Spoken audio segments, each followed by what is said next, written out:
Hey guys, you are watching your anime world. How are you all? Please support to subscribe this channel for watching new interesting stories. So in this video, we will see what if Deku had the Fox's Curse and the Rabbit Girls Challenge. Here is short summary. Quirkless and powerless Izuku Midoriya thought his miserable life would never change. However, when things looked like they were about to improve, he discovered just who his toughest roadblock in his path to greatness was: himself. But that's okay. He got a rabbit girl to punch some sense into him. If only his quirk wasn't so weird and embarrassing. Teenage Mirko and Kitsune Izuku. But before we start, if you want more stuff like this, then be sure to subscribe and like this video. And if possible, share this video with your friends. Now let's start the story. People were not created equal. That was a lesson Izuku Midoriya learned early in his life. As he walked back towards his home, alone and ruffled in his black middle school uniform, he couldn't help but ponder on the terrible fate handed to him. At the age of 4, he had been told the horrible news he would not have a quirk, a superhuman ability most children developed. While some suffered from bad luck, others were graced by fate. For instance, the one who caused Izuku to look as badly as he did had once been his friend, before Izuku was diagnosed as quirkless, of course. Katsuki Bakugo, however, didn't just get a quirk, he got a combined mutation from his parents. It wasn't just the fact that the combined mutation rates were exceedingly low, but it was also the fact Bakugo developed the ability to cause explosions. It was a quirk meant for greatness and Bakugo knew it. Hence, there he was, wallowing in self-pity. It had been another shitty day at Aldera Middle School, being bullied, belittled and overall ridiculed for his impossible aspiration of becoming a pro hero. Truthfully, Midoriya knew that he couldn't become a pro hero, not without a quirk. Thus, instead of training and preparing, he watched. He watched as Bakugo grew stronger and trained his quirk. He watched pro heroes and marveled at their abilities and achievement. He watched people use their quirks and allowed his jealousy to simmer. Midoriya knew he was pathetic. He was a crybaby, a true coward at heart. What manner of hero could he be? And yet, he needed to believe he could make it, that he could be a hero.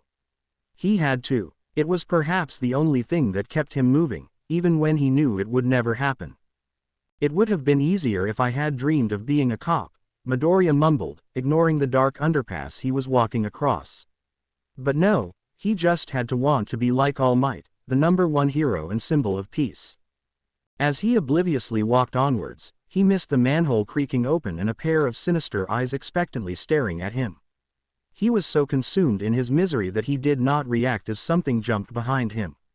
When Midoriya realized that he was in trouble, it was too late. A strange mucky substance covered him whole. Midoriya, terrified, struggled. Then he heard the mocking voice. It was a villain, and it was trying to choke him. No, not just a villain. Some kind of slime or sludge person that wanted to use his body. Just die already, the sludge villain growled. I need a suit before he shows up. Midoriya, though, fought on. He desperately clawed at the sludge as his mouth was pried open. He tried to dislodge from the monster, but it was futile. Worse, it was amusing to the villain. Soon, air started failing Midoriya. His movements gradually slowed down and consciousness slipped further away. This is how I die? Midoriya asked with weird serenity. I'll die just as I lived, choking against the impossible, instead of calm. However, as he slowly faded, an alien emotion rose from within, something he had never experienced before: rage.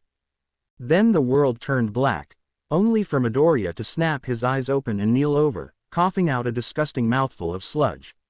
Ugh, it was absolutely awful. He remained there, breathing hard and retching. There, a strong, powerful voice worriedly said. Midoriya felt a massive hand patting him. Now, you are all right. Midoriya blinked, disbelieving. Slowly, he turned to the side. There, kneeling next to him, was an impossible sight. It couldn't be, not here. And yet, that large muscular frame, those bright glowing eyes and that trademarked smile of his.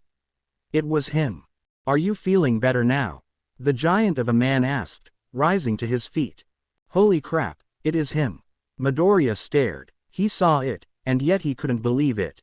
Have no fear, citizen, for I am here, the #1 hero, All Might, dressed as a civilian, proudly laughed. His smile faltered, replaced with worry. For a moment there I feared I had been too late, young lady. That wretched villain nearly got you. He showed a pair of bottles to Midoriya. Midoriya's jaw dropped. There, on the hero's hands, was green sludge. He saw a pair of eyes and a mouth struggling inside. Midoriya sat up straight and suddenly, something felt amiss. He felt something weird behind him, but at the moment he could only think of one thing. He had his idol right in front of him. All Might, Midoriya said. He wasn't sure if his voice had turned a few octaves higher because of his excitement and shock, or for other reasons. In any case, speaking broke him out of his stupor. Oh my God, All Might. Can I have your? He was in the process of picking his school bag, to take out his battered and burned notebook he treasured, only to notice something that was out of place. Why did he have long claw-like fingers? He stared at it. His heart was already beating fast enough with excitement without adding more emotions into the mix. Now, with dread, he felt like it would burst with shock. But that was only the beginning. What the hell happened to me? Midoriya asked, realizing both his hands had turned into claws. Then he felt it. His ears. His hands reached to the top of his head and, arg. Young lady, what is the problem? All Might inquired, concerned. I have claws. And cat ears. Midoriya screamed, horrified. This had to be the worst day of his life. He had yet to make up his mind about it. He looked down at his chest. His definitely not manly chest. And suddenly he realized that the situation was much worse than he first thought. All Might raised a confused eyebrow. Cat ears. I had assumed by the tails you had a fox quirk. Tails. Midoriya snapped his head towards his behind. Yep, there were tails there, big and fluffy, oh, and 3 of them. Well, the fur was a dark green, like his hair, so they might as well be his. What? How? When? And with that, Midoriya fell unconscious for the second time in the same day. All Might blinked at the young girl, before frowning. I suppose I should take her to a hospital, All Might hummed. He bent down to pick her up. However, no sooner had he touched the girl, she burst into a cloud of smoke. Startled, All Might stepped back. Oh, so it isn't just a mutation as I had first suspected. All Might picked the now changed fox boy, or was she still a fox girl, and studied him or her. In his arms. Why did the boy now have more tails? And was he taller? That was strange. But hey, who was he to judge, right? I do not know who you are, young man, or woman, but I can tell you have quite an interesting quirk, All Might laughed. The finest hero high school in Japan, or at least one of the most prestigious. It sure produced most of the top-ranking heroes, including the #1 hero himself. Thus, if anyone wanted to make it to the top, he or she would have to make it past the institution's difficult and harsh hero course. UA had the best facilities, top-rate support department, training grounds and equipment. That in its fame alone could guarantee a good head start in the competitive pro-hero business. Thus, it was not surprising how hard it was to actually attend UA. Just getting a seat in the hero course alone was nigh impossible, and even then it was well known that not even then you might hold it. It was estimated that by the final year in UA, nearly half of the hero students had left the course, either from expulsion or by personal choice. Then again, it depended on the class. Sometimes every single student made it through the 3 years of school, other times less than 3. To think Izuku Midoriya of all people was headed there, ready to begin his career as a hero. A bit too early in the subway station, people sent him various looks. Truth to be told, he knew it was due to his current uniform. For all they knew, they might be seeing the next top hero. Oh, who was he kidding? They all saw the same thing. A plain-looking dark green-haired boy at the brink of tears staring at the screens. He had nothing that made him stand out. No tails, no horns, no bright hair, maybe the freckles, but that was all. Of course, first day and I'll be late, he mentally beat. Where was the train I had to take?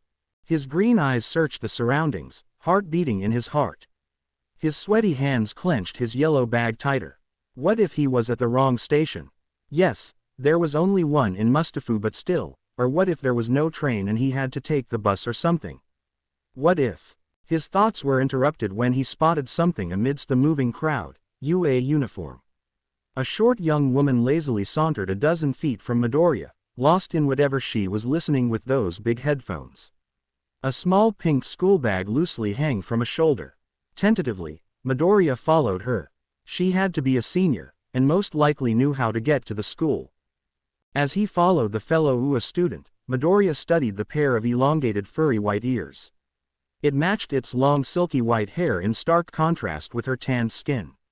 He discovered that she also had elongated feet. Within seconds, Midoriya knew what her quirk was, rabbit. It was only then that a name popped into his head. From the confines of Midoriya's head, he could picture the exact notebook and page. Future Analysis for the Future, N12, page 29. Quirk. Rabbit. She had been third the previous year in the sports festival, one of the most watched events of all Japan and even the world. Of course, he recalled many more details about the rabbit girl than that, except her name. Thankfully, he didn't have to stalk her for long as they made it to a platform and waited there. He decided not to stray from his only guide to UA but definitely kept a distance. The last thing was to be accused of being a creep. Then again, this was the platform for the train he had been searching all along, so he thought he could manage. Happy he had made it, his curious green eyes wandered around. It was amazing just how many different quirks there were. For example, there were a pair of men in suits 10 feet away. On plain sight they appeared normal. However, Izuku noticed that one had trails of smoke, almost too faint to notice, coming off his hands. The other one appeared to have square metallic hands hidden in his pockets. Pathetic quirks for most, fascinating to Izuku. I would gladly trade quirks with any of them, Izuku mentally grumbled. The train came and Izuku managed to find a seat, at least until the next station where he offered it to an elderly woman. On the second station he lost sight of the rabbit girl as more people poured in. At last, he reached his destination and happily walked out. Seeing UA at the distance, Izuku felt confident he would make it in time. Atop a hill and with massive square towers, UA's grounds were hard to miss. Before he knew it he had made it across the massive open steel gates and onto a long wide path between tall trees. To his surprise, he spotted the rabbit girl ahead. It was once he had entered the institution that Izuku discovered he had a problem. He didn't know where his classroom was. He looked around and searched, but no matter what doorway he crossed, all corridors led back to the start. It came to a point he started panicking again. He was about to make the umpteenth turn to his right when he collided with something, or rather, someone. Izuku fell on his butt. The other person stood there, glaring down at him with annoyance. "Oi! Watch where you are walking," the rabbit girl growled. Sorry," Midoriya mumbled, bowing repeatedly to her. "I am just lost."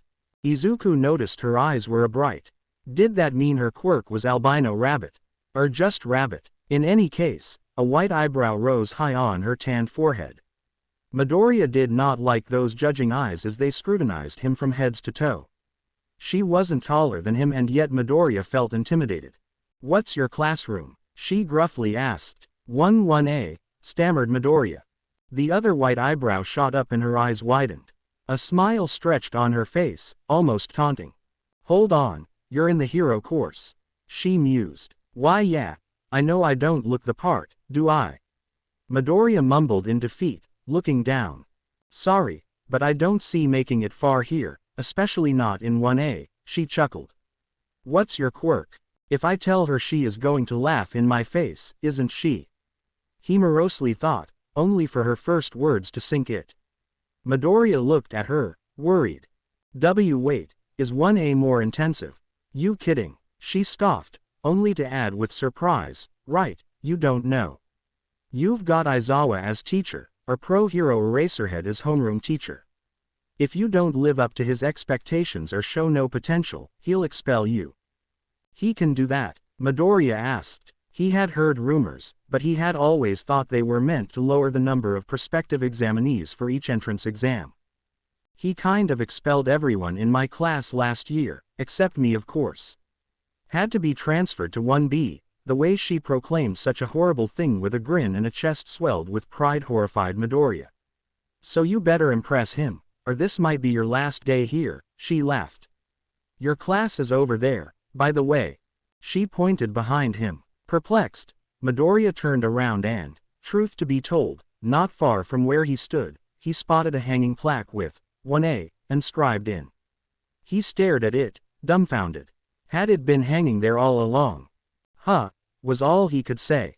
Thank you. Whatever. The rabbit girl shrugged, walking past Izuku. Oi. Good luck with Aizawa. You are going to need it, she lazily added. Midoriya grimaced as he walked outside the massive classroom door. He stared at it, heart pounding. Impress my homeroom teacher or I'll be expelled, he thought. I am so done for, especially with my quirk. Mustering his courage, he opened the door, and was sorely tempted to leave already. He cringed as he saw none other than Katsuki Bakugo. To make matters worse, he was with a very familiar tall dark blue-haired bespectacled boy. Why did Midoriya have to share the same class as those two? Put your feet off the table. Your behavior is truly unbefitting of such prestigious institution. The tall boy yelled, mechanically karate chopping the air with vehemence. Midoriya felt his mind recalling one of his notebooks again. During the entrance exam he had seen the blue-haired boy use his quirk and it reminded him of someone else. Well, there was the quirk in the boy's appearance. He looked a lot like Tensai Iida, otherwise known as Ingenium, whose information was in Notebook Hero Analysis for the Future N10, pages 70 to 73. This particular teenager, differently from Ingenium, had engine exhausted on his legs. Sawed off, 4 eyes. Katsuki, in all of his explosive rage, yelled back, red eyes boring into Ingenium's lookalike. Stop annoying me or I'll kill you. Kill me, spluttered an indignant Iida doppelganger. What manner of attitude is that? Do you really want to be a hero? Midoriya stood there, watching. Maybe being expelled wasn't that bad. Sadly, he didn't go unnoticed. Bakugo glared at blue-haired eye, only for his spiky-haired head turned towards the doorframe. Midoriya winced at the scathing look he was given by the raging blonde. Ah, fox boy. Midoriya blinked ahead as he suddenly found himself staring into someone's chest. He looked up, before wincing again. It was Ingenium's lost clone. Was he going to give Midoriya a lecture? Because he sure had done so a couple of times during the entrance exam. I wanted to apologize for my aberrant behavior during the exam. Midoriya blinked again, but this time he was astounded. Someone was apologizing, to him. Not only that, but this boy was actually bowing. That was new, and weird. Definitely weird. There is no need.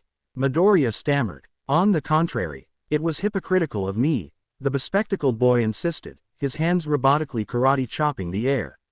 I am Iida Tenya, at your service. Midoriya Izuku, Midoriya replied, looking down at the offer hand. Tentatively, he took it. He regretted it immediately as his hand was squeezed and almost torn apart by Iida's more than enthusiastic shaking. It is a pleasure to make your acquaintance. I hope we both achieve our honorable goal and become valiant heroes.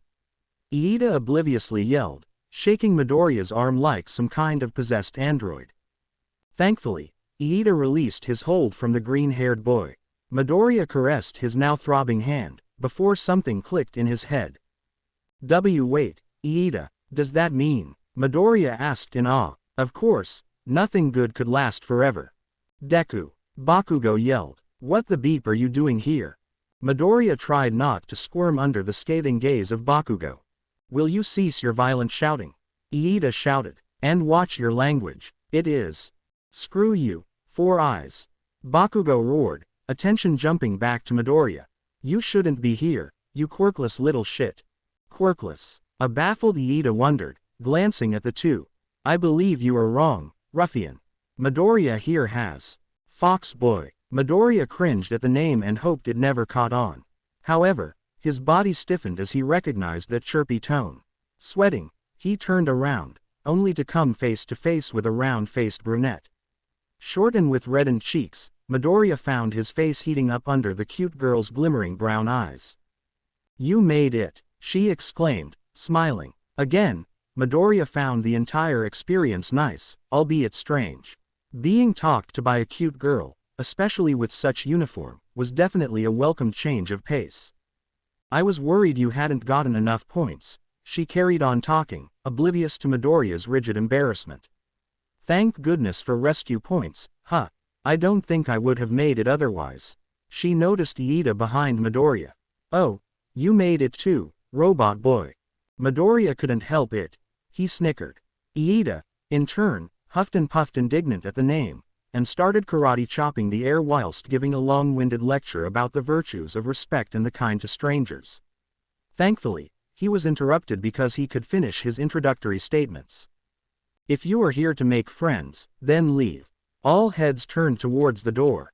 There, not far from Midoriya and company, stood a rather unkempt-haired man. With long black locks, stubble and dark bags under his eyes, Midoriya recognized the man immediately. Hero Analysis for the Future N9, page 123 to 127, Shoto Aizawa, also known as the Erasing Hero, Eraserhead. The hanging goggles, the knife strapped to a shoulder and that weird steel-colored scarf were dead giveaways. Midoriya, and the others, hurried to their seats, or at least the closest seat they could find. The green-haired boy was surprised to discover that all seats were accounted for. The expressions on the students' faces, Midoriya noticed, ranged from visible confusion to amusement. There were those who looked apprehensive. When had they arrived? Meanwhile, Aizawa calmly walked over to the desk in front and grumpily scowled at the class. I am Aizawa Shota, your homeroom teacher, for the time being, he cryptically said. Technically, I should be taking you to orientation, Midoriya frowned at that. What did he mean technically? But since that is a waste of time, we shall skip it. Instead, we will be having a test. At once, Midoriya heard his classmates mutter in fright. There were a few exceptions, like Iida, who was sharpening his pencil and was prepared to take whatever exam Aizawa had in store for them. Yes, a test, Aizawa's lip curled into a cruel and vicious smile. A test to determine if you have the potential to become heroes. Midoriya stared at the teacher with dreading eyes. He wasn't the only one. Aizawa Shota did not consider himself mean or evil. He had to concede, however, that he could be a bit tactless at times. It was one of those things his boss and friends constantly reminded him. As logical as it was to follow their advice, Aizawa found it hard to show sympathy. At the moment, though, he felt anything but sympathy. These are snot-nosed brats, he mentally sighed as he stared his would-be students. Snot-nosed brats who want fame and glory. They had gathered at the training fields. The students, in their Navy gym uniforms, chatted and joked, acting like average teenagers. Aizawa disapproved of such a thing. One student, however, caught his attention, Izuku Midoriya. Instead of nervous, he looked despondent, standing a few feet from the others. Enough, Aizawa hissed. The brats at least knew when to follow orders. It took you 15 minutes to make it here. I expect you to change in 5 minutes or less in the future, if you remain in the hero course. Wait, you can't expel us. We just started. A pink-skinned girl cried out in outrage. I can and I will, Aizawa stated with a tone of finality. This isn't any school. This is UA and you are here to be heroes. But that isn't fair, someone said. Fair. Life isn't fair. Natural disasters, catastrophes, accidents, life has the nasty habit of throwing all sorts of challenges. The weak shall whine about injustice or unfairness. Heroes accept what can't be changed and overcome the trials of life to assist those unable to. If you think you won't make the cut in my class, then leave. No one said anything else and Aizawa couldn't help the satisfaction from showing. Good. Now, Aizawa took a deep breath. Every year the same darn thing, he was starting to hate his life. Alright, he already did. With a sigh, he added. Let us get this quirk apprehension test over with. Quirk, apprehension. Bakugo, step forward, Aizawa ordered. The spiky-haired volatile blonde did as told. His eyes burned with apprehension but his scowl conveyed his annoyance. Oh, Aizawa knew that look. How much did he want to beat Bakugo's sense of self-importance and superiority, but no, he had to play by Principal Nezu's rules. How long could you throw a softball in middle school? Aizawa asked. 70 meters, scoffed the blonde. Try it. With your quirk, Aizawa ordered. He threw a strange ball at Bakugo. The boy caught it, only to stare at it, baffled. The lad probably understood that wasn't a normal ball. You can do whatever you want, as long as you don't leave the circle. Aizawa pointed at said painted circle on the floor. Oh, and one more thing, Aizawa smirked. Don't hold back. Bakugo's scowl slowly shifted to a sadistic grin. He glanced at Aizawa, as if he still couldn't believe what he had been asked. In the end, Bakugo turned towards the open field and threw the ball. Die. Boom. Aizawa ignored the massive explosion that shook the field. He focused on the other students. As expected, they all stood back, petrified by the explosion-making teenager. Midoriya, though, and a girl with jacks instead of earlobes, one Kyoka Jiro, winced in pain. Aizawa squinted at Midoriya, suspicious. Once the shock of what Bakugo had done subsided, Aizawa checked his phone. Students, dumbfounded, waited for him to say something. There was a ping and Aizawa smirked, showing his cell phone. 702.1 meters, Aizawa said. Today, we will go through the same exercises you went through in middle school. This time, you will use your quirks and discover your upper limits. He saw the face of excitement on everyone's faces. Oh, poor fools. That sounds like fun. The pink-haired student, Mina Ashido, squealed. Fun, Aizawa grunted, glaring at the girl. You aren't here for fun. You are here to prove you are worthy to stay in the hero course. The faces of the students turned pale with dread. That's right. If you don't give your all today, I will expel you. He isn't joking, Midoriya mumbled. All heads turned towards him, while Aizawa raised an eyebrow. He expelled last year's entire class. He turned his grimacing face towards their teacher, didn't you? On the first day, Aizawa grinned, delighted someone already knew what was at stake. The students were utterly disbelieving, and terrified. Some gulped, others glared at their feet, while a few seemed to grin with confidence. At least they didn't break into murmurs. Maybe there was hope yet. Give your all, today, or better yet, Aizawa smirked at them, daring the brats to surpass his expectations, go beyond, go plus ultra. Ah, he liked those growing looks of determination. Fearful or apprehensive, yet decisive. It was what set apart the losers from the winners, the civilians from the heroes, the sheep from the wolves. Who knew? Maybe Aizawa would get the chance to teach that year. As if. All right, trot around the running track as a warm-up, Aizawa ordered. The students were hesitant. Of course, all it took was for the overly robotic Iida to start running for the rest to follow. Bakugo, unwilling to be second, chased after the bespectacled classmate, while the two recommendation students, the rich girl Yaoyorozu Momo and the icy Todoroki Shoto, followed suit. After that, the rest started trotting. When they finished the warm-up, Aizawa gave them a few minutes, mostly to see how they would act. Iida, ever the enthusiastic one by the looks of it, started stretching. Like before, the same three followed suit, albeit keeping clear distance from each other. The rest of the class, perhaps recognizing the wisdom of stretching or perhaps out of habit, mirrored the robotic boy. As they did, the teacher noticed groups started to form. Oddly enough, Iida seemed to have drawn people towards him, differently from the others. First, Uraraka Ochako and Midoriya Izuku, for one reason or another, gravitated towards Iida. Given how they had been at the same battle center, Aizawa was not surprised Aoyama Yuga joined them. Aizawa was surprised to find Shoji Mezo and Fumikage Tokiyami in the mix, stretching with the group. Iida appeared to start giving a lecture about the importance of stretching, but Aizawa could tell that most had intended to approach Midoriya. By the hushed words, they probably wanted to learn about their homeroom teacher. The first test was the 50-meter run and no one dared speak. There was fear and determination in the air, as the student focused on the task at hand. Next to the running track, students stood with grim firm faces. Aizawa was starting to like this batch, not that he would ever admit it.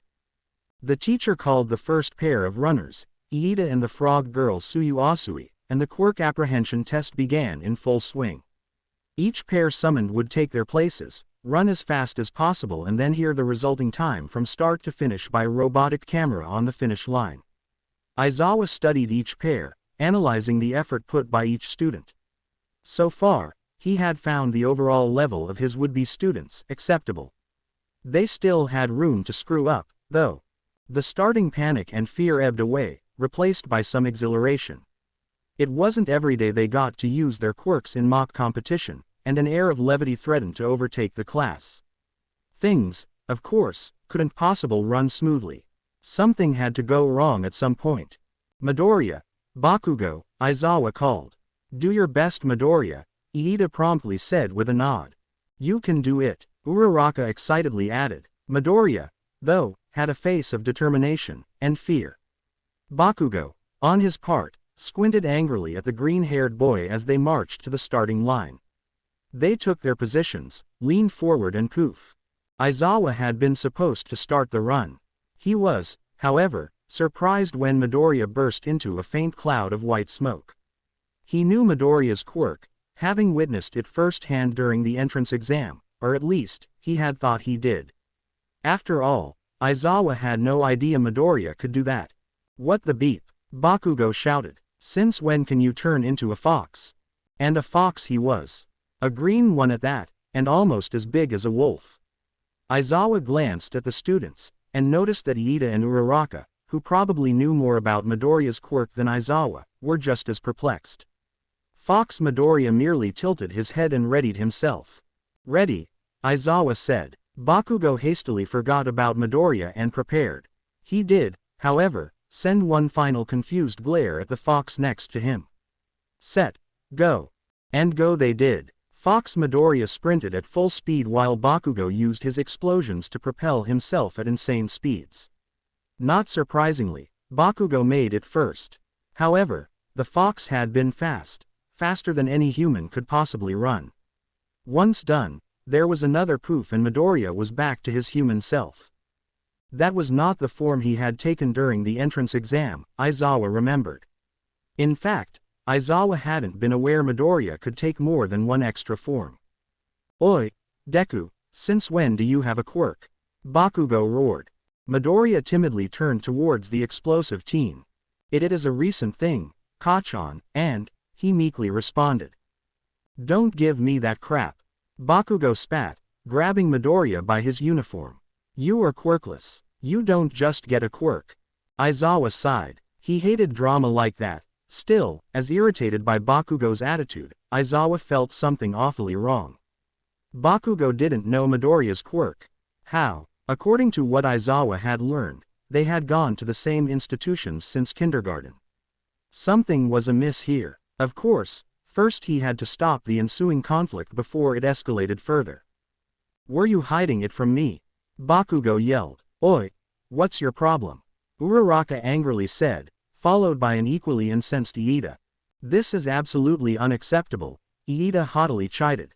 "Enough," Aizawa hissed. His eyes glowed red and his long hanging locks stood upwards. The class looked at him, amazed and scared out of their wits as the teacher concentrated his quirk on Bakugo. Of course, Aizawa knew it would affect Midoriya given the proximity to each other. Thus, the last thing he expected was for Midoriya to go poof again. Instead of a fox, however, Midoriya had a much more familiar form. Bakugo's jaw fell, hanging in surprise, at the boy he was holding. Aizawa, quirk activated, masked his surprise. Midoriya, on the other hand, looked dumbfounded. Bakugo's surprise was short-lived. "What the beep, Deku? How? Don't touch me," Midoriya growled, baring sharp canine teeth at Bakugo. 9 long green tails flailed angrily behind the now feral-looking boy. Fox ears were flat on his head while his emerald eyes bore into Bakugo's gaze with malice. Aizawa didn't miss the dangerously sharp claws on Midoriya's hand. "If you don't cease this childhood drama, consider yourselves expelled," Aizawa warned.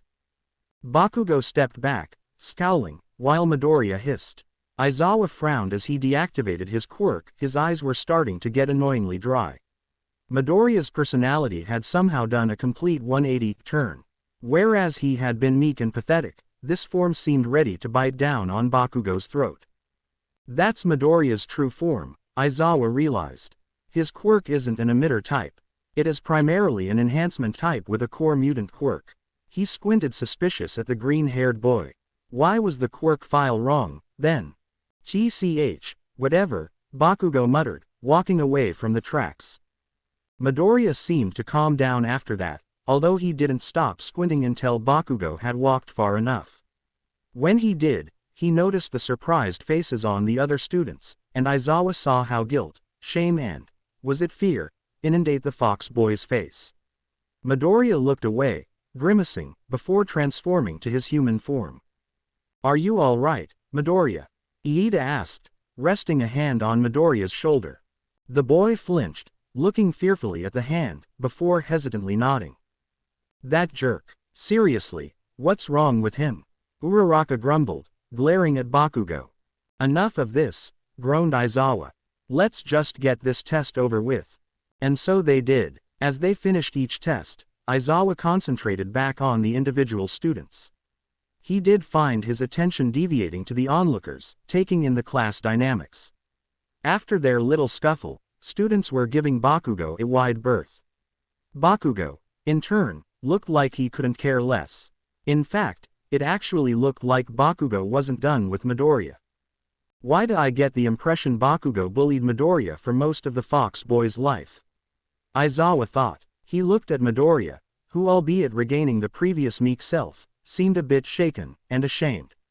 There was something wrong with the boy, something relating to his quirk, or maybe his self-esteem. In the end, tests went on without a hitch and Bakugo apparently learned his lesson. Aizawa learned that, yes, Midoriya could turn into either a fox or in his hybrid nine-tailed fox human form. The former was faster and the latter was stronger. That and those 9 tails of his worked as dangerous appendages. While far weaker than Mashirao Ojiro's one tail, seriously, that one tail allowed the kid to almost fly. Aizawa had seen Midoriya destroy robots with them, stretching out 3 meters at most and harden into piercing drills. They worked as springs to increase his jumps, a move Midoriya copied from Ojiro, or as extra arms to increase his grabbing strength, something he copied from Mezo Shoji's multi-armed quirk. And yet, Midoriya always reverted to that wimpy human look. Aizawa didn't like to make rushed guesses, but it looked like Midoriya avoided changing forms like the plague. Considering the feral display of the 9-tailed form, Aizawa wondered if perhaps Midoriya wasn't apprehensive of his wilder side. Aizawa wasn't going to prod, though. The final test came and went, and soon students stood with pale faces and quivering hands, sweat on their faces, awaiting the final verdict. Aizawa took a moment to look at each of them. He wasn't going to deny he enjoyed that look of fear in them. Time to decide who'll get expelled, Aizawa declared. There was a chorus of gulps and squeaks. He smirked. All of you. There were looks of horror, looks of anger, looks of dejection. Boy, Aizawa sure enjoyed it all. Were acceptable. Silence. Aizawa turned around and started walking away. 20 pairs of eyes stared at his departing back, dumbfounded. See you tomorrow then, Aizawa dismissively added without turning around. Had they seen his face, they would have noticed the grin of satisfaction on their teacher's face. This was a good batch. Hopefully they wouldn't screw up. Class 1A trudged back to the classroom and proceeded to take their seats. A few sat on the tables, other on the chairs, and a few merely knelt over and remained on the floor, still shaken. Even the cold-faced Todoroki seemed eager to remain seated. There was, of course, one exception. Oi! Stop your whining, you extras. Oi! You bubblehead, move out of my way. Bakugo shouted. Hey! What's your problem, man?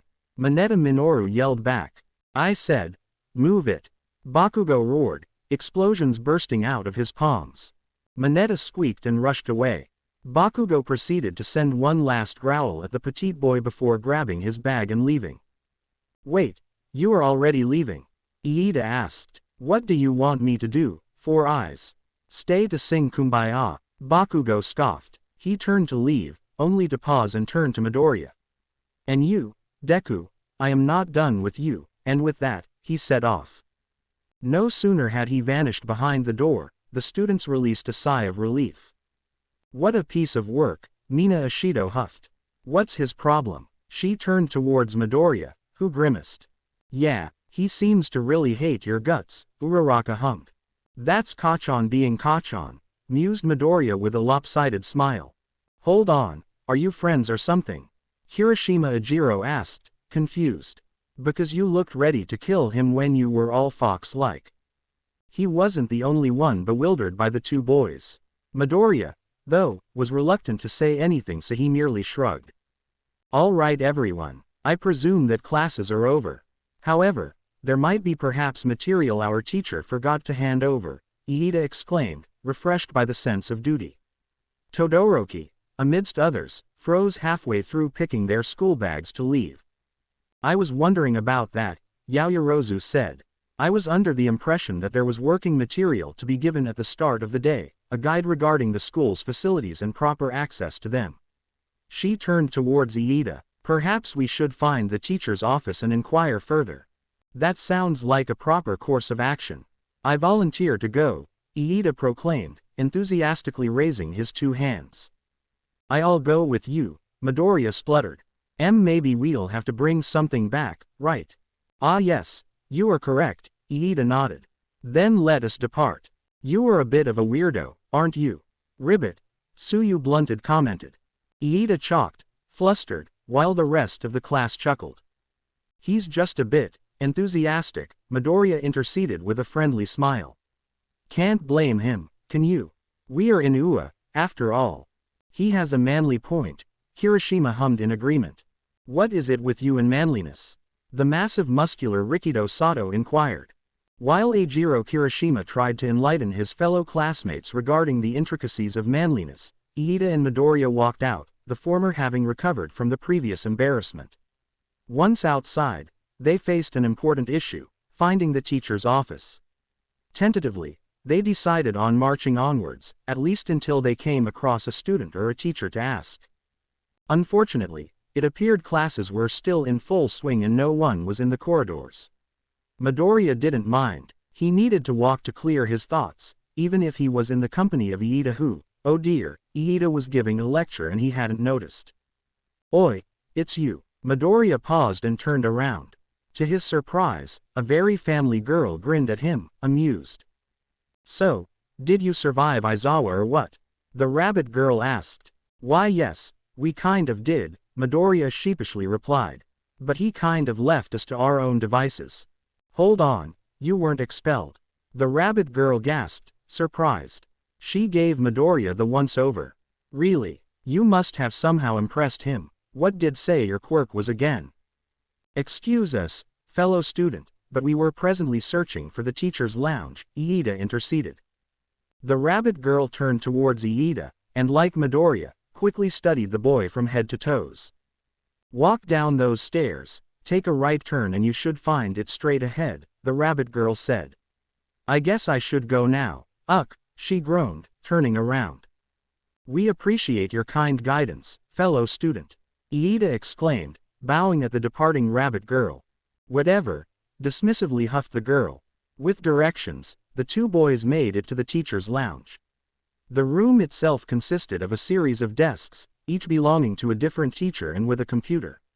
One desk in particular had tall stacks of notebooks. At the moment, though, there was no teacher. Instead, they met the principal. Why hello there, young ones. A chirpy squeaky voice called. Looking down, Midoriya and Iida saw something in a fine suit and barely reaching Midoriya's waist. I know what you are thinking. Is he a rat? Is he a bear? Is he a dog? Yes, he is the principal. The white petite rat bear dog thing exclaimed with glee. I am Principal Nezu at your service. It is a pleasure to meet you, sir. Iida bowed at the being. Midoriya hastily followed Iida's example. Ah, you must be from Class 1A I presume, Nezu hummed, stroking his chin. I presume you came in search for the curriculum, schedules and any material you should have been given today. Why yes, sir, Midoriya stammered. I expected as much, Nezu admitted with a smile. That is what you are looking for. Please, hand it over to your classmates if you can. He pointed at the desk with the piles of notebooks. Had he been waiting for them? Midoriya frowned at such a thought. No, It couldn't be. However, he just couldn't understand why the principal would just be hanging around the teacher's office when they were all in class. That's quite a lot, Iida said, eyeing the piles. We will require 2 trips or additional assistance. That won't be necessary, Midoriya sighed, despondent. There was a faint poof and a 9-tailed Midoriya replaced the human one. His tails extended over to the desk and, almost like tentacles of the mighty kraken, delicately curled around the notebooks to pick them up. Iida watched, impressed as Midoriya balanced 4 piles on his tails, before handing one to Iida and taking another one with his claws. Quite the versatile quirk, Nezu hummed. Midoriya did not like that knowing glint in those black beady eyes. Say, Midoriya, if you do require any assistance in achieving your quirk's full potential, you should seek guidance from the teachers. A smirk stretched on the rat dog bear being. Recovery girl and hound dog can help you, as can Midnight. To Iida's confusion, Midoriya's face lit up like a dying sun. His ears flattened against his green curls and he gulped.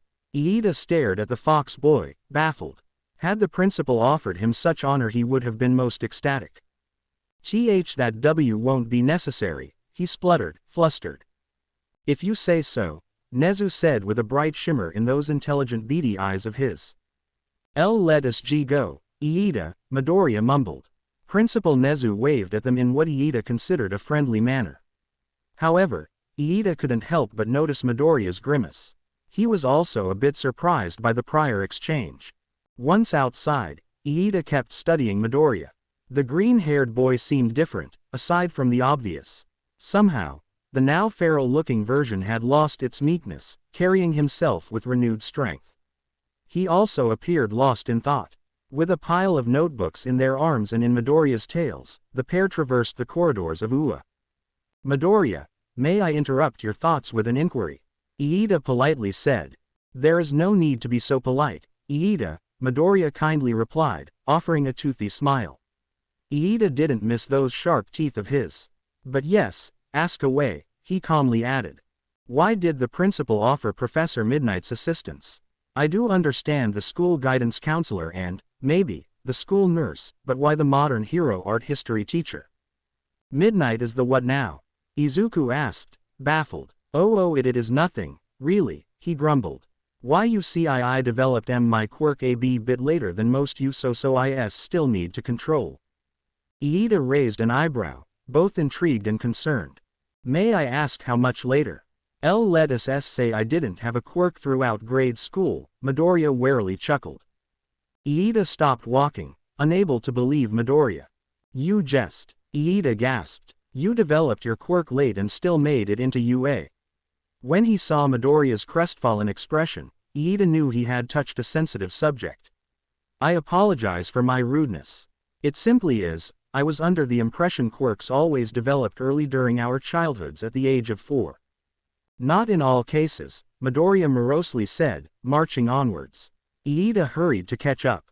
Sometimes, they have extreme activation conditions. Other times, Midoriya sighed, ears conveying a deep sorrow and shame, the user may unconsciously keep his quirk inactive. Iida knew he had to change the subject. But how? What could he say? He didn't want to be rude or insistent, but he was too damn curious. Just how much later did Midoriya develop his quirk? A couple of years. Did that mean he had initially been diagnosed as quirkless? Iida had a mighty need for questions. Sadly, before he could formulate a question, they had made it back to the classroom. Hey guys, Uraraka called. Iida and Midoriya placed the notebooks on the teacher's desk. There, they divided 38 of them to each student between them. All the while, people sent Midoriya curious glances as he handed each pair of notebooks a schedule and some school rules and a guide to school facilities and more rules. Ha, neat. Those tails of yours sure are something, Ojiro said with a sincere smile. They aren't as strong yours, though, Midoriya rebutted. Just what is the deal with your quirk, man? Honta Siro asked, scratching his head. You can turn into a fox and into a fox boy, but your fox boy form also has super tails and claws. Sounds a bit overpowered to me, Kyoka Jiro said. Indeed, Mon Amy, our furry friend here is most powerful, Yuga Aoyama said, sparkling as he posed. He was able to take down a zero-pointer by the power of his furriness alone. You did what now? Minoru Mineta cried out. What is a zero-pointer? Momo Yaoyorozu tentatively asked, baffled. They're this big-ass robots from the entrance exam. Like skyscraper huge. Toru Hagakuri, the invisible girl, exclaimed. No way, Kaminari said, amazed. That is so manly, Kirishima added. Yeah, he was so cool. I was all like, oh no, I'm stuck here, and he was all like, grr, and then the robot was all, beep boop, and then he jumped and it was all pew pow kaboom, Uraraka, with stars sparkling in her eyes, retold. She looked around, blushing by the way everyone stared at her. That was quite the odd storytelling, the bird head boy, Fumikage Tokiyami, remarked. Midoriya poofed back to his human form, thoroughly embarrassed. It wasn't that I am impressive. The robot W wasn't that big and Midoriya hurriedly pleaded. Geez, learn to take a compliment, chuckled Rikido Sato, with Koji Koda nodding beside him. The class shared a hearty laugh, sans Todoroki who had slipped away while no one was looking, before they started filing out themselves. It seemed that they had survived their first day in UA and, at the moment, they couldn't care less about whatever problems would follow. Midoriya looked down at his notebook, rereading his latest entry. As the subway stopped and people poured in, Midoriya closed hero analysis for the future N15 and gave his seat to the nearest person. He had been thinking of writing more about his classmates, but he wasn't sure if that was prudent. For all he knew, he would need more space to write, so maybe he had to wait to see them use their quirks in action, but boy was it hard to contain his quirk analysis. Whatcha thinking about? Arg. Poof. Every head in the train turned towards the human boy turned fox boy as said green-haired teenager held his heart. Midoriya found he had been startled by none other than the rabbit girl, who was currently laughing her ass off. Thankfully, people ignored him soon after. He glared murderously at the white-haired girl. Sorry, she snickered, tears of joy rolling down his cheek. I just didn't expect you to transform or something. She took a soothing breath and regained her calm, laid-back demeanor. So that's your quirk, huh? It's called.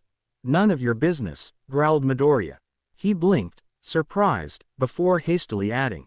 Sorry, I didn't mean to sound that angry. The girl, who remained unfazed, tilted her head in confusion. So you are some kind of emitter type. Or are you a mutant type? She wondered, interested. I rather not talk about it, Midoriya sighed, ashamed, before puffing back into his human form. I guess you are a mutant type. Yep, my quirk is called Rabbit, the girl proudly responded. Self-explanatory, right? What's the matter with your quirk? If it managed to impress the likes of Aizawa, then it got to be something else, right? It is just, well, Midoriya mumbled. It is complicated, all right. Oh ho, now I am more curious, the girl mused. But to each their own, right? The two didn't speak, standing side by side, as the train stopped again and more people poured in. The crowd pushed the two UA students rather close together, making her smirk at him while he blushed and averted his eyes. What's the matter, fox boy? You don't bite, do you? She teased. Midoriya grimaced, earning a guffaw from her. Thankfully, they didn't talk after that. They reached their station and, by some silent agreement, walked side by side towards the school. They didn't exchange a word, though, perhaps comforted by the other's presence but unwilling to engage in any inane talk. They didn't even bid farewells, or spare a glance, once they made it to the school, setting off to their respective classrooms. Before long, Midoriya discovered that, whilst he was in a hero school, it was still a high school. After a tense roll call with Aizawa, Class 1A had English and Math. Even if pro-heroes taught it, it was weird.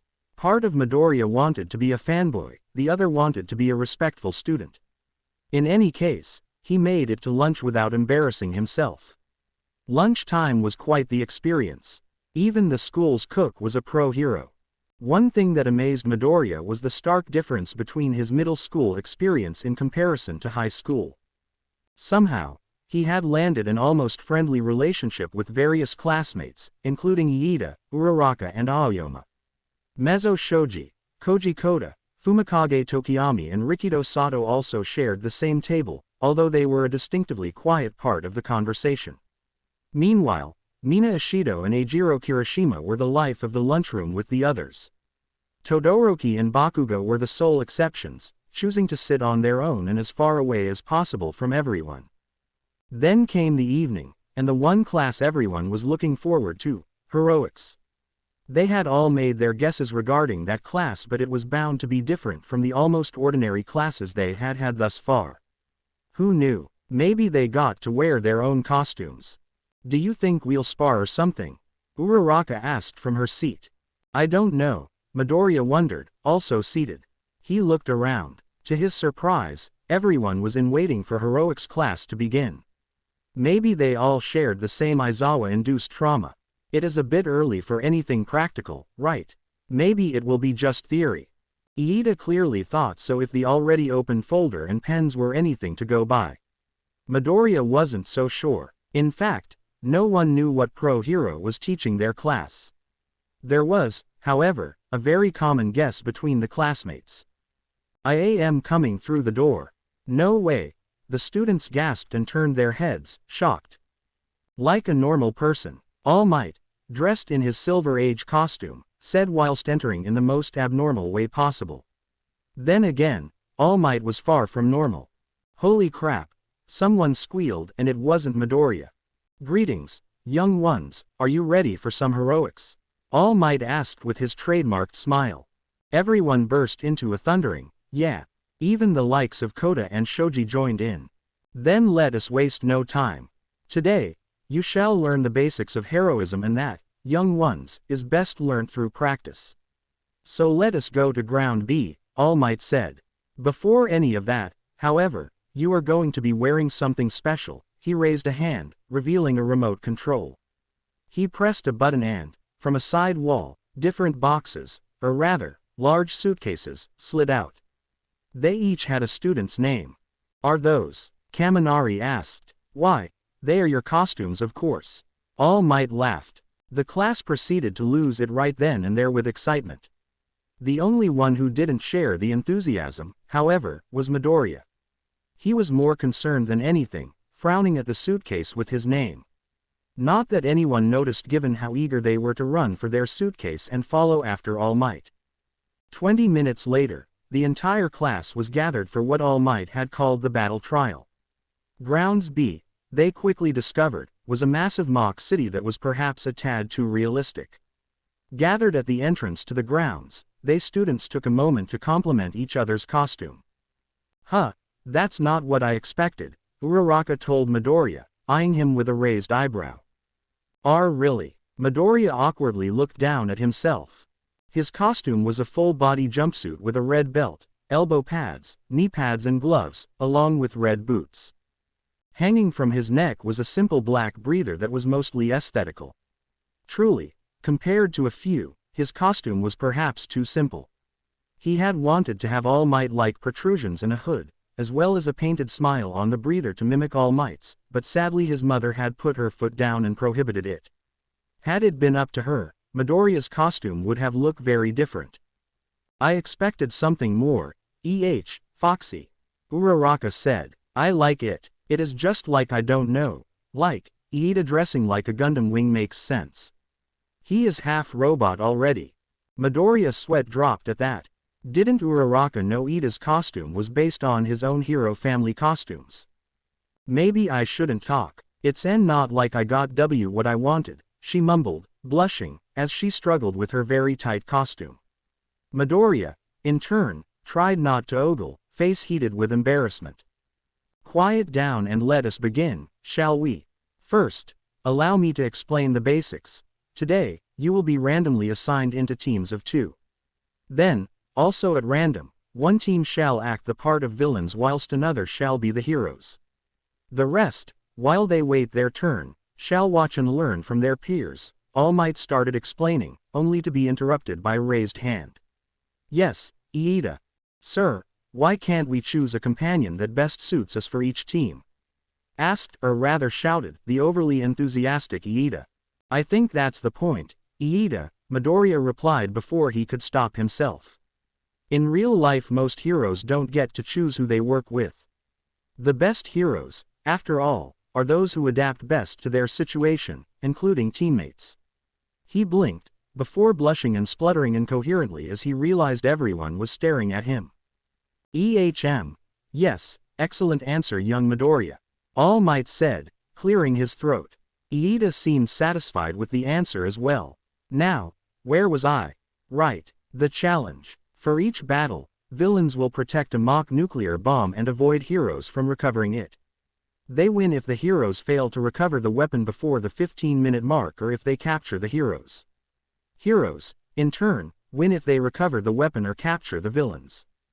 Midoriya frowned. Had All Might memorized the entire explanation? It sure sounded like it. Not that he minded. He was the #1 hero and he was teaching them. To recover the weapon heroes only require to touch it. Capture is achieved by tying a target's hands with this tape that shall be provided to each fighter. He waved a small tape box. If I declare your capture, then you must step aside and not interfere. Other than that, you might engage in full combat with your adversaries. Suddenly, most classmates weren't so excited anymore, especially when they noticed a thrilled Bakugo causing small explosions in his palms. Midoriya saw Uraraka gulp at that. She wasn't the only one. Others stared, apprehensive. One thing was using your quirk against robots, another was using it against fellow classmates, or being on the receiving end of someone else's quirk. Are you sure that is a good idea, Ribbit? Suyu wondered. I understand your doubts, young ones, but you must understand this is the life you have chosen. Heroes require the ability to avoid serious harm coming to civilians or the villains. If you however feel the situation is overwhelming, you may surrender or ask for a pause, although I'll be the final judge of that. On the first sign of someone overreaching, I will intervene and stop the exercise. 'Cause undue harm, he sent a quick glance towards Bakugo, and you will be expelled. A long moment of silence ensued. Now, time for the draws. All Might proclaimed.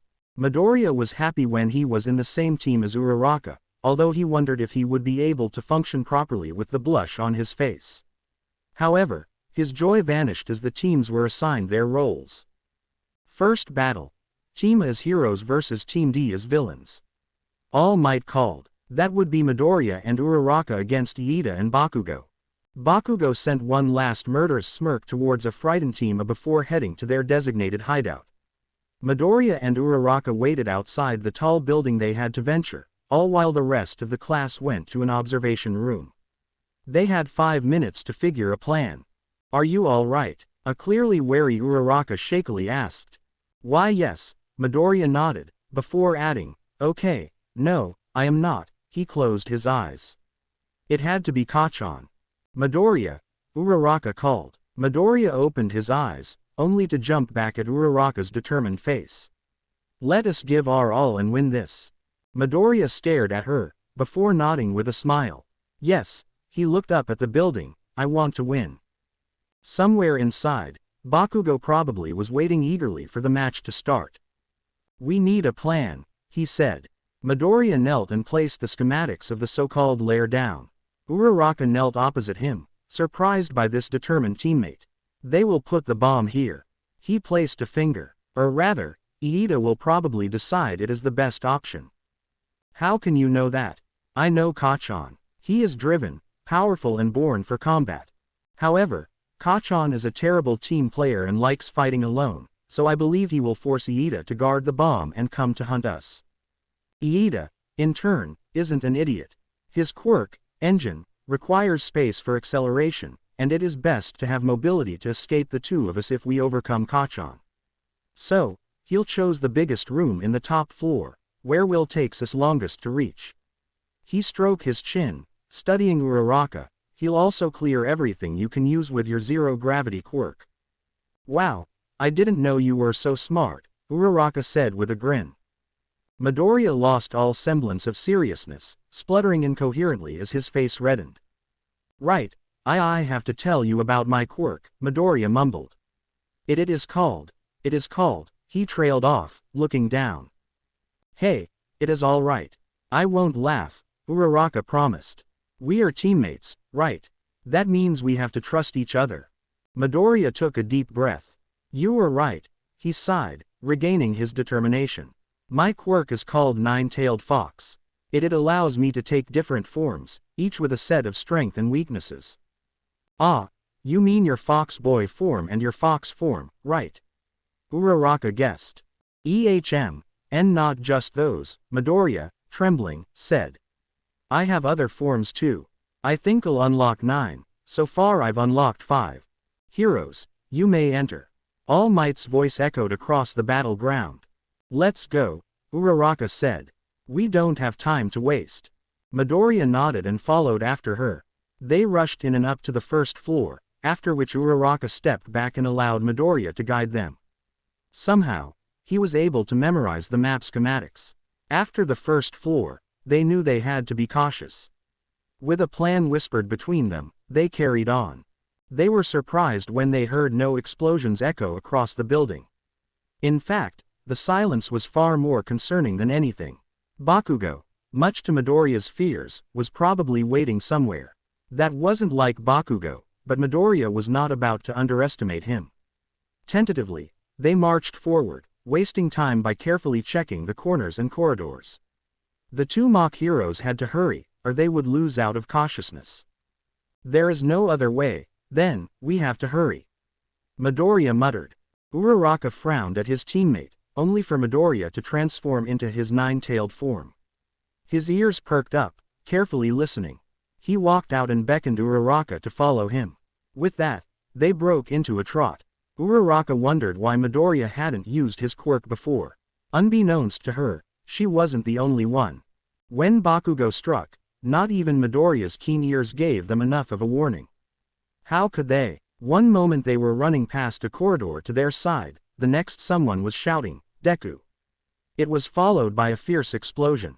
Problem was, by that point, Midoriya had made it past the corridor to their right. Thus, when a raging Bakugo came flying towards them, Uraraka was his sole target. Die! Bakugo roared, hand coming down on a frightened Uraraka. Boom! Bakugo stared, surprised, as his palm rested on something hard. Was it hair? He looked where he had landed an explosion, and he stepped back, shocked, to find a massive cocoon of sorts.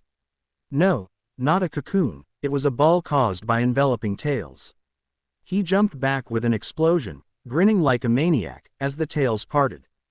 Bakugo's blood chilled, though, as he saw the glowing slit eyes of a growling Midoriya, standing right behind a shaking Uraraka. Uraraka, Midoriya said as his tails retracting behind him. Go find the bomb. He stepped in front of Uraraka. I'll join you shortly. Shakily, Uraraka nodded and ran away. Bakugo, far from intimidated, felt a thrill. His grin, almost sadistic, couldn't stretch any further. It's you and me, Deku. Bakugo called. Do you think that now you have some stupid quirk you can do anything? You are pathetic. You can't beat me. Midoriya's ears flattened behind him while he lowered his body. He looked more animal than human, ready to pounce. The tails bent around Midoriya, their tips aimed at the explosive boy. Come on, you worthless piece of shit. Bakugo roared, grinning like a maniac. Midoriya didn't need to be told twice. His tails shot forwards, spearing at Bakugo with deadly intent. The explosive boy, however, would not be undone. With practiced ease, Bakugo dodged the first tail, and slammed the second away from him. He jumped high in the air, boosted by explosions on his palms, as the rest of the tails promised to skew him alive. Bakugo kept that grin of his, noticing how the tails buried in the concrete walls and floor. So that's how he destroyed the worthless robots during the entrance exam, Bakugo mused. Pathetic. Too slow for me. Die. Bakugo laughed, propelling himself at an open Midoriya. The green-haired fox boy stared, paralyzed, as he realized the precarious situation he was in. With his tails retracting, he couldn't move. He just didn't have the battle instincts to act in time. Bakugo delivered a powerful explosion on Midoriya's stomach, launching him backwards. To Midoriya's credit, he rolled backwards and reared back on his feet, a hand clenching his scorched stomach. His angry snarl wasn't that intimidating now, pain showing on his visage. What, you thought that now that you had some stupid-ass quirk you could beat me? Bakugo yelled. I've trained for this. Sweat, blood and even beeping tears. Years and years to make it here. Midoriya bent down and growled at Bakugo. Tails readied for another barrage. I am not going to run, Midoriya thought as he glared at the explosive teen. I will stand and fight. I am no longer weak, Bakugo, and I'll show you that I too can be like All Might. Die, Bakugo yelled, exploding forward. This time, Midoriya was more cautious with his tails. He used 4, each easily dodged by someone with the reflexes of Bakugo. However, as he was about to land another hit on Midoriya, the fox boy didn't use his tails. Instead, he swiped his dangerously sharp claws. However, it was a foolish attempt. Bakugo dodged the attack with ease and slammed his 2 palms on each side of Midoriya's head, exploding. As expected, the fox boy was left stunned by the attack, head ringing. Utterly defenseless, Bakugo striked again, delivering another explosive slap to Midoriya's gut. The green-haired boy was sent flying backwards. The explosive teen stepped back, relishing in the moment. Did Midoriya really think he could beat him? Ha! As if. Midoriya, in turn, stumbled to his feet, holding himself on the wall. By then, there was a hole on his jumpsuit and the nasty burn there looked beyond painful. You can't beat me, Deku.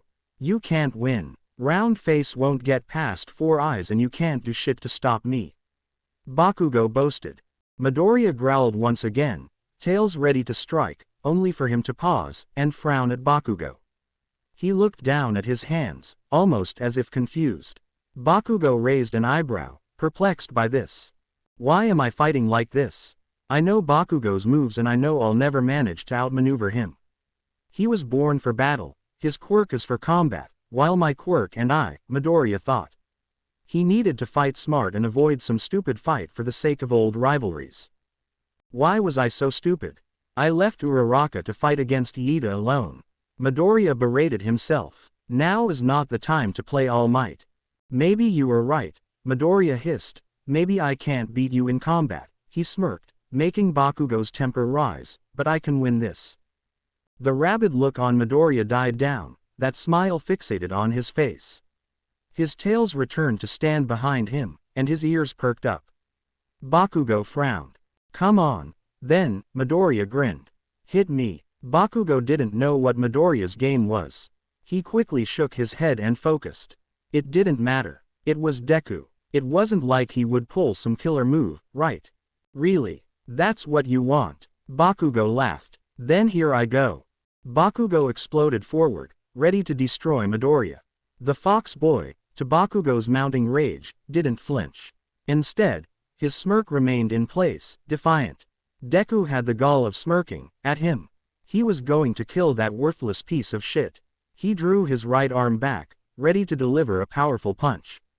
There was no way Deku of all people would manage to dodge it. And right he was, but Midoriya had no intention of dodging. Just as Bakugo was halfway through and had gained too much momentum to stop, just when one would think it was impossible to react, Midoriya's smirk turned into a grin, and he burst into a cloud of white smoke. Bakugo landed well past the cloud of smoke and snapped his head behind him. The smoke had cleared, but instead of Midoriya as the fight-worthy fox boy, there, standing and grinning at him, was a brat, a child replica of Midoriya's fox-human form, although with one large fluffy tail. Catch me if you can, Bakugo. Chibi Midoriya squeaked, laughing, before running away. Bakugo could only say one thing. What the beep? Unbeknownst to him, above him, a replica of the fox child was crawling away on the ceiling and straight towards the bomb. Uraraka slowly entered the large room, only to rush to the nearest concrete pillar. Thankfully, there were many of them to hide behind. Not far, she spotted the papier-mâché nuclear bomb. In front of it, standing guard, was Iida in his robot knight costume. Midoriya, I found the bomb, Uraraka whispered to her ear communicator. Yeah, I can see that. Uraraka nearly screamed at the squeaky voice behind him. Thankfully, she managed to cover her mouth. There, right behind her, was an amused child. No, not a child. Her brown eyes widened as she realized that it was Midoriya. Dressed in a child version of his costume and with one tail, the dark green hair and fur and those freckles screamed Midoriya. Uraraka had one word in her mind at the moment. Oh my God, he is so cute. Uraraka mentally squealed. With those oversized fox tears, those whiskers and that fluffy tail the size of his body, he looked like a hugging stuffed doll. However, the injury on his tummy, on an exposed area on what looked like a green onesie gave Uraraka pause. Midoriya, Uraraka tentatively asked. Shish, child, Midoriya said. He peeked out and made sure Iida was still distracted. By the looks of it, the bespectacled teen was communicating, or at least trying to, with Bakugo. Yep, this is my two-tailed form. Two-tailed, but, you have one tail, Uraraka pointed out. Her eyes wandered back to his injury. Are you all right? That wound looks bad. That's because in this form I split in two, you know. Midoriya explained. My other half is taunting Bakugo away from here, and yeah, I'm all right. I can handle a bit of pain, you know. The child gave a bright grin that Uraraka found endearing. Just how did Midoriya turn into such an adorable creature? To Uraraka's embarrassment, she just couldn't resist that smile, even though she knew this little boy was 15-year-old teenager. Oh, aren't you the bravest and cutest little fox boy around here? Uraraka couldn't help it, she had to pet the cute toddler. Midoriya, on his part, seemed annoyed, until the girl's hand reached his ears and scratched there. Yes I am, Midoriya purred, his tail wiggling with pleasure. He quickly snapped out of it and grabbed the offending hand. And now isn't the time for that, he mumbled, flustered. Right, the bomb, Uraraka nodded, slapping her cheek. What now? Simple, Midoriya grinned. You distract Iida and I get the bomb. He gave a thumbs up and Uraraka, fighting the urge to strangle the cute toddler in a hug, replied with a thumb up of her own. Iida, meanwhile, had given up on trying to communicate with Bakugo. Instead, he was angrily ranting about villainous teammates and the gall of Bakugo to just abandon him. Then again, they were supposed to be heinous villains, right? Maybe I should embrace my villain side, Iida hummed. Right, that's it, I must embrace my inner villainy. Yes, I shall be the epitome of evil. Bwahahaha. PFFFT. Iida, blushing with embarrassment underneath his helmet, snapped his head towards the entrance. He had forgotten to keep his attention towards the entrance.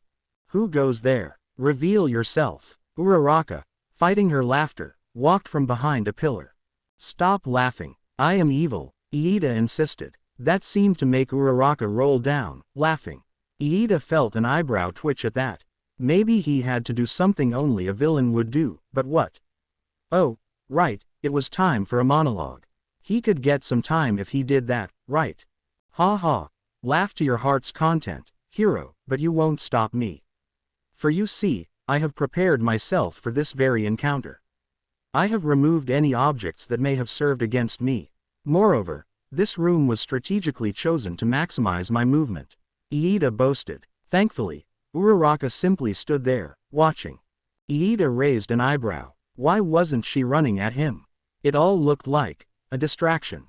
Cautiously, he paced around, looking behind the pillars of bare gray room.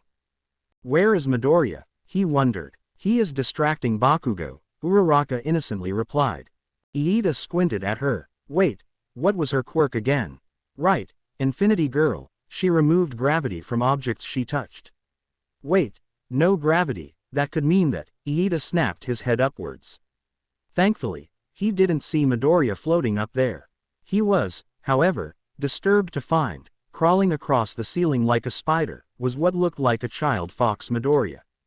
Midoriya, is that you? Iida exclaimed, shocked. The child froze and, surprised, looked down. Yep, it was a child fox Midoriya, somehow stuck to the ceiling.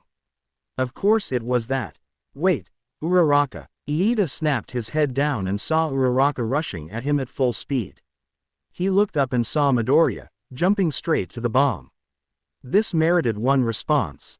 Tactical retreat, announced Iida. He grabbed the bomb and accelerated away, leaving Midoriya to land on the floor and Uraraka to stare, dumbfounded, as Iida made it to the other side of the room. "Are you all right, Midoriya?" Uraraka asked, helping the toddler up. The boy was rubbing his stomach, where Iida saw what could only have been inflicted by Bakugo. I think I scratched myself," sniffed the child. "Oh, don't you worry," Uraraka cooed. "Wait, the bomb," Midoriya exclaimed. He looked at Iida, who was giving a faraway monologue lecture. Sadly for Iida, they barely made out what he was talking about. "What are we going to do? He is too fast," Uraraka said, "and we are running out of time." Midoriya froze as an idea hit him. IIC can distract him but, his head slowly turned to Uraraka. He looked as pale as a ghost. "Promise me you won't get mad at me, please." He proceeded to pout. "Who am I kidding? I'll commit seppuku after this." "What exactly do you have in mind?" Uraraka asked, confused. Just run to the bomb while I distract Iida," Midoriya mumbled. "Let's go." "Wait," Uraraka beckoned, but the fox toddler didn't listen. He rushed towards Iida. "Your attempts are in vain, heroes." Iida laughed. Just as they neared the bomb, Iida prepared himself for another tactical retreat. He grabbed the bomb. He was about to run away when Midoriya, still a good 10 meters away, jumped high in the air. "Uraraka, run and don't look back." Poof. Iida was dutifully watching, ready to speed away, when the white cloud faded and Midoriya revealed a new form. Needless to say, Midoriya had found quite the means to distract the mock villain. In fact, within an instant Iida forgot all about the bomb. Better yet, as Iida stared at the new form, he barely had enough room to think.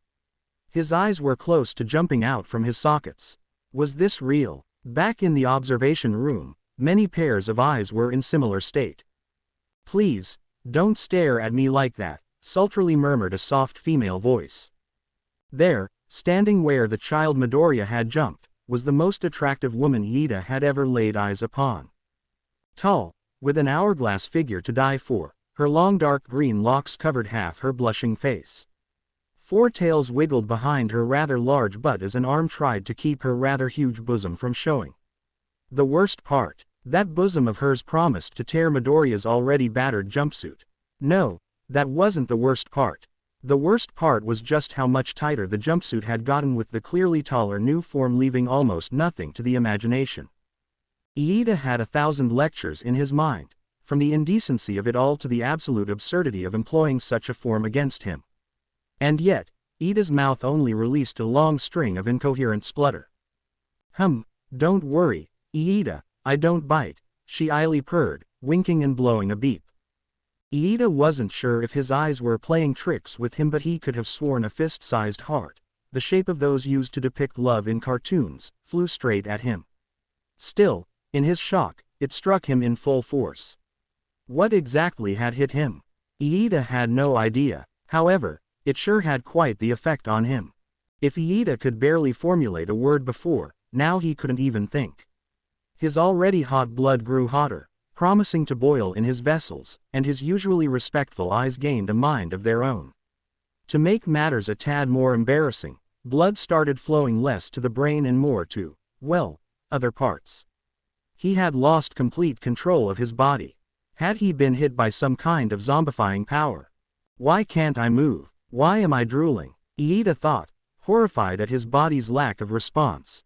It was like being a spectator in his own body. And boy did he have a front view to that, definitely attractive and hot. "No, Tenya, you are better than this," he desperately thought. He saw a woman fox Midoriya sigh, looking ashamed and rather flustered. She dropped the Y pose, visibly thankful she had managed to ensnare Iida with whatever he had been hit by. Midoriya turned to a side, only to jump back, shocked by Uraraka's thunderstruck face. "Uraraka, you were supposed to rush to the bomb," the woman said in that annoyingly enthralling voice. "Oh, right," Uraraka spluttered, red-faced. "No, I can't lose like this," Iida shouted. "Fight it, Tenya, you are no drooling pervert." But it was futile. He could only think of the most indecent things. "Come on, Tenya, fight. Your honor is at stake here. Think about what truly matters. Don't lose focus on the most important things of life." Slowly, A hand rose. Uraraka was 5 meters away. Iida felt control return to his limb and his mind clearing. By the mighty power of the rules, I compel you. Iida shouted. Slap. Uraraka and Midoriya blinked at Iida as he slapped himself. Midoriya suddenly gasped just as Iida fell to a knee, free from her Four Tails special move. Uraraka, realizing her time was running out, sprinted towards the bomb. No so fast, heroes. Laughed Iida, escaping in the nick of time. Damn it, I was so close. Uraraka said, falling down where the large bomb used to be. We are running out of time, woman Midoriya said.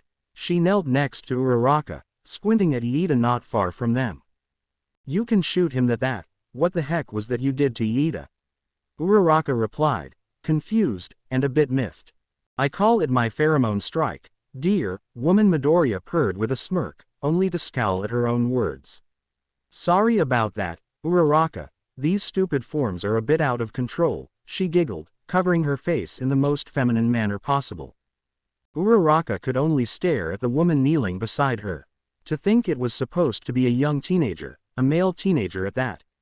Was Midoriya acting or was this truly a woman personality in there? And what the hell was with the appeal? Unfortunately, Mr. Handsome Robot Boy appears to have broken out of my pheromone strike. Not that I am surprised, I rarely play in this form so my powers are still unrefined, Midoriya pouted, lush features twisting in what Uraraka could only call an alluring face. Damn it, she hissed, slapping herself. Did I just call Iida Mr. Handsome Robot Boy? Uraraka, I've got a plan, but we must be quick. Explosive ass. I mean, Bakugo, must have figured out I am here and we mustn't have much time left, Midoriya whispered. Iida, in turn, was trying to recuperate from the last attack. His blood was still boiling and heart drummed in his heart. Just what in the world was Midoriya capable of? He had witnessed the green-haired boy transform into a fox child and now into a very attractive, a fox woman. Just what else was in Midoriya's repertoire? Uraraka and Midoriya finished their whispered discussion and, slowly approached Iida. The engine user glared at them.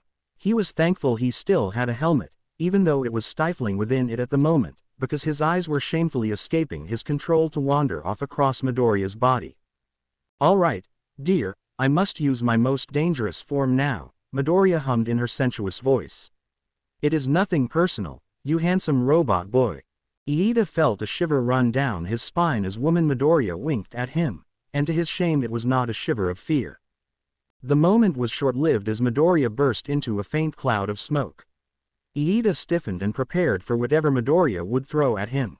Hopefully it wouldn't be another Y-Fox woman, not that Iida minded that much. It was as he leaned forward, ready to run, that Iida realized that whatever Midoriya had done to him had ebbed away. He had regained control of his body, and his decency-loving mind. Laughter echoed across the chamber.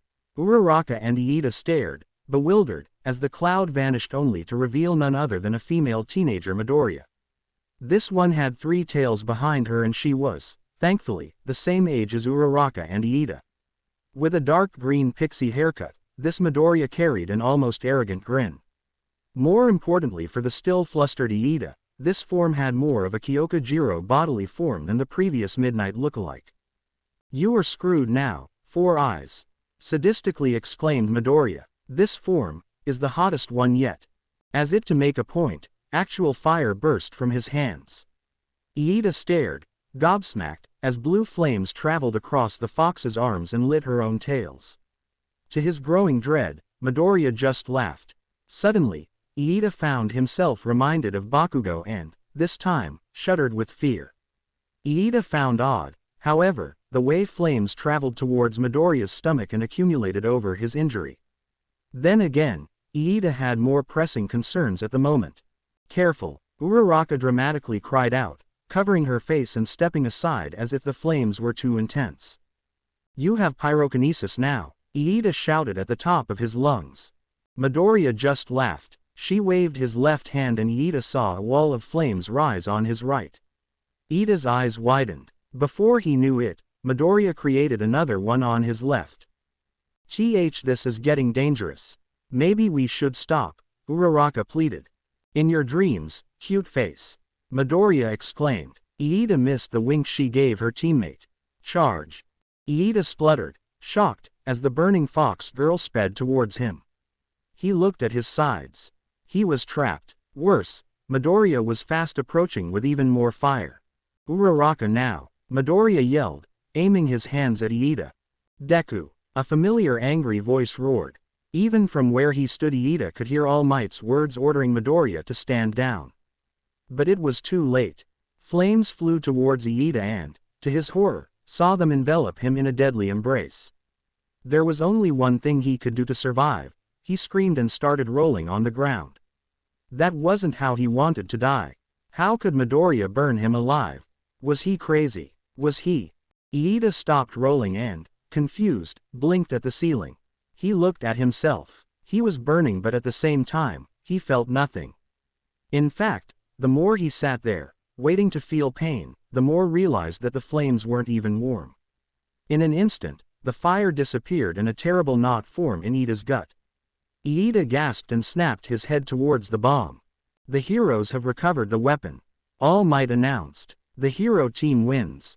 There, standing by the bomb, were Uraraka and Midoriya, a hand on the blasted thing. Both of them had wide grins on their faces. No sooner had the announcement been made, Midoriya jumped onto Uraraka and hugged the bubbly girl. We won, the girls cheerfully exclaimed. Iida, though, was still too shocked by what had happened. The girls broke their embrace, where a particular petite brunette was left blushing, and Midoriya turned to Iida. She walked to him, baring her sharp canines in a toothy grin, hands on her neck. Sorry about that, robot boy, Midoriya said, offering a hand. I didn't scare you too much with the fire, did I? Iida accepted the hand, only to be pulled up in a surprising bout of strength. So girl Midoriya was stronger than she looked like. As he looked down at the girl, Iida also realized this form was also shorter than the non-fox Midoriya. That in the open tattered hole that had exposed a grievous injury on Midoriya's stomach only showed smooth unscarred skin. How had Midoriya healed himself? Herself, or was it self? This was going to be confusing for Iida, wasn't it? I'll admit, I was concerned about my health for a moment there, Iida confessed. He bowed his head. I will concede it was a spectacularly clever move on your part. You were pretty amazing too, robot boy. The girl said, patting Iida on the back. Sheepishly, she added, sorry about the whole Four Tails thing. Just, don't do it again, muttered Iida. Both teams, come to the observation room. All Might called. Ha, in your face, bitch. Midoriya laughed, pointed at the entrance. There, on his knees, was a shocked Bakugo. The fox girl laughed at him, a bit too viciously. Uraraka and Iida, however, were a bit apprehensive about the explosive teenager. The moment didn't last long as the fox girl suddenly stumbled back, groaning, and grabbing her head. All of a sudden, she didn't look so energetic and, instead, looked ready to collapse. Ugh, I'm going to have a migraine with so many transformations, muttered female Midoriya. She looked up at the ceiling with a revitalized grin. I wonder what All Might thought about the fight. It was, well, an interesting fight, All Might awkwardly said. They were gathered in a dark, huge empty chamber with a wall filled with monitors. To a side, hidden behind a door, was All Might's observation room with monitors and a console for himself. Why he had taken to oversee the fights apart from the rest, no one knew. At the moment, though, all students were in the presence of the number one hero, ready to get a spoken evaluation of their fight. They stood there, eagerly basking in the presence of such a hero, except for three-tailed Midoriya, who was jumping with excitement and joy. Oddly enough, she had bags under her eyes and she looked ready to fall over, snoring, regardless how lively she acted. I was freaking awesome, girl Midoriya shouted, fists raised. Her tails wiggled happily behind her. Cute Face and Robot Boy were awesome too. Much to Iida's and Uraraka's embarrassment, they found a clawed arm around their necks and pulled together to a cheerful three-tailed fox Midoriya. The two blushed. What was with this Midoriya and all the touching? The rest of the class was caught between amused and outright bewildered. Say, Midori, What is it with you, being so many people? Ashido Mina asked, trying to fight a fit of giggles. You will have to ask Midoriya about his quirk later, All Might interrupted, clearing his throat. So, who can tell me who the best out there was? Yaoyorozu quickly raised her hand, drawing the class attention. It was Iida, Yaoyorozu said. He remained focused on the task at hand and adapted the best against his opponents. The choice of rune for the bomb and the prior preparation to his engagement in battle proves he took into account his own strengths and weaknesses as well as his opponents. This allowed him to gain time when the heroes made it to the bomb. Not bad, robot boy. Three-tailed Midoriya laughed, patting Iida on the back. Correct and well said, young Yaoyorozu. All Might said. To the others, you performed well, young Uraraka and young Midoriya. You prioritized your mission, acted as a team and adapted well. However, here he took a deep breath, young Uraraka, next time do try to take the exercise with more seriousness. There were a few times you ruined your team's chances of victory by laughing or staring. You will find many shocking or surprising things in your career, and thus can't allow them to distract you. Uraraka lowered her face. Midoriya offered an encouraging squeeze of her shoulder as well as a grin. The fox girl's attention, however, quickly returned to All Might as she noticed the look on his face. Her fox ears flattened and her tail stopped wagging. That was not a face he wished to see from his idol. Worse yet, Midoriya could tell he was not going to enjoy what was about to happen. Young Midoriya, All Might started, only to sigh with disappointment. Why is your quirk registry so lacking in details? It is truly shameful you dared venture into a fight, ready to use your quirk against your fellow classmates, without even providing sufficient warning to the faculty. As a teacher, I need to assess potential risks for such delicate exercises. Midoriya grimaced, shoulders slumping. It wasn't that he was being admonished but rather it hurt knowing just who was admonishing him or her. All Might, his idol, it painful. This time, it was Uraraka's turn to offer comfort. Sadly for Midoriya, All Might wasn't done. You failed to inform your teammate about your powers. Worse yet, it looked like you were reluctant to use your quirk. You entered the building in your most powerless form and did not employ any other forms against Bakugo other than the nine-tailed one. While I commend your courage, it was foolish to make a stand when you could have easily tricked him. You did manage to sneak past him, but only after you had already suffered an injury. Speaking of your confrontation against young Bakugo, I do not condone the use of your tails and claws. Had young Bakugo been any less of a fighter, you would have maimed him beyond Recovery Girl's abilities. It was a good thing young Bakugo is such a proficient combatant or else you would have been expelled, All Might harumphed. Midoriya winced, like she had been physically hurt. It wasn't that she had meant to hurt Bakugo. In fact, she knew that Bakugo would not only dodge but probably beat him in his nine-tailed form. That ferocity you displayed, it was truly unbecoming of a hero. A hero must show courage and defiance in the face of evil.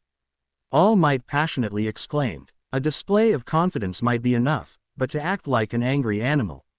Absolutely not. I suggest you control that anger, young man, before it causes problems in the future. Midoriya grimaced, staring despondently at the floor. Lastly, I will have to inform your homeroom teacher regarding these forms of yours. You appear to have a lack of control over them that speak of inexperience and that can surely be dangerous. Next time, do try to rein in these alternative personas of yours, All Might concluded, delivering the finishing blow to Midoriya's pride. All Might proceeded to turn towards a corner of a room. There, standing with a look of apathy, was Bakugo. He appeared to be ignoring the entire class, glaring and cussing as far away as possible from everyone else. Now, young Bakugo, All Might said, taking a deep breath. Yeah, I screw up, Bakugo scoffed. I know what I did wrong. Do you now? All Might wondered, arching an eyebrow. Share it with the class. Bakugo remained awfully quiet. Then allow me to list your failures in this exercise. All Might's usually candid tone took a terrifying harsh edge that made the students stare at the man with apprehension. First, you didn't just abandon a teammate, you ignored him from the start. Moreover, You avoided any attempts at communication from young Iida and wandered off to a maze of a base. What would have happened had you missed the hero team altogether? Would you have been wandering around or waiting for them to casually pass by you? Bakugo scowled but said nothing. Second, in your arrogance you underestimated your opponents. Worse yet, you lost sight of your own mission due to some sense of personal vendetta or for battle lust. Young Midoriya played you like a fiddle, once he remembered how to use his quirk, that is.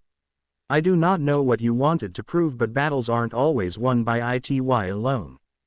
Bakugo hissed, baring his teeth, and clenched his fists in anger. However, he kept his head down. Third, I am appalled at your lack of restraint. I did not miss the fact you aimed straight to young Uraraka's head in your initial engagement. Uraraka grimaced at the memory, only to turn towards a reassuring Midoriya. Hadn't young Midoriya acted in time, I fear what might have happened. I wasn't about to kill her, Bakugo spat. No, but such a strong explosion, to the face and at such close range, could have given her a concussion, at the very least, and a broken neck at worst. As miraculous as Recovery Girl's quirk is, that does not excuse such apathy towards your classmates' health. I must say, I never expected to witness such violence as you displayed against young Midoriya, All Might said. You had more than one chance to capture him and, instead, chose to use your quirk and inflict damage. That is truly reprehensible. All Might pointedly looked at the explosive teenager. Said boy, though, decided to growl at the floor and keep his hands in his pockets. As much as Bakugo tried to give off a dismissive aura, his classmates could tell he was at the brink of exploding. Now then, the next team. All Might proclaimed. Uraraka and Iida turned to Midoriya, ready to console the poor boy turned girl, only to find Midoriya smiling and wagging her tail without a care in the world. The two stared at him, her, with bewildered faces. They had kind of expected a different reaction given what little they knew about Midoriya, but it was clear that, while he remained in that tailed form, she sure seemed to keep an undaunted disposition, different from his human form, that is. Midoriya stretched a bit, her grin unfaltering. Meanwhile, Todoroki and Shoji filed out. The green-haired fox girl paused as she saw a nervous Ojiro and terrified Hagakure following after the first duo. Midoriya felt sympathetic for them. They had all seen Todoroki's crazy ice powers. However, her grin never left her. Hey, invisible girl, tail boy. Midoriya cheerfully called, hopping towards them. Ojiro and Hagakure paused, visibly confused. The rest of the class stared, somewhat bewildered by such happy fox girl. How could she remain so happy after All Might's harsh admonishment? The Midoriya they had met the day prior was nothing like that cheerful and confident girl. She leaned between the two and whispered something. Ojiro and Hagakure stared at her, dumbstruck expressions plastered on their faces. Young Ojiro, young Hagakure, All Might's voice said, please, proceed to Villain Lair B. Good luck guys, Midoriya said, patting the hero duo, before turning around and hopping away. What was that about? Uraraka asked Midoriya as she approached her. Just being an awesome person, Midoriya chuckled. She suddenly froze, only to scowl. Ugh, enough of this. Iida and Uraraka traded confused expressions. Next thing they knew, Midoriya went poof and there was a much familiar green-haired human boy. Said boy proceeded to fall on his knees and hyperventilate. I can't believe I used the four-tailed form. He bead, paling. You alright, Midoriya? Uraraka wondered. This is awful, Midoriya mumbled, tears rolling down his face. I am so sorry guys. I just, when I am. Iida and Uraraka were starting to worry about the green-haired boy. Midoriya, what is the issue here? Iida inquired. Do you require medical assistance? Or should we procure psychological assistance? Aren't you mad? He tentatively asked. Uraraka and Iida frowned, trading baffled looks. Why would we be angry? Uraraka wondered. I was awful, Midoriya bead. My quirk it is awful. Huh, I think it is pretty cool.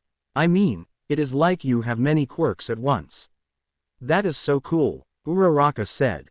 Indeed, I believe it is an impressive quirk, Iida said, before his cheeks started to redden. For its applications, of course. You aren't saying that because you are heads over heels for Y Midoriya, are you? Teased Uraraka. Preposterous. Absolutely not. Iida exclaimed, karate chopping the air with desperation as his charcoal red face released bursts of steam. Midoriya, surprised, stood up. He stared at the two, as Uraraka giggled and kept teasing Iida further. Did they really like his quirk? Midoriya grimaced. Then again, they don't know what it is like, he mentally muttered. Oh Midori, a familiar sing-song voice called. Midoriya shuddered well before Mina Ashido, followed by the others, surrounded him. He looked at them, horrified.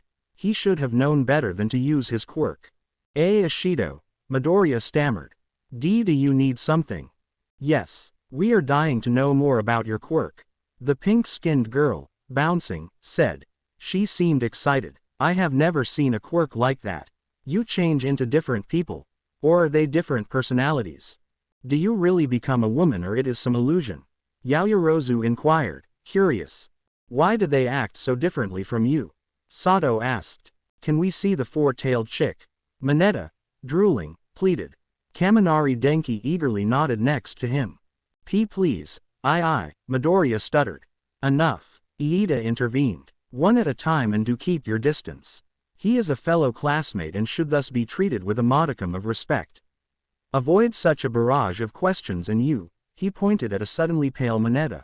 I rather not speculate your intentions but you would not want me to inform Aizawa about it. I just was, a sweating Mineta stammered, oddly reminiscent to human Midoriya. Heroes may enter. All Might's booming voice cut in, drawing their attention to the screen. Thankfully for Midoriya, everyone turned their heads towards the action. Todoroki and Shoji calmly stood outside the building for a moment. Shoji said something to Todoroki, who proceeded to step forward, sparing a glance to his teammate. Apparently, he had asked Shoji to stay behind. Then, Todoroki froze the building. Literally. Everyone stared, shocked, at the power they had witnessed. Then again, they had seen Todoroki ride walls of ice during the 50-meter run or employing suddenly sprouting pillars of ice to throw the softball. More shocking, however, was what had happened to the villains. Todoroki marched in and strolled down the corridors in triumph. Who could blame him? He had shown an amazing display of raw power. Ojiro and Hagakure hadn't stood a chance, or did they? Isn't he being a bit arrogant there? Honta pointed out. He probably assumes he froze the villains, Ribbit, Asui pointed out. He won't see it coming, will he?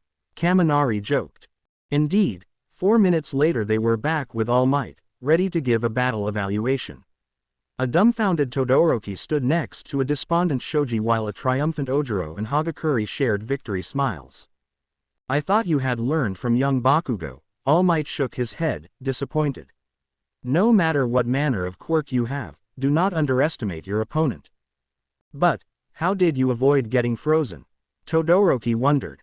Well, we kind of were expecting as much, Hagakure admitted. Midoriya told us you would probably do something crazy like that and stay on our toes at the start just in case. Midoriya was thankful she didn't mention how he had pointed out how Todoroki was weakest and most vulnerable from his left side. Considering just how you overdid things yesterday, we kind of saw where he was coming from. Ojiro sent an apologetic smile towards Midoriya, who shrugged. We did not expect you to freeze the entire building, though. It doesn't matter, All Might said, sending a reproachful look towards Todoroki. You did exactly what I admonished Bakugo for. In fact, I expected better from you. Consider yourself lucky that we haven't started taking into account collateral damage. In the end, Hagakure was considered the best fighter in the fight for her stealth when she was shivering. After witnessing Hagakure and Ojiro's swift fight against Todoroki, where Hagakure distracted Todoroki by grabbing him by his left side and gave her team enough time for Ojiro to deliver a knockout kick, the rest of the fights carried on in a similar vein. Shoji had tried to step in, but was defeated by Ojiro. Rather than charging head-on, hero teams employed stealth, while the villains tried to use subterfuge, traps and surprise tactics. Midoriya watched as everyone tried to discover clever ways of employing their quirks for combat. As expected, it was different from performing physical exercises in the open. It truly allowed everyone to shine, especially those who had been rather unimpressive the day before. Tokiyami's dark shadow proved stronger than the previous day while Kyoka revealed the spying capabilities of her earphone jacks. Some had to get creative, like Koji with his animal-controlling quirk and Asui with her frog mutation quirk. Others had to do their best with what they had, like Kirishima with his hardening quirk. Truly, Midoriya loved seeing quirks in action. He watched, taking in their actions and moves, mentally planning to write many entries in his beloved notebooks.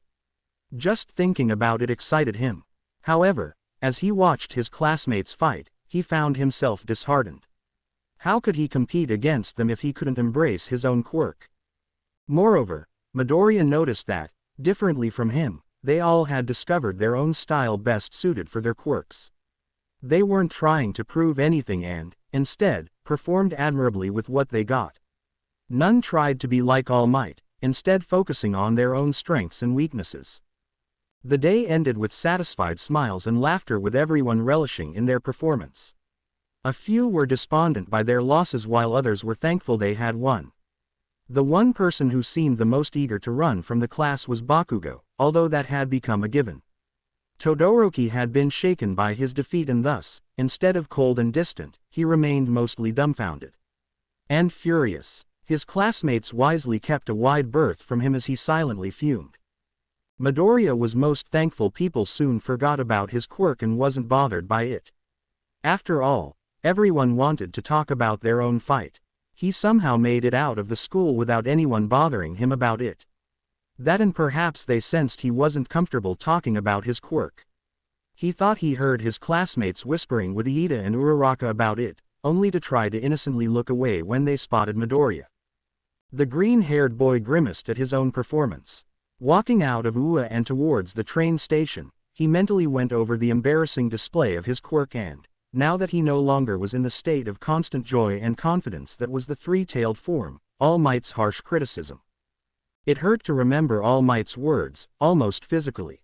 True, he had been correct on all points and it was his job to point out Izuku's flaws, it hurt nonetheless. Midoriya's idol, who he had wanted to be like for so long, might as well have Texas smashed him. He wanted to believe he still looked up to him, but after the well-deserved admonishment, Midoriya had to come to terms with the truth. All Might, for all his greatness and titles, was a human. All Might was not some god to look at with only admiration.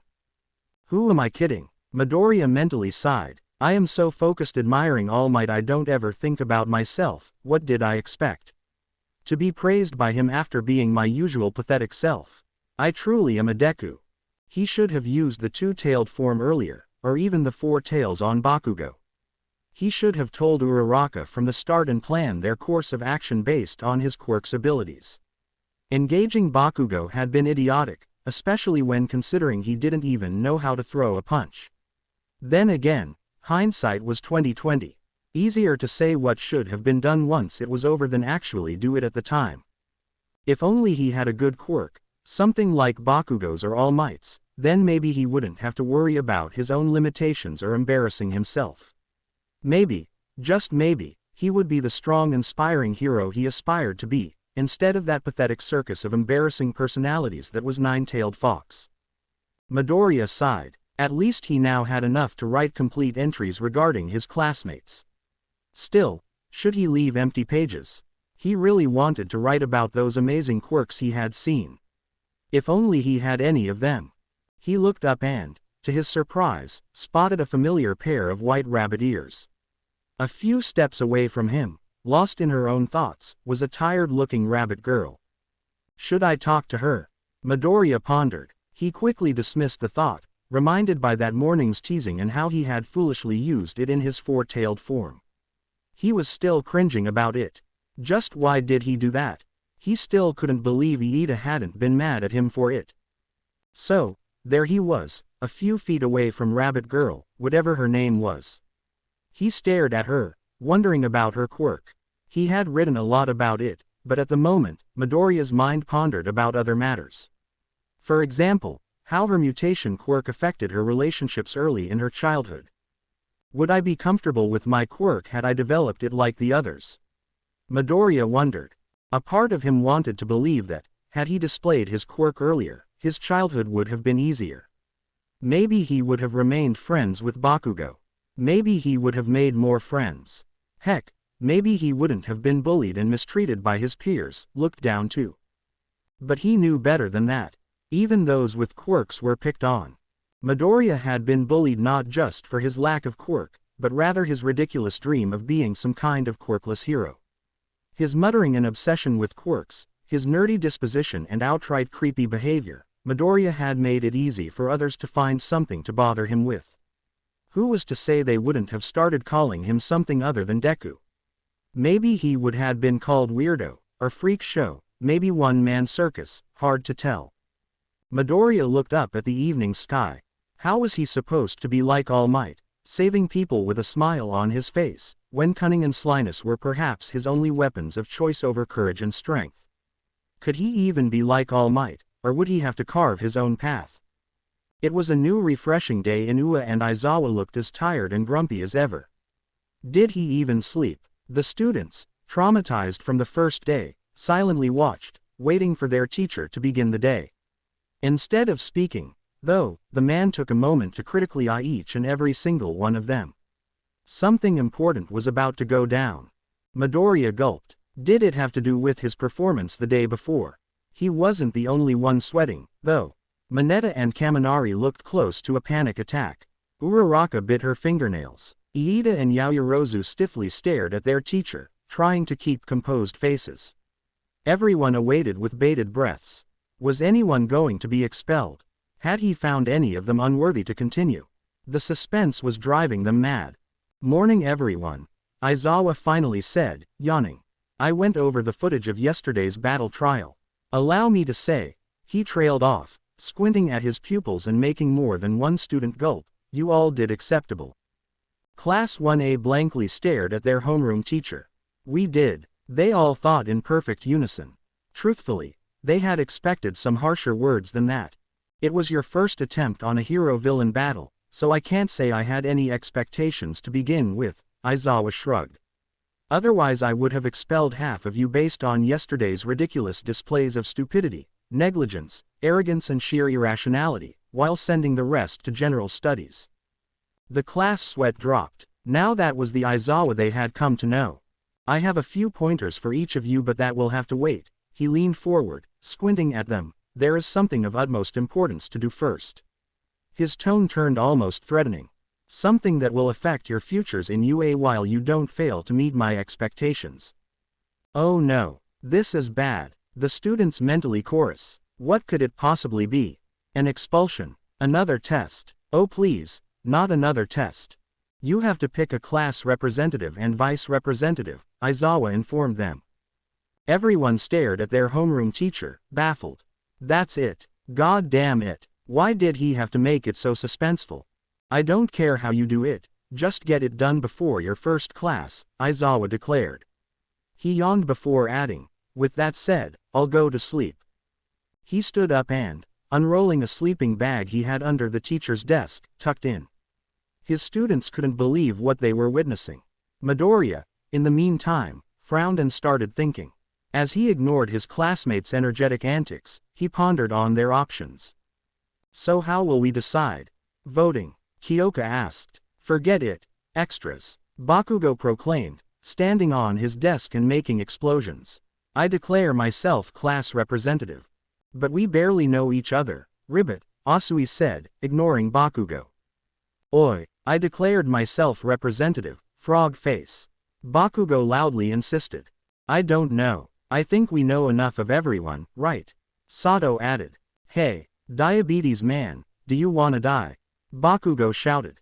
Does anyone know what are the responsibilities involved with being class representative? Yaoyorozu tentatively asked, sounding uncertain. Who cares? The class representative is the top dog and that means, Bakugo yelled, only to be interrupted. I have no idea but it sure sounds manly, Kirishima commented. He did, however, frown and scratch his head. Does he even do anything or is just some title? Beep you, extras. Bakugo, red-faced, yelled. I think he or she has to deal with any events, help organize stuff and, Other stuff, I think. Never had one in my middle school, Zero answered. Why you little, Bakugo, seething, growled. It sounds fun. Pick me, Ashido exclaimed. I propose Iida as our representative and Yaoyorozu as second. Everyone, Bakugo included, looked to Midoriya, who immediately broke into incoherent spluttering and shrunk in his seat in a fit of embarrassment. Don't you want to be class representative, Midoriya? Uraraka asked. Well, yeah, nervously replied the green-haired boy. But I know I'm a nervous wreck with people and I don't think I could handle responsibilities, not like Iida at least. He has proven to be smart, methodical and dedicated, like Yaoyorozu. At least, that's my impression from what I've noticed. The difference is that Iida is, well, Midoriya fought a smile from forming, more enthusiastic, maybe a bit too enthusiastic. Are you sure he is a good choice? Mineta asked. The guy can be intense, you know. The class representative probably entails many responsibilities and I really don't see anyone of us being better at fulfilling such a role than, well, Iida, Midoriya asked. He looked around. Would anyone spend time from homework or training to do something boring like meeting with other representatives or organize mundane matters? I mean, it is nice to be representative and all but, it does have boring tasks attached to it, right? That seemed to dissuade most of them from wanting to be class representative. To Midoriya's utter surprise, everyone was paying attention to him. While it felt nice to be recognized, it sure was embarrassing. Yeah, I can definitely see Iida doing paperwork, Ashido hummed.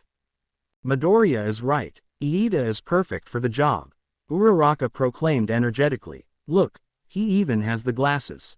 He looks the part, doesn't he? Yaoyorozu too looks the part. That isn't a requirement for the position, Midoriya murmured. Oi, extras. Everyone scowled and turned to the explosive blonde.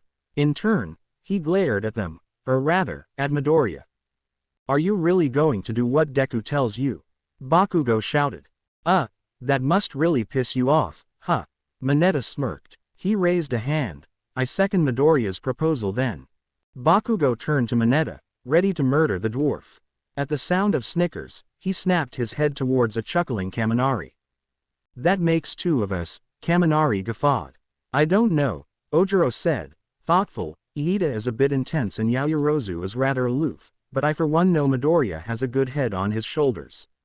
If he believes Iida and Yaoyorozu are the best for the position, I guess he probably is right. He sighed and, with visible reluctance, raised his hand. I vote for Iida as representative and Yaoyorozu as vice representative. Me too. The floating clothes that were Hagakure exclaimed. Iida and Yaoyorozu have my sparkling vote, hun, Aoyama proclaimed. It seems the forces of darkness have made their choice, then I shall acquiesce, Tokiyami dramatically hummed. Shoji merely gave a thumbs up to Midoriya while Koji Koda wrote in a large piece of cardboard, Iida Yaoyorozu. To Midoriya's surprise, nearly the entire class decided to make Iida class representative and Yaoyorozu the vice representative. Bakugo ranted against it, mostly decrying Midoriya's involvement in the final decision. Todoroki remained quiet for the whole thing, only to say he didn't care who the class representative was. Thus, within a few minutes, Iida and Yaoyorozu stood at the front. I humbly accept this position, Iida said in his loud intense voice. I promise I shall live up to all of your expectations and that I shall not fail you.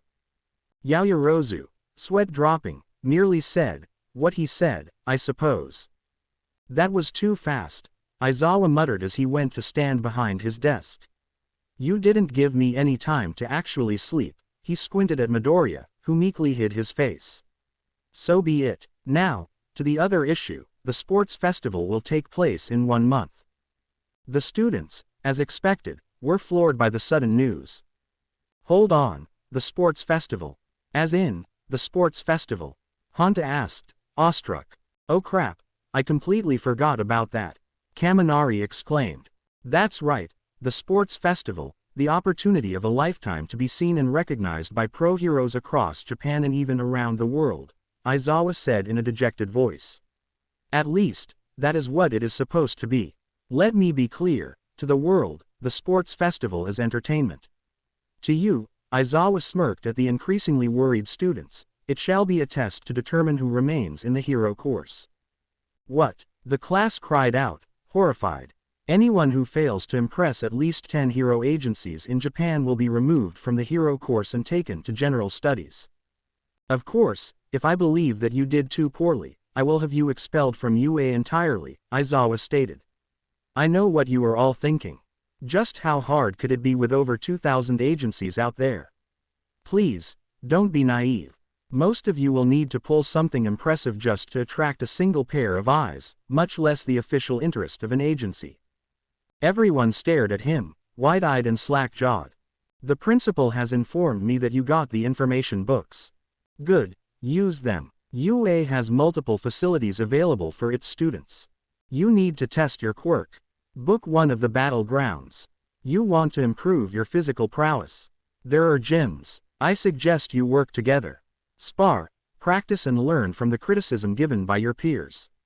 Above all, go beyond, go plus ultra, Aizawa yawned.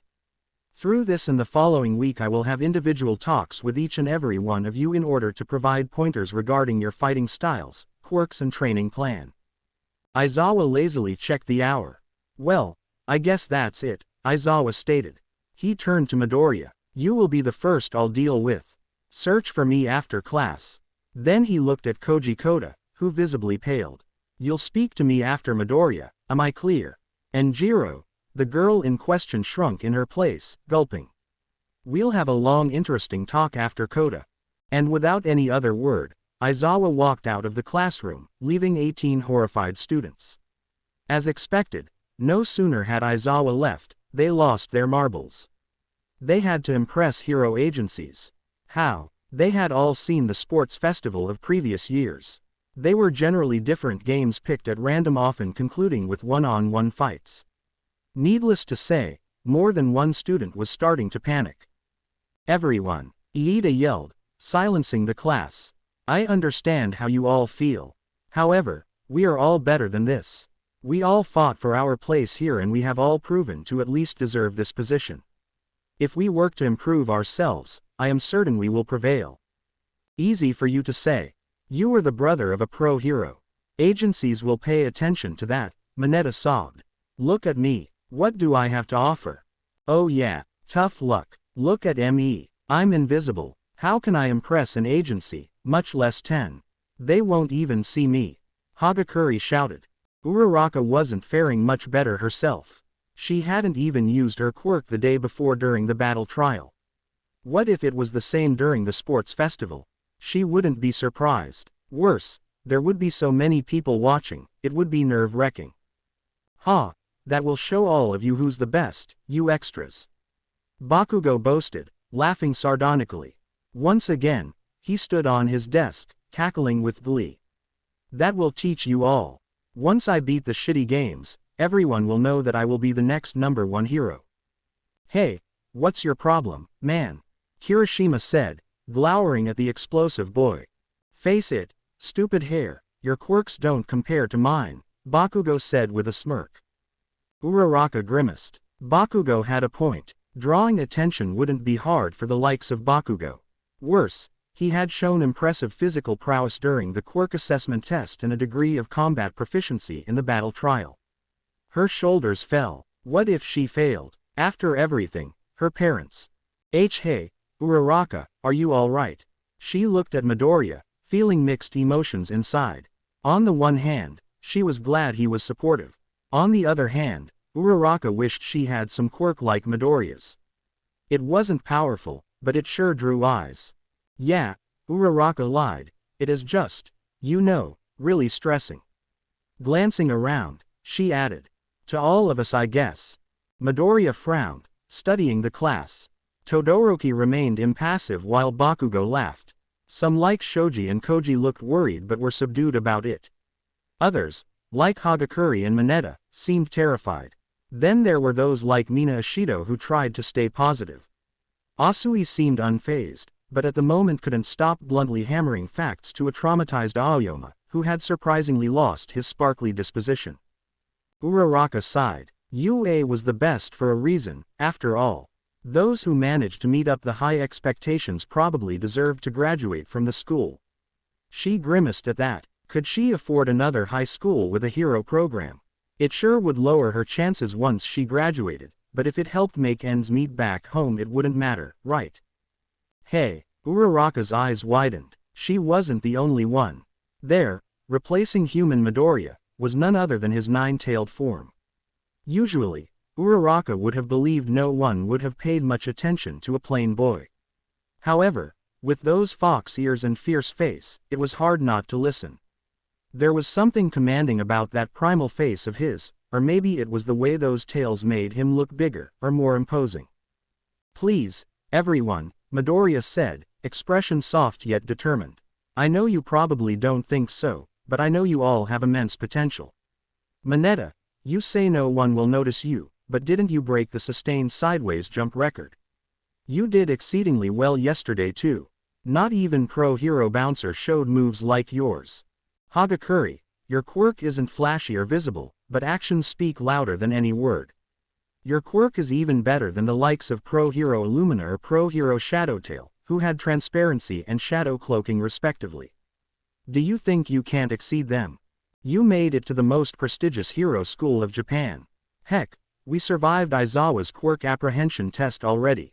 We have an entire month to train. That is more than plenty, Midoriya said. True, some of you had been practicing since childhood, but did you have top-level training facilities like UA? Do you really believe we can't beat Aizawa's expectations? Well said, Midoriya. The fox boy in question stiffened and his face heated as Pro Hero Smintos said. He calmly walked to the teacher's desk all while a blushing Midoriya looked like he wanted the ground to swallow him whole. Let me guess, Aizawa has scared you already about the sports festival, Smintos sighed, shaking his head. Don't let the fear of failure consume you. Like your classmate correctly said, you can all beat Aizawa's expectations. Of course, as long as you train and work hard, that is. Now, let us go back to modern literature, shall we? Midoriya was so embarrassed after that, he couldn't pry his eyes from his notes or the blackboard. What had possessed him to deliver such a ridiculous speech? He concentrated in his classes and managed to distract himself from his own stupidity, returning to his human form. He hated when he slipped into his nine-tailed form. Unfortunately, what was done and his classmates wouldn't let it pass so easily, not during break time. Hey, Midoriya. Midoriya looked at the floating clothes. Behind her were other classmates, including Mineta. Why yes, do you need anything? He stammered. Yeah, we were wondering about those pros you mentioned. How did you know about them? I've never heard of a pro hero Illumina, Hagakure said. Yes, I guessed as much.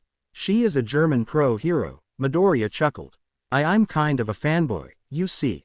And that was how Midoriya ended up every break time and even lunch break going on and on about various pro heroes he knew.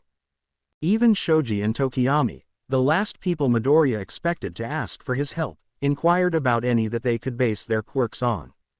Of course, Midoriya, with the memory of more than a dozen notebooks worth of pro heroes information and hours spent researching and learning from international heroes, had more than enough material to talk about. Be it Argentinian or Taiwanese, Midoriya had a diverse array of heroes he had studied and stored in his mind.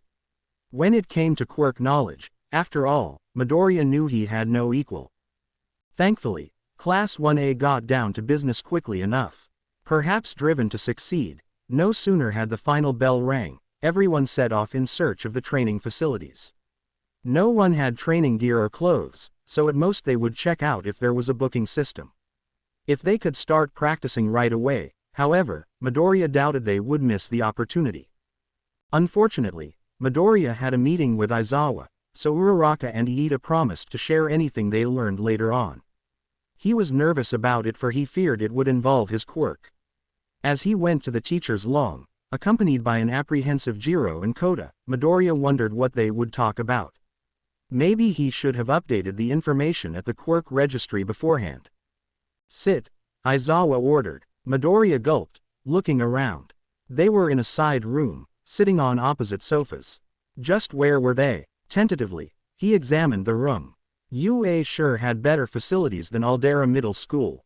Outside, Jiro and Kota patiently waited for their turn with Aizawa. Let me just say, you truly are a problem child, Aizawa tiredly sighed. He leaned back, exhausted. On one hand, he held a mug of steaming coffee. Midoriya did not miss the files on his lap. Tell me, Midoriya, why didn't you update your quirk registry? Midoriya grimaced, looking at his lap in shame. Yep, he had surely screwed up with that. Had you been anyone else, I would have expelled you, Aizawa growled, squinting angrily at Midoriya. What you did, using unknown quirk facets, on your classmates, was foolish and risky. True, they were harmless, but we had no means to assess that. More importantly, the lack of information in your quirk registry severely underestimates the scope of your quirk. What if you had attained a violent form? What were we supposed to assume? Midoriya's shoulder fell and he shrunk deeper. Boy was he done for, and he deserved it. However, given your circumstances, Aizawa muttered, casually opening the files on his lap. I've decided to let the matter go. Do not get me wrong, Midoriya. As soon as we are done here you will update your quirk registry, and if I ever hear that you concealed information about aspects of your quirk, I will expel you. Am I clear?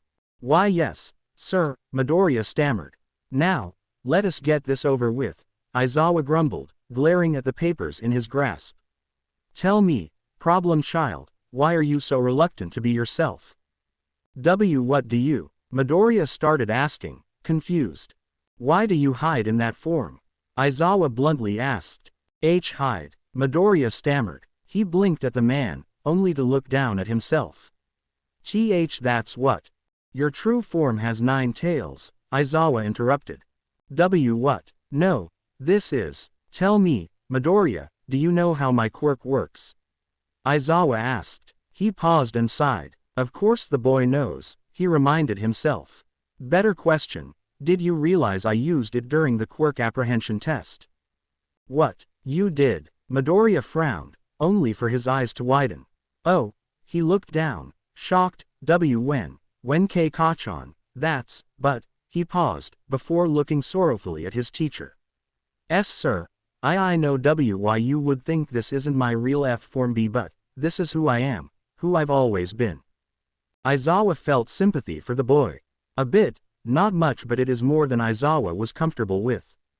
Kachan, you mean Bakugo? Aizawa really didn't want to touch that topic, but since he was there, why do you call him that?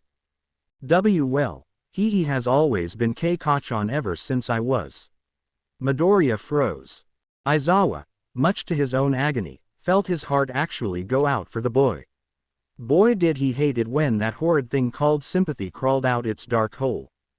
Since before you suppressed your real form, Aizawa summarized. That would explain why your real self looks ready to maul Bakugo. He raised an eyebrow. You do know he is a bully that is more worthy of juvenile prison than my class. That's not true, Midoriya mumbled, shaking his head. He really isn't that bad. Should I use my quirk to know what you really think about him? Aizawa dryly chuckled at that. Problem child, see these files here. He patted the stack of papers on his lap. I've been digging up your short life, with some help, and I do not like what I found. I might not have found concrete evidence, but I am not stupid. I know the role Bakugo played in your current mental state and your late quirk manifestation. Midoriya squirmed under his teacher's gaze. Aizawa really didn't want to squint at the boy, but it was hard not to. He took a soothing breath, remembering he was supposed to help Midoriya, and looked down at the files. Aizawa, in part, wasn't sure he even wanted to start. Sadly, a hero had to deal with some nasty things. He went through the first page. So from early childhood you were always in close proximity to Bakugo. Kindergarten, grade school, middle school and now high school. Your mothers, being close friends, almost made sure you saw a lot of each other. In fact, at some point, you were allegedly friends yourselves. That was until his quirk manifested and yours didn't. Naturally, you developed a clumsy nature. Midoriya did not like the way Aizawa said it, or how those eyes were almost accusing. The green-haired boy squirmed under his teacher's gaze.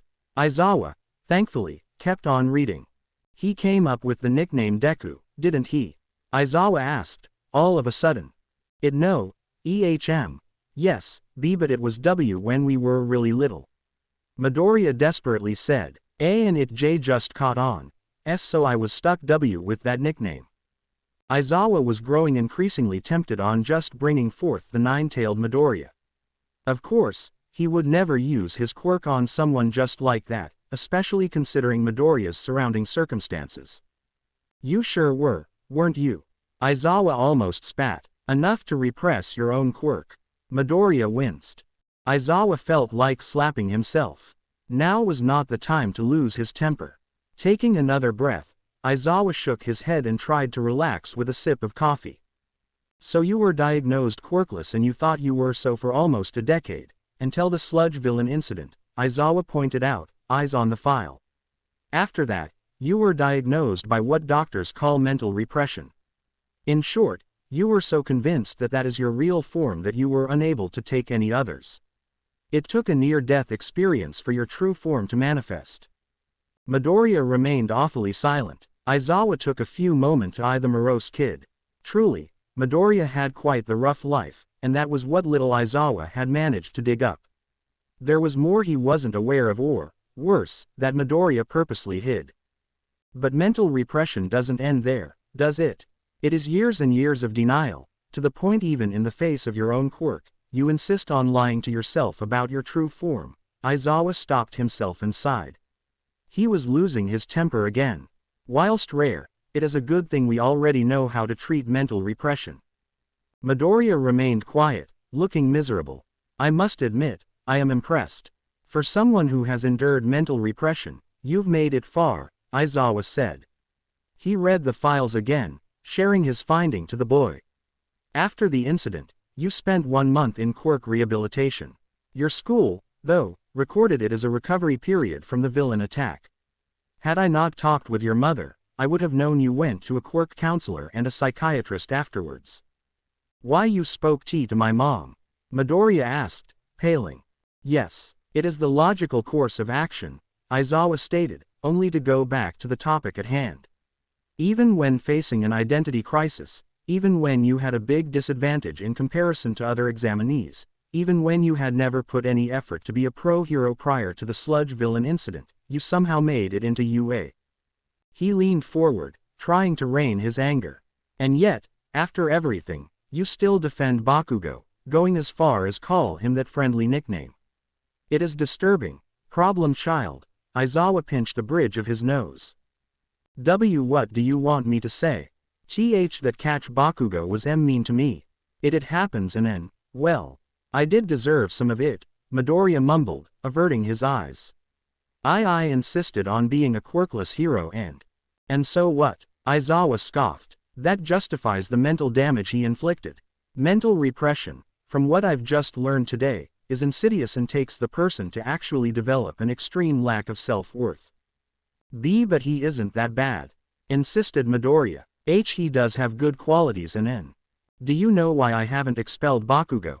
It isn't because of his quirk, it isn't because of his oh-so-amazing scores, Aizawa almost growled. It is because Principal Nezu, and I, understand a boy like that, if we pop his bubble of grandeur at this point, will become a villain. He would never, Midoriya shouted. Yes, he would, and to this point Bakugo is awfully close to being one, stated Aizawa. Do you think you are the only one he has bullied? Again, I don't have concrete evidence to pin him down, but I know one other student of UA who has come across Bakugo's destructive path. I have dealt with his kind, even had one as a classmate. 9 times out of 10, they fall into villainy. The best we can do is redirect their megalomania against villains, but what they suffer is incurable. Can Bakugo become a great hero? Of course, I'll make sure of that. He might even hit the top 10, but he will unfortunately be, at his best, a villain on the right side of the law, Aizawa grunted. How can you just say that? Midoriya asked, horrified. Get used to it, problem child. In this world with quirks, I am afraid old remedies don't work with the new problems. We have to make terrible compromises to avoid death and chaos. Do I like it? Of course not. I think our society has created a terrible rot that will inevitably bring about a new dark age, but that is a discussion for another time. Just think about Bakugo and his treatment of you. I might not be able to punish him until he crosses the line he so surely treads, but the best I can do is set you in a path away from him. Aizawa sighed, shaking his head. It was time to change the subject, if only to avoid Midoriya from breaking into tears. Boy, did he really want the nine-tailed form there. He even got one of Hound Dog's anger management chewing toys just in case. But no using your quirk on your students without reason. How did you train for the exam? Midoriya was visibly relieved at the change of subject. I mostly dedicated myself on improving the control on my tails. At first I used them for mundane tasks, then I used them to move increasingly heavier objects, Midoriya said. I started running, going as far as neighboring districts to improve my stamina. You focused only on your nine-tailed form, Aizawa pointed out. A smart choice, given the limited time at your disposal. However, your control is still lacking and your inexperience in combat is telling. How do you intend to train for the sports festival? Are you going to focus entirely on your most combat-oriented form? Midoriya stammered, before regaining his composure. I intend to use weights to improve my control on my tails as well as to strengthen the rest of my body and in practice fighting techniques, for my nine-tailed form, that is. What about the other forms?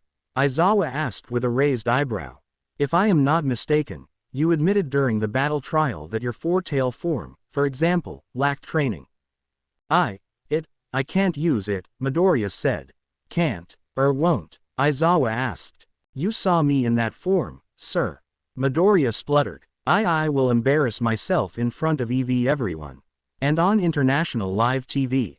Do you know what I saw when I studied the footage of the battle trial? A hero in training with the ability to incapacitate someone without harm. The Four Tails has a uniquely useful ability, Midoriya. You know that, Aizawa said. What about the Three Tails? You pulled a clever stunt with that form.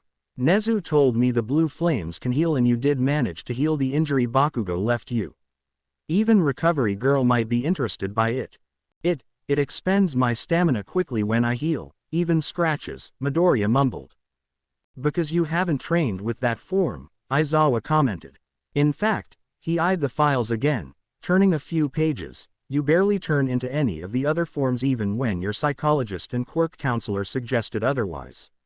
Your mother has informed me that you even have a special permit to transform in public due to the psychological nature of your quirk. Why you can't suggest I go around in my other forms, Midoriya spluttered. That is exactly what I am suggesting, if only to get you comfortable in them. Your biggest impediment going forward is your reluctance to exploit your quirk to the fullest. In fact, Aizawa hummed, eyes on the files. Your mother informed me that there is a grave risk of stunting your own quirk unless you use it. For all we know, this could help you unlock more forms. Midoriya didn't look convinced. If anything, he was visibly disgruntled. I will not force you to do anything. I, however, believe you should use this month of preparation to train with your other forms. Thus, I suggest you actually spend time in them to make up for lost time. You were never supposed to remain in that form forever, Midoriya. I can't, sir, Midoriya muttered. I lose myself when I am not, me. You saw me as the Four Tails and how I acted. That is a result from mental repression, or that is what your psychologist believed, Aizawa said, looking up from the papers.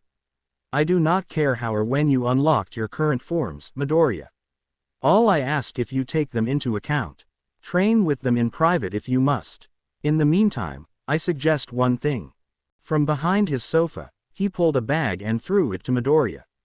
He caught it and stared at it, confused. Practice, Aizawa stated. Midoriya looked at the bag, confused, before turning to his grinning teacher. I have spoken to your mother about this and she has agreed. Again, I won't force you, but this is for your own good. But this is, Midoriya, bewildered, was saying until he realized what it entailed. He looked down at the package, only to snap his head at Aizawa, disbelieving. No, he stood up. I am not. Again, Aizawa, amused, raised his hands in a placating manner. It is your choice. We encourage you to do so, but it is up to you. I've discussed this with Nezu and he has given the green light. The other teachers saw no issue. Midoriya scowled. With that out of the way, Aizawa carried on, turning more pages. Midoriya frowned at the stack of piles. Just how much had his teacher dug up from his past? Let us talk about how we can further overcome this ongoing repression of yours. I have an idea but I doubt you will enjoy it. Huh? Midoriya asked. What? He had more to suggest. Since your last costume needs to be remade thanks to Bakugo, I want you to redesign your costume. Midoriya frowned. With midnight, Midoriya's eyes widened. No, I don't mean it so you can learn from her, although you should. She is a costume designer and she can help you come up with a costume befitting you and not an All Might fanboy. Was I that obvious, or did Mom tell you about my costume? Midoriya mumbled, grimacing. Both. Midoriya, you've already been told this but I'll say it again. You need to stop being a fanboy and start thinking about yourself. It is time you figure out who you are and who you want to be, and that problem child begins with the basics like your costume, Aizawa admitted. Please, think about it, alright? I don't want you to waste your potential, problem child. I can see a worthy hero in you, I just hope you may see it one day. For a moment there Midoriya wondered why he didn't feel happy someone had actually said he could make a great hero. It was one of those things he had craved for his entire life. Perhaps it was because of Aizawa's personality, or maybe it was the bitter taste in his mouth after their talk regarding Bakugo. Midoriya looked down at the offered package, and scowled. However, as much as he hated this proposal, Midoriya knew Aizawa was right. He had to accept and embrace his other forms, and that meant actually spending time as them. That didn't mean he liked it. He could always dedicate a few hours after school. Yes, he didn't really need the forms other than the 9 tails, right? He would never in 1,000 years go along with this preposterous proposal. I can't believe I am going along with this, mentally muttered Midoriya the following morning. The train finally set off and Midoriya made it a point to look down. At the moment he was a bit apprehensive, given his current form. The last thing he wanted was for the rabbit girl to talk to him that morning. He had had enough with Mother swindling him to follow Aizawa's stupid plan without rabbit girl thrown into the mix. Just think of this as training, Midoriya mentally repeated. He scowled and clenched his fists. Just why did I have to have a quirk like this? Excuse me, a quite undesired voice called. Midoriya looked up and scowled again. Speak of the devil and she will come. However, instead of embarrassment or anger, a very playful part of him chuckled inside and, for once, Midoriya decided to play along. Do you happen to have a brother? Rabbit girl asked, surprised. She sat next to a 3-tailed Midoriya, making use of the free seats before the next station. You know, a boy, 9 tails. Oh, that would be my brother Izuku, Midoriya coyly said. It was so hard not to smirk. I am Izumi Midoriya. Huh, for a moment there I thought Fox Boy had gone all tranquil or something, the rabbit girl huffed. I'm Rumi Usagiyama, by the way. You better remember that name. She proudly said, smirking at Izuku. I'll make it to the top 10 pro heroes. Nice to meet ya, Usagiyama, and I sure don't doubt it, Izuku said. He was really trying not to laugh at poor rabbit girl. Boy was she up for a big surprise. I saw you during the sports festival last year. You were pretty amazing. Ha, of course I am. Rabbit girl exclaimed, chest puffed up with pride. When she looked at Izuku, however, she quickly looked confused. Say, why haven't I seen you before? And what happened to Fox Boy? Izuku is running late, actually. The doofus overslept, Izuku said. And you will catch me dead before you see me with him. Ah, twins, right. Rumi said with a knowing smile. Ha, I understand you pain. Yep, so you have siblings. Yeah, Rumi groaned. I have 8 of them and I'm the oldest. 8, Izuku asked. Sorry, I didn't mean to sound so surprised. Well, I did get my quirk from somewhere, you know, and you know how rabbits can be, Rumi sheepishly chuckled. Now, imagine if both your parents have the quirk rabbit. Izuku's eyes widened. What are the odds? He asked. Well, it is actually a long but funny story, Rumi chuckled. The gist of it is that, although both their quirks share the same name, they are actually different. My mom can transform into a rabbit, but has a lot of, well, rabbit behavior when human. My dad, however, has a mutant type. I take after him, you see. So, when they met well, kind of hit it off, and here I am. Trust me, it is a long story. A part of Izuku, the zero-tailed persona no doubt, seemed absolutely shocked that, there he was, talking to a relatively hot girl. What were the odds? The rest of him, however, impishly chuckled. You know, Izuku's and my quirk doesn't actually come from our parents. In fact, we have a very weird mutation that comes from unrelated grandparents, Izuku shared. Seriously, that sounds cool, Rumi said with a grin. So are you in the hero course like your brother? I don't want to sound harsh or anything, but you sure don't look your brother. Sadly, no, I'm in general studies. What was that about my brother? I've been told I look a lot like him, could actually pass as Izuku if I wanted, Midoriya wondered. She was perhaps enjoying this too much.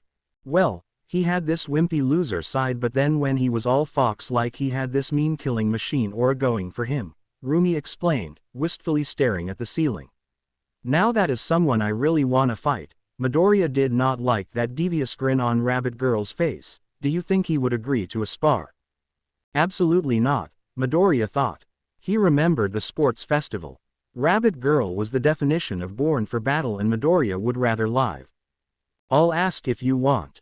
Say, you are in the hero course, right? Somehow, Izuku could not understand why or how he had managed to befriend the Rabbit Girl.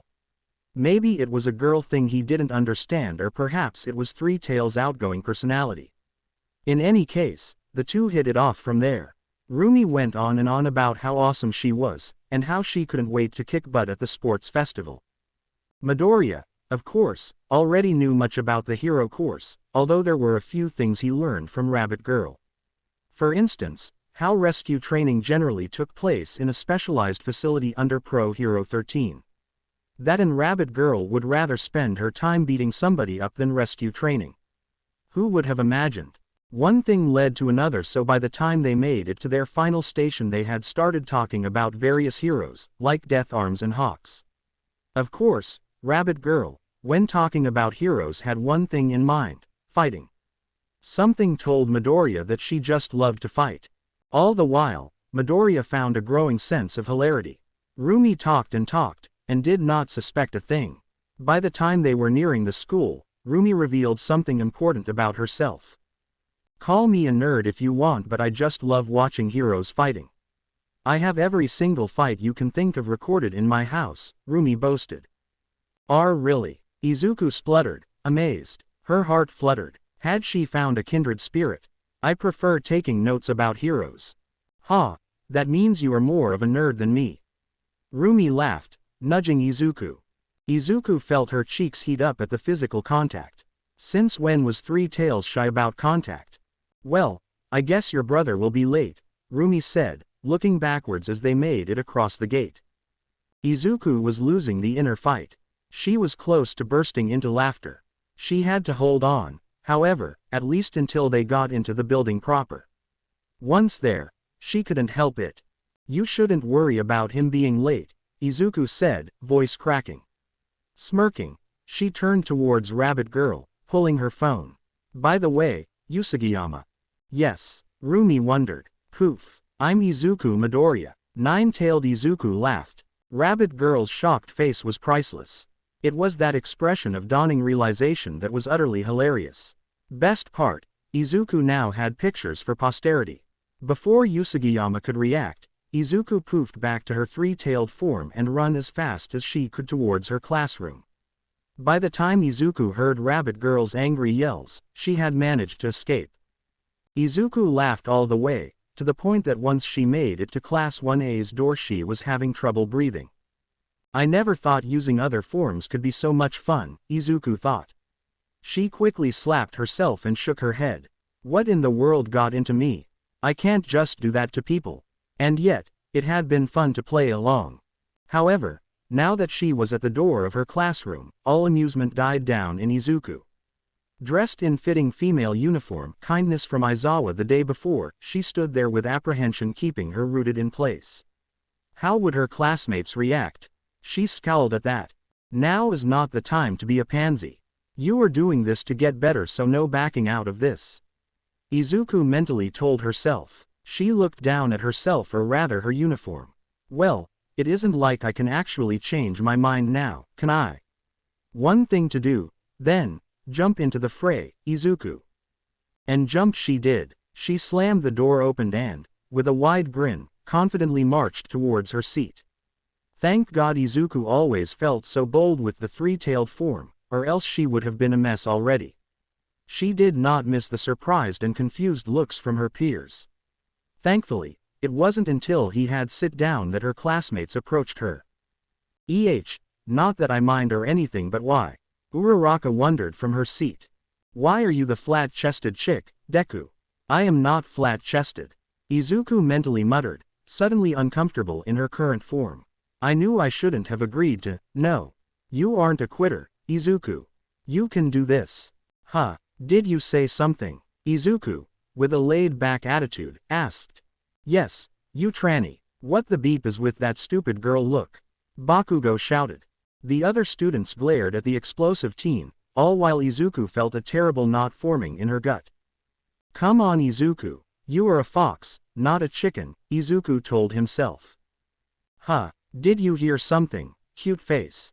Izuku casually asked Uraraka. Uraraka, and others, snickered as Bakugo turned apoplectic. Why you stupid Deku, Bakugo growled.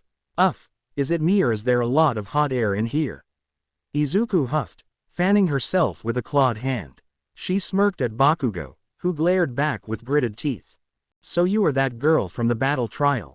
Ashido Mina, awfully excited, exclaimed as she loomed over Izuku. Does this look of yours have a different name? Nah, that would be too much of a bother, she replied. I'm Izuku Midoriya. Just, you know, a super awesome fox girl for today. Wait, so you don't change into different people then? You only take different forms? Kyoka, intrigued, wondered. It sure must feel weird, right? Only when I go back to being zero-tailed, Midoriya grunted.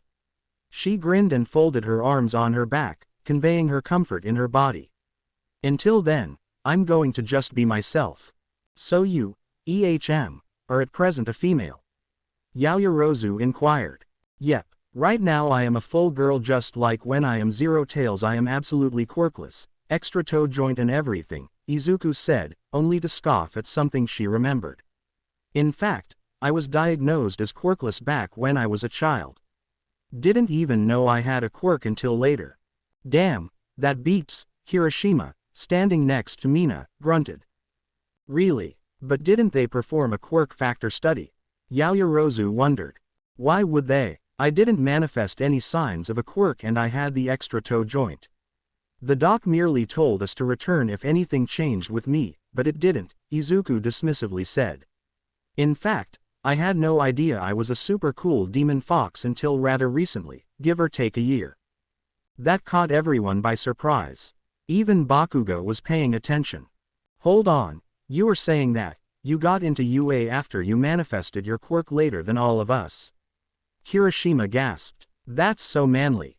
Up until then everyone thought you didn't have a quirk. Mina realized, wide-eyed. Oh, that must have really beeped. So that would explain Bakugo's penchant for insults towards Midoriya that include synonyms to useless or weak, or why he has addressed our fellow classmate as quirkless, Iida concluded. And here I thought you had learned from the first day. Shit, was the collective thought of the class as they rushed to their seats. Nervously, they waited as Aizawa lazily sauntered towards the teacher's desk and took a long daunting minute to study each and every single one of you. I see your mother got through you, problem child, Aizawa said with a smirk. His eyes turned to Jiro and then at Kota, making both of them sweat bullet. I hope the other two students I spoke to took our discussion to heart as well. He turned towards the rest.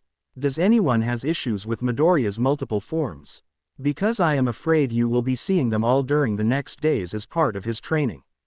And yes, I suggested as much, Aizawa grumbled. I will alternate between the 9 tails and the 3 tails for now. Midoriya hesitantly clarified. It's a start. Aizawa sighed, shaking his head. A hand was raised and the teacher looked at the owner. Yaoyorozu.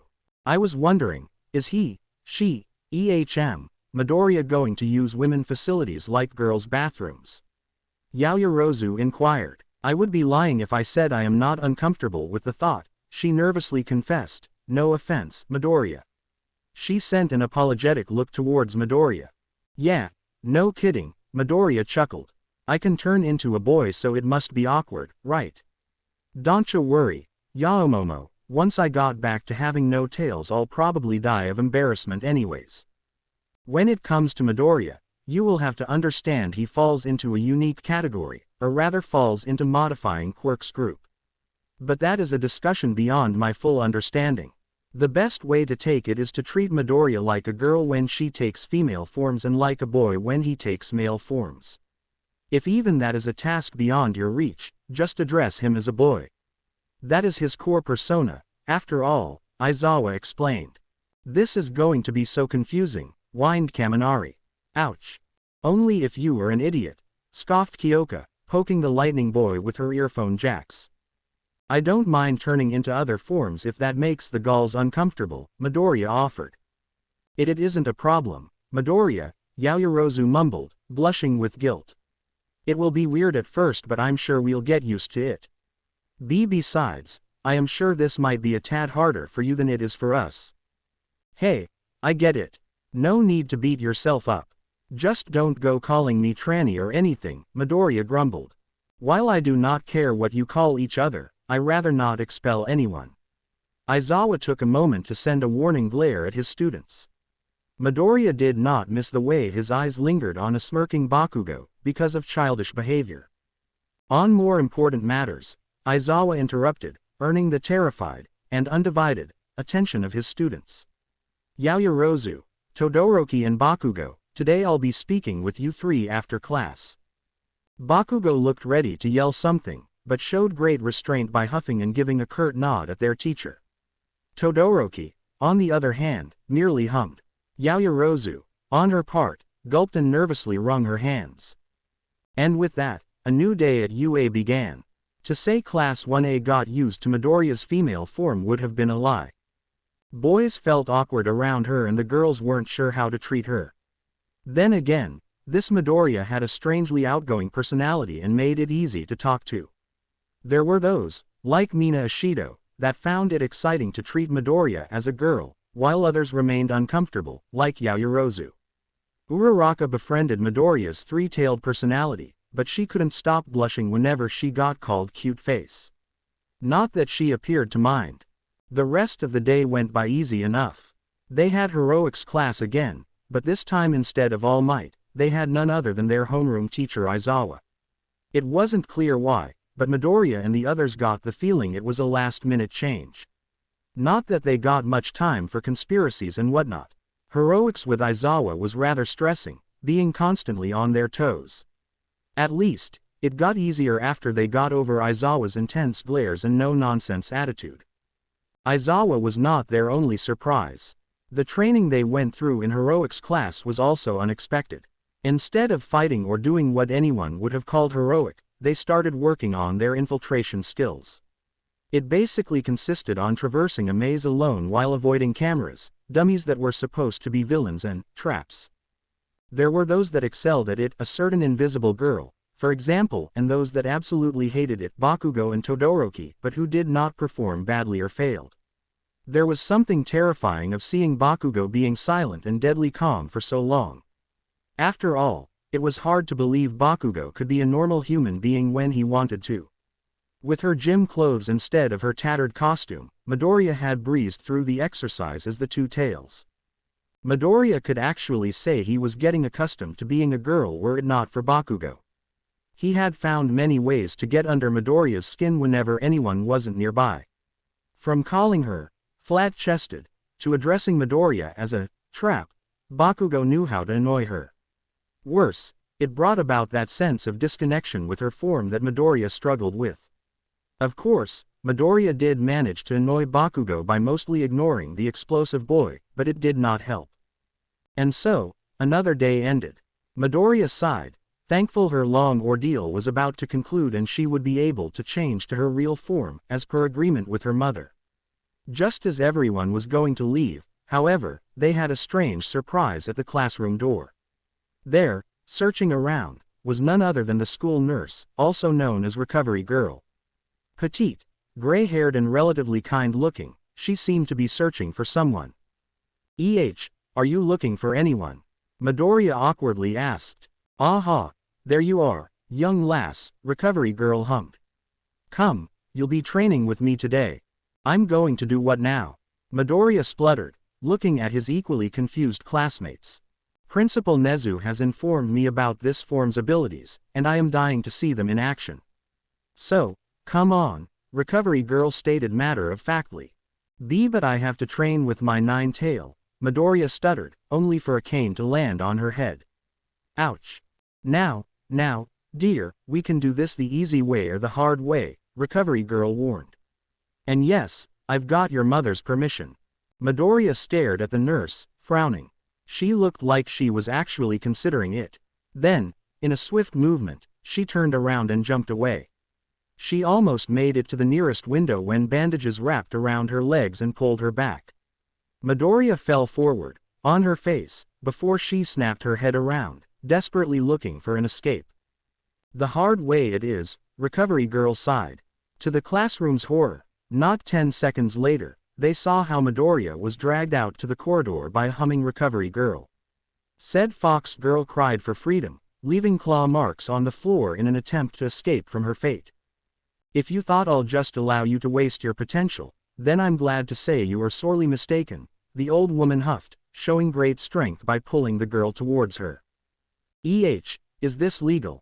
A worried Uraraka asked a shocked Iida. Before anyone could respond, Recovery Girl turned towards the students. Instead of the fierce healing hero who so happened to drag Midoriya, she suddenly gave a grandmotherly aura as she addressed the rest of Class 1A. Have some gummies, dears, Recovery Girl cheerfully said, handing over candies to the spectating classmates.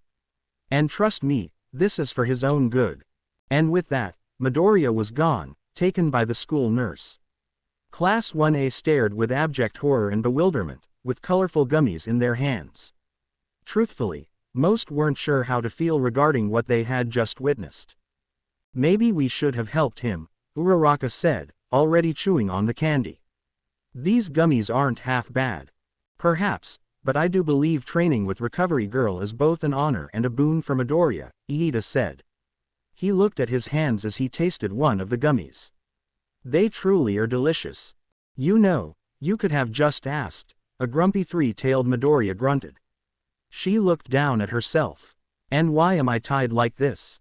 The infirmary was a surprisingly small room with enough space for 3 beds.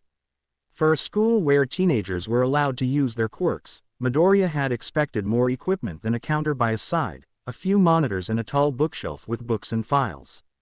Then again, Recovery Girl's quirk was probably more than enough for most injuries. Speaking of which, oh, I know you reckless types, Recovery Girl huffed, pointing her syringe-shaped cane at the girl. You are all about fighting and smashing and all that nonsense. That's all you want. The glory or the thrill of the fight. She paced in front of the tied-up girl, shaking her head.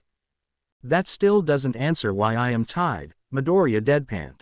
Why, isn't it obvious? The elderly woman chuckled. She hopped onto a rotating chair of her own, sitting opposite her prisoner. Because I heard you are being stubborn regarding your quirk, particularly that you have trouble adjusting to your forms. Oh, I wasn't born yesterday, dear. I know you would rather be anywhere but here, practicing with that girl form of yours. That an Aizawa suggested it. Figures, Midoriya mentally muttered.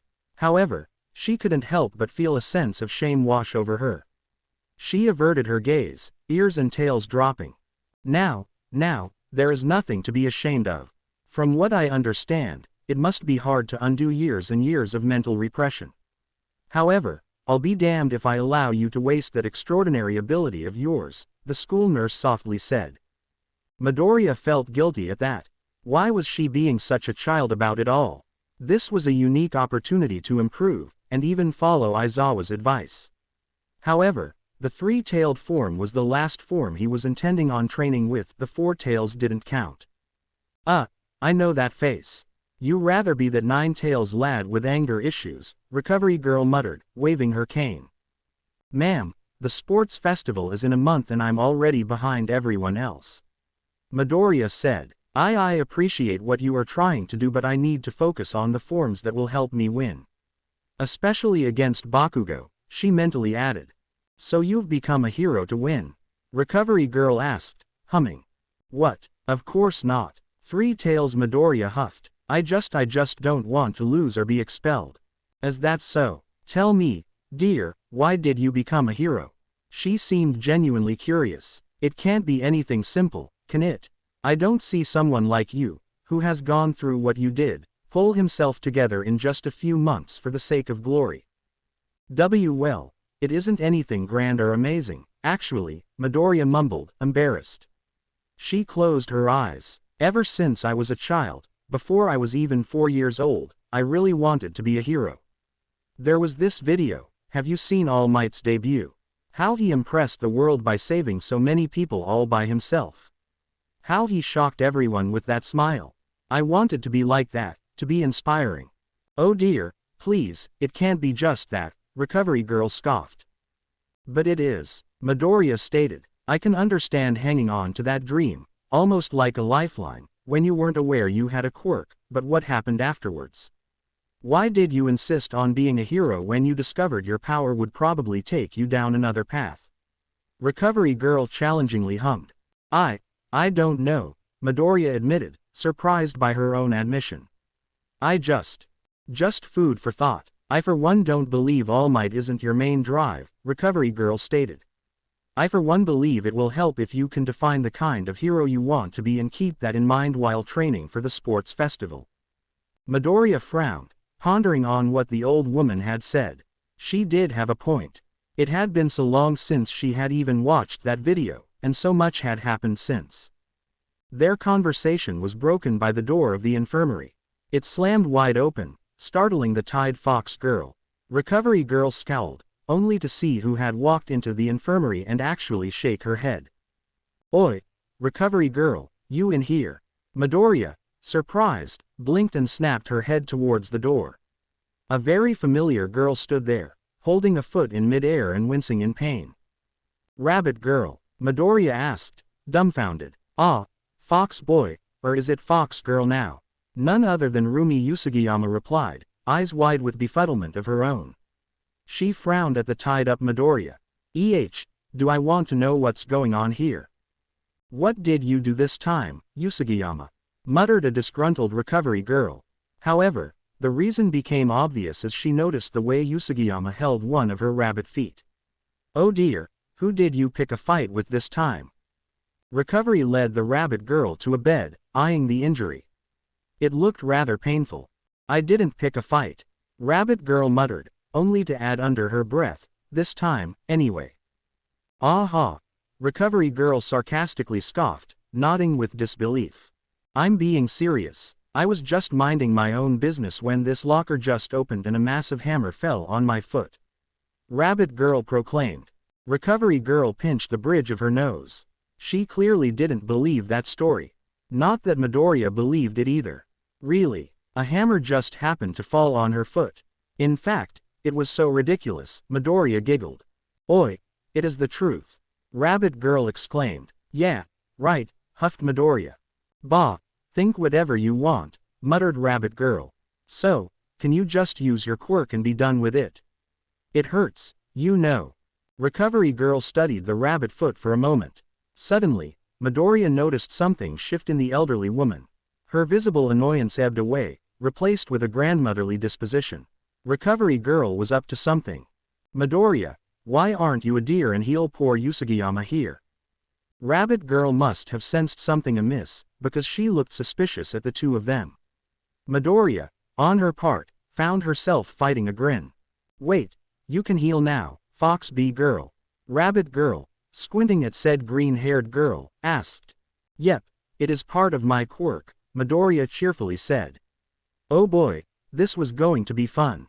Huh, was all that Rabbit Girl said, staring at Midoriya with interest. Recovery Girl undid Midoriya's bandages.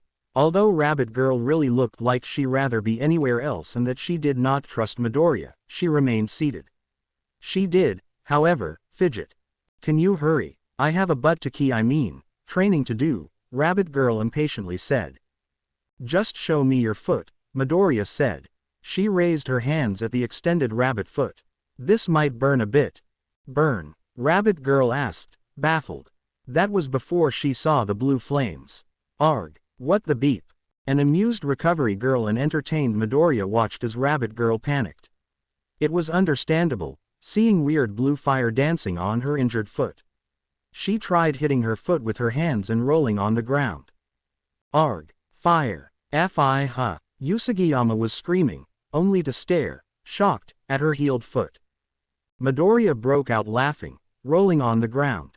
That is one messed up way to heal people, Rabbit Girl exclaimed, angry.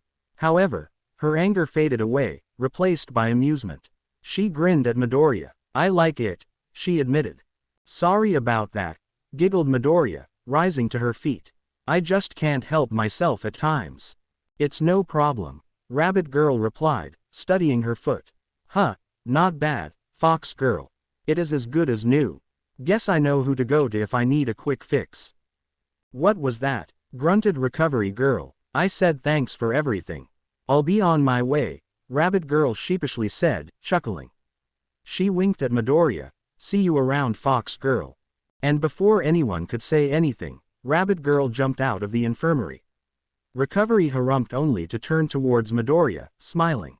That wasn't that bad, was it? Recovery Girl said. Midoriya grinned. That was fun, actually, maybe I wouldn't mind training with you. She blinked, only to stumble back, dizzy. Or maybe not. Exhausted already, Recovery Girl hummed, frowning with concern. Yeah, we had heroics today so I might have been a bit spent, grumbled Midoriya as dark bags appeared under her eyes. That means only one thing, Recovery Girl harumphed. We need to increase your energy reserves. We have to come up with a proper nutritional plan, a physical exercise regime and practice schedule. This might probably help your other forms too, if you share the same energy pool. Now there was something Midoriya could get behind. It sounded ideal for the sports festival. However, for the time being, she needed something else. That sounds wonderful, slurred the sleepy Fox Girl. You wouldn't mind if I took a, and before she could finish, she fell onto the vacated bed. Midoriya was snoring within seconds. Recovery Girl chuckled and shook her head. She tucked the girl in the bed and closed the curtains for privacy. Don't you worry, dear. We'll make a fine hero out of you, she softly said, before turning towards door. She frowned, suddenly worried. Maybe I should check on that battle-lusting rabbit. When Nine-Tailed Midoriya made it to the station the next day, he was ready to drop dead. It had been almost impossible to get out of bed, much less leave the apartment. Maybe he would take a page out of Aizawa's book and carry a sleeping bag. Sadly, if he wanted to win the sports festival and beat Bakugo, he had to train, and with the nine-tailed form. A pity he spent too much time with Recovery Girl. Not that that was a bad thing, but the Three Tails was not going to do him any favors in a competition of raw power. To think I managed to stay as the Three Tails yesterday and did not have a panic attack afterwards, Izuku mused. If Midoriya was being honest with himself, he had to concede that Aizawa had made a good point, just like his mother, and his psychiatrist, and his quirk doctor, and his quirk counselor. Yeah, maybe they were onto something. Yawning, Midoriya put his clawed hands in his pockets and waited for the train. He just needed to survive, keep his thoughts straight and control his actions. He could do it, he knew he could. One day, he would manage to control all of his ridiculous forms and avoid their quirky personality. Who knew, maybe he could become a great hero in the process. Unfortunately, at the moment, he had forgotten about something, or rather, someone. Well, if it isn't Fox Tranny. Midoriya glared at Rabbit Girl, who smirked back at him. Strangely enough, however, Midoriya's annoyance was short-lived. He actually found himself smiling back at her. It was certainly an odd thing. After all, he had thought the Nine Tails had quite the temper issues. How original, and here I thought you liked me, he huffed, amused. Huh, so the human looking you is nerdy and wimpy and this form is aloof and hip. Rabbit Girl mused, grinning all the way. I am neither of those things, grunted Midoriya. He sighed, shaking his head. I'm sorry about yesterday morning, a smile threatened to stretch on his face. I just couldn't help pulling that joke on you. I'll admit, you really got me, Rabbit Girl laughed. So this is your quirk, you can change into different people with different quirks. Midoriya wondered how many times he would have to explain his quirk. No, I change forms. No matter the form I take, I remain Izuku Midoriya, he promptly stated. However, each form has its unique, he paused, searching for the correct word, drives and desires. Really, what about this form? You act really different from the girl from yesterday or the whiny loser from the day before, Rabbit Girl remarked. Izuku squinted dangerously at her. Don't call me a whiny loser, he growled. Rabbit Girl stepped back, taken aback by the ferocity behind Midoriya's words. Realizing what he had done, Izuku's eyes widened. Sorry, I didn't. Wow, I really like this form of yours, Rabbit Girl declared with a wide grin. I liked you as Fox Girl, but I think this form is way better. Midoriya blinked at her, baffled. And here he expected her to get mad or remain apprehensive of the angry fox boy. Then again, this was Rumi Usagiyama. She frowned, tilting her head. So your forms, do they have different likes? That must be weird. Like, does each form have a different favorite dish? Izuku's eyes almost popped out their sockets for a moment, before he leaned back and started laughing. Oi, what's so funny? Rabbit Girl irritably huffed. Sorry, it is just that. You are the first person to ask me that, Izuku chuckled.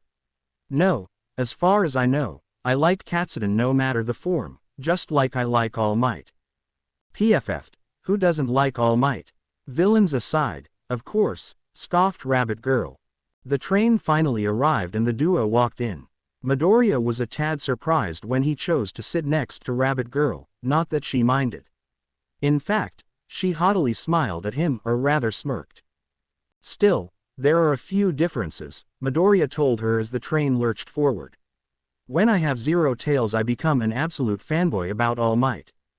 And what about now? What's your opinion about our newest teacher? Rabbit Girl inquired. I respect him, and of course maintain a degree of admiration, but I understand that perhaps he isn't the best role model out there, Midoriya admitted. Yeah, he is a bit, I don't know, oblivious. Still though, does having extra tails make you more sophisticated or what? Rabbit Girl chuckled, amused. You sound like you are disappointed with the man. Midoriya instantly thought back to Recovery Girl and Aizawa. They had both told him pretty much the same thing as his mother. Well, I admire him, all right. But I can't be like him. I don't think anyone can. He possesses an extraordinary quirk, Midoriya sighed. I see that now, in this form, that maybe I've allowed my admiration for All Might cloud my actions.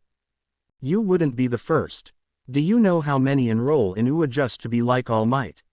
I for one say screw it. If you want to be the best, beat the shit out of anything that gets in your way, proclaimed Rabbit Girl. You do you to the best you can do. Midoriya snickered at that, alongside an amused Rabbit Girl. That's the thing, my quirk isn't like yours, chuckled Midoriya. Oh, I can fight all right, but my true strength comes from my forms and cunning. With a saddened smile, he added, I just can't be the same type of hero as All Might. So what? Just be yourself. Whatever self you want to be at the time, that is, Rabbit Girl scoffed with a shrug. We don't have to all be the next symbol of peace, you know. They arrived at the first station and more people poured in. This time, thankfully, there were enough seats for everyone. It was as the train lurched forward for the second time that both Rabbit Girl and Midoriya received the same notification. Confused, they glanced at each other, before looking at their phones. Kamui Woods is fighting right now, the two teenagers exclaimed with equal enthusiasm. They snapped their heads at each other, blinking, before breaking into laughter. You have the Hero Watcher app. Midoriya chuckled. Oi, I told you, I love seeing fights. Rabbit Girl pointed out. She looked at the station they had departed from. Pity we wouldn't make it back to UA in time. Yeah, I remember when I made it 30 minutes late because of Mount Lady's debut, Midoriya recalled. He forced a smile at the memory. Boy, was that disappointing. You saw that crap too. A bitter Rabbit Girl scoffed. I was there, you know. Most ridiculous shit I've seen. Yeah, she came in just as Kamui Woods was about to make its ultimate move, Midoriya remembered. And don't get me started on those poses she did afterward. That is because Kamui was a moron and didn't finish the fight fast enough. That's a rookie mistake, Rabbit Girl rebutted. Although, that's what heroes live for, right?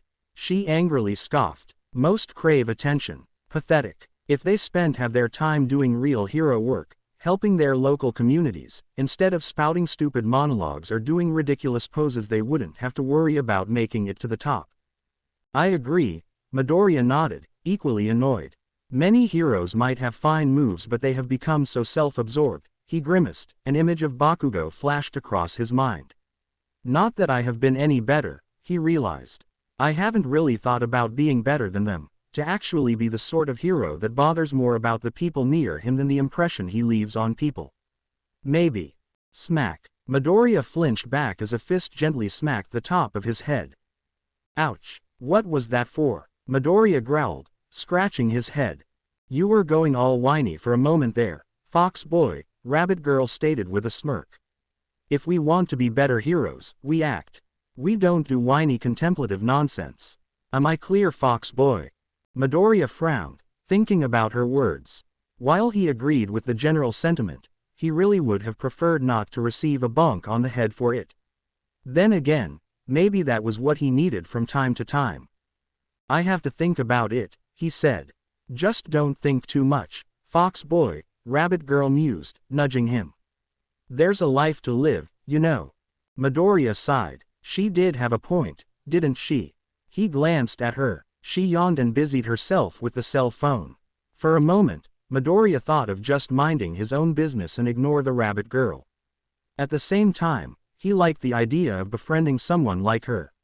However, that meant doing something that would require some guts. Try to start a conversation with an attractive girl. Come on, Midoriya, you spoke to Uraraka. Just think of something to say, Midoriya thought. He quickly dismissed the thought. What in the world could I discuss with her, anyway? I am just a hero nerd. And yet, as he thought that, an idea suddenly popped into his mind. So, did you see yesterday's fight between Golden Eagle and White Jaws? Midoriya blurted out. You idiot. Why would she care about American heroes? Midoriya mentally berated himself. Of all the things you had to pick, it had to be a fight that happened overseas. You saw that too? Rabbit Girl suddenly asked, wide-eyed and grinning. Huh, holy fox god, that worked. I'm a genius. Midoriya mentally laughed. It was pretty intense, although Golden Eagle is lucky White Jaws is such a brute. A bit more finesse and that pompous hero would have gotten his ass handed to him, Rabbit Girl said.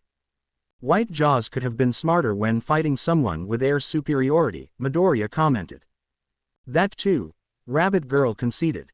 Hey, I didn't think you were into international hero fights. That's my line, Midoriya thought. Well, of course I am. I have notebooks to fill with hero analysis, after all, Midoriya joked. Why am I such a dork?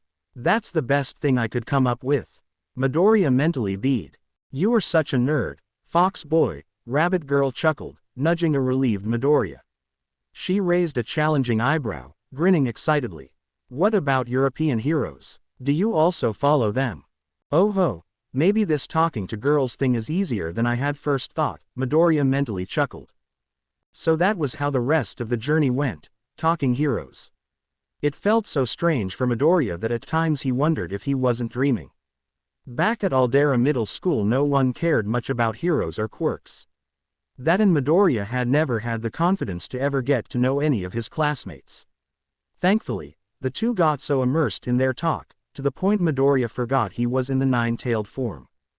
Of course, Midoriya did find that Usagiyama's interest in the more physical aspects of hero fights, from the punches to martial arts employed, greatly eluded him. He was, after all, much more fascinated by quirks and their many uses. Still, both appeared awfully enthusiastic about heroes as a whole. Still, what were the odds of meeting someone with a similarly weird hobby to his? When the two parted ways at Ua, Midoriya was grinning and wagging his tails enthusiastically. For once, he felt confident about the day that was ahead. Maybe being a fox boy wasn't such a thing, especially when an attractive girl called her that. So, with his chest puffed up and a devious smile, he went to his classroom. Midoriya's classmates didn't make much of a scene when he arrived in the nine-tailed form, except Mina Ashido, who whined about preferring Midoriya in the three-tailed form. Other than that, classes went by as usual. Aizawa scared them a bit before English class and the day carried on at a boring pace. For the second time in a long while, Midoriya forgot about his quirk, his forms and all that mess, and focused on his class just as he tried to avoid thinking too much about a particular rabbit girl. Lunchtime was always an odd experience. This time around, however, Midoriya found himself annoyed by the large lunch hall. How could he not? People were being so loud that particular noon. That or it was just his keen fox ears. Today there sure are a lot of people, Uraraka said as she followed Midoriya and Iida with a tray on her hands. Indeed, it does not help that the inefficient distribution of students across the tables have left little space for us, Iida hummed, looking around. Guys, I think we have a table there, Midoriya told them, leading the way. Are you sure? There is someone already there, Uraraka said, only to notice Midoriya's swaying tails. Was it her or did he look a tad enthusiastic? The trio made their way across the busy lunch room, straight to an almost empty table. There, staring at her cell phone, was none other than Rumi Usagiyama. There was a half-eaten bowl of vegetables and rice at a side, and a couple of carrots. Is that big croc against Batman? Midoriya asked. That's a classic. Ah, Fox boy, Rumi called, grinning. Yeah, I like going retro from time to time. Excuse us, fellow student. You would not mind if... Hey, I remember you stiff boy, Rumi interrupted with a grin. Yeah, sit down if you want. That really is an old fight, Midoriya hummed, leaning over to watch the video. Rumi leaned to a side and placed the phone between them, much to the surprise of Uraraka and Iida. Iida in particular couldn't believe Midoriya had managed to befriend the rabbit girl. Speaking of fighting, Iida cleared his throat. Midoriya, we might have a situation in our hands. What do you mean? Midoriya asked, blinking at the bespectacled boy. Well, do you remember that Uraraka and I both set off to UA training facilities, be it the gym for basic muscular enhancement or the battlegrounds to train quirks, while you were taken by Recovery Girl? Iida started. Oh right, how did it go? Midoriya wondered. His two friends shared morose faces. That's the thing, Uraraka sheepishly chuckled. Every facility is booked until the sports festival. They are what? Rumi and Midoriya chorused. I am afraid to say most upperclassmen left little to no available spots in the quirk training grounds. There are not many supervising teachers available and we were too slow, apparently, to secure a reservation. Moreover, I suggest against attending the local gym. They were overflowing with students yesterday, Iida explained. This is bad, Midoriya sighed. I don't think I can afford a gym. Yeah, me neither, grunted Rumi. Midoriya, perhaps introductions should be in order, Iida said. Ah, right, Rumi Usagiyama. Iida Tenya and Uraraka Ochako. Guys, Rumi Usagiyama. Aha, I thought you looked familiar, Rumi exclaimed. You are related to Ingenium, aren't you? Why yes, he is my brother, Iida proudly boasted. Sweet. Tell him to learn how to kick next time you see him, Rumi said, earning a squawk of indignation from Iida. My brother is more than capable at kicking. He has trained and pushed his body through rigorous, Iida angrily spouted, karate chopping the air. Oh yeah, Rumi interrupted. That bad villain that escaped him last week probably thinks otherwise. Iida spluttered, indignant, as he tried to formulate a coherent response. Uraraka and Midoriya, on their part, chuckled at their friend's expense. That was mere happenstance, Iida muttered. So there is no place to train. Midoriya swiftly cut in, addressing Uraraka. What are you guys going to do? I don't know. Before UA. I trained with my parents by moving construction materials and equipment. That's how I increased my quirk limit to 3 tons, Uraraka replied. You were violating the law, gasped Iida. It was the only way to increase my quirk's power, Uraraka mumbled, red-faced and guilt-ridden. But there are multiple places that could have served as sufficient training facilities, such as specialized gyms and dedicated quirk specialists. For instance, I had the opportunity to train with my family's equipment and under their guidance, Iida stated. Oi, 4 Eyes, we can't all afford fancy special equipment or quirk analysts, indignantly huffed Rumi. I'm self-taught, you know. My family just doesn't have the money. I might have had the chance to use gear during my rehab, for a time, but for most of it I had to train by myself, Midoriya shared. He did not tell them, however, it had been mostly because he didn't want to be seen in any other form publicly. Quirk laws are stupid. Why can't we just be free to use our quirks however we want? Rumi grumbled. Outrageous, Iida exclaimed. I thought it was common understanding we require such laws to maintain the peace. If people were given the opportunity to exploit their abilities, it would create vast inequality and societal mayhem. Just look at our history. But Iida, the Dark Age of Heroes happened mostly because quirks were starting to show and no one knew how to react to them, Midoriya pointed out. It was a really crazy time, wasn't it? Uraraka commented, shuddering. Those with quirks thinking they were superior and the future of humankind, the quirkless who wanted to eradicate those with quirks, she shook her head. So, what are you going to do, Midoriya? About the training for the sports festival? Midoriya asked. He sighed, unsure. I guess I'll have to practice with what I can. He looked at the ceiling, thoughtful. With Recovery Girl we came up with a basic plan to increase my core energy. Energy? The other 3 asked at the same time. Yes, it is like my fuel, Midoriya chuckled. I spend some of it each time I transform or when use each form's power. He frowned, scratching his head. I don't know how to call it. Ah, so it is like chakra, Rumi suggested. I know. You mean you are like a mage with mana. Uraraka, with sparkling eyes, wondered. Perhaps a more apt name would be Chi or Kai, Iida suggested. I rather just stick to energy, alright. Midoriya chuckled. You are so lame, fox boy, Rumi teased with a wide grin, nudging him. In any case, I suppose I'll have to find some way of increasing my strength. Maybe daily number of push-ups, pull-ups and the kind, Midoriya said. You should have already been doing that, fox boy, Rumi chided. Really, do you need people to tell how to do everything? I could do that too, Uraraka hummed, only to grimace. It is going to be tough, isn't it? The sports festival is so far, yet we are all going nuts about it. Well, considering every freshman student will be trying to win, Midoriya trailed off. You should watch out for the general studies kids.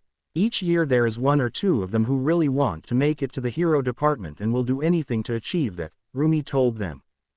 Hold on, so those from general studies can be transferred to the hero department? Uraraka asked. Of course, you don't think the school is just going to waste any free spots in the hero department, do you? I mean, 2A is made entirely of general studies kids that impressed the teachers during the last sports festival, Rumi informed the 3. Midoriya had forgotten Aizawa had expelled an entire class, sans Rabbit Girl, the previous year. It seemed that another pro-hero became Class 2A homeroom teacher. Say, Rabbit Girl, the attention of how many agencies did you catch last year? Midoriya tentatively inquired. From pro-hero agencies, like 10. Rumi grunted, annoyed. From modeling agencies, 300. Midoriya's eyebrows shot up his forehead, surprised. He wasn't the only one. 10 pro-hero agencies. Considering Rumi's looks and performance, they had all assumed she had gotten 10 times that number. Really? But you ended up 3rd, right? Uraraka asked. Or were you 4th? 3rd, and pro-hero agencies take other things into account than your performance, Rumi muttered. The guy that ended fourth had 1,000 requests, for instance, while the first and second places all had more than 2,000 each. But why did you? Iida started asking, only to trail off, unsure if it was a pertinent question. Feeling a bit awkward, Iida decided to take a drink. Midoriya and Uraraka, entrapped by the conversation, started eating. They all stared at Rumi, waiting for an explanation. After all, perhaps they could learn what to do. It's my quirk. One of the side effects is increased UAL drive. The reaction was instantaneous. Uraraka started choking, some rice going down the wrong pipe. Iida spewed the water he had been drinking, showering a nearby table. Midoriya had it worse. He broke into incoherent spluttering, tomato-faced. Rumi, for her part, broke into full-blown laughter. Why, you are jesting, aren't you? Iida inquired with pleading eyes. Oh no, it's what it is, Rumi admitted with a shrug. So yeah, I really want to get laid all the time. So are you up for it, fox boy? She nudged Midoriya, who remained petrified and red-faced. That made Rumi burst out laughing once again. But what does that have to do with agencies wanting to have you as interns or as potential recruits? Uraraka asked. Everything, sighed Rumi. Some pro-hero agencies have a zero-tolerance policy towards internal relationships and others might believe I am just a scandal waiting to happen. You know tabloids. They would love to have a hero that allegedly has increased drive. Most, though, probably believe that I'll get knocked up in no time so I am not worth the effort. That's horrible, Uraraka gasped. Aren't there anti-discrimination laws or something? Bah, it's their loss, Rumi huffed, only to grin and wave a defiant fist. Once I go pro I'll scrap their stupid agencies off the charts and make them regret their decision. Midoriya had to admit, Rumi's dauntless attitude and fearless personality sure was admirable. But that is unacceptable, Iida proclaimed. You are being discriminated against based on something outside your control, something defined by pure chance. Newsflash, 4 eyes, there are agencies choose based solely on your quirk, Rumi stated. Heck, it is becoming more common to marry people based on quirks. Well, yeah, you kind of want to marry someone with a compatible quirk, right? Uraraka commented with a dismissive shrug. How preposterous, Iida exclaimed, looking horrified. I expected better from you, Uraraka. Did I say something wrong? Uraraka timidly wondered. Wait, really, you of all people are surprised? Rumi asked Iida, confused. 4 eyes, everybody knows hero families like yours are very selective on their partners. I mean, how do you think you've got 3 generations of Iida pro heroes all with similar quirks? That is different, Iida stated. Midoriya, on his part, was truly uncomfortable about all their current subject. His parents, after all, had married out of love instead of the increasingly more popular quirk partnering. That, however, hadn't stopped his mother from worrying her son would have a hard time finding a girlfriend when he was quirkless. Of course, once she discovered that that wasn't the case, Midoriya was made aware of such fear of hers. Aren't quirk marriages illegal? Midoriya inquired. Technically, Iida replied, it is frowned upon given the close resemblance to eugenics. However, it is impossible to regulate. After all, how can you tell when a marriage is performed out of love and when it is entirely based on the quirks involved? Could we talk about something else? Uraraka asked. Maybe we should focus our energies on eating, Iida hummed, checking the time.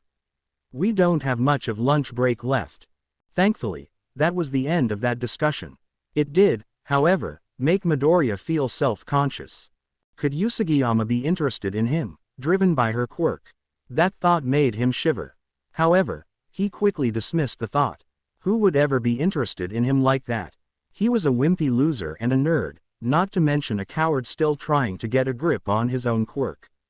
Besides, he wasn't about to assume Rabbit Girl just wanted to jump someone for. She probably had that urge under control or she was exaggerating, right? She does have 8 siblings, Midoriya remembered. They didn't talk much after that. They had food to finish and more to discuss regarding their training. The rest of the day went by without a hitch. Well, until the end of class, when once again a teacher came for Midoriya. Hello guys, have you seen Midoriya? Nimari Kayama, also known as Pro Hero Midnight, called walking into Class 1A. All heads turned to a panicking Midoriya, who once again looked at the window. He jumped towards the glass, ready to embrace freedom, when a whip coiled around him and, once again, he found himself dragged across the ground. Now Midoriya, we have a lot to talk about, Midnight cheerfully said as she carried away a tied-up fox boy, one who clawed at the ground again. Help, Midoriya pleaded. Come on, little fox, no need to put so much of a struggle, Midnight laughed. To the staring shocked students, she added, it is for his own good. Why are you taking him? Uraraka tentatively asked. Meanwhile, Ida's lecture about propriety and human rights abuses was ignored in the background. Aizawa and his mother want me to talk some sense into this naughty fox and help him design a new costume, Midnight purred. And I for one agree. You can't keep me tied. Midoriya roared before he rapidly thrashed around. How cute. You actually think you can escape from me? Midnight laughed, only to walk out and drag the poor fox boy with him. The class stared, dumbfounded. Was this supposed to be a common occurrence with Midoriya now?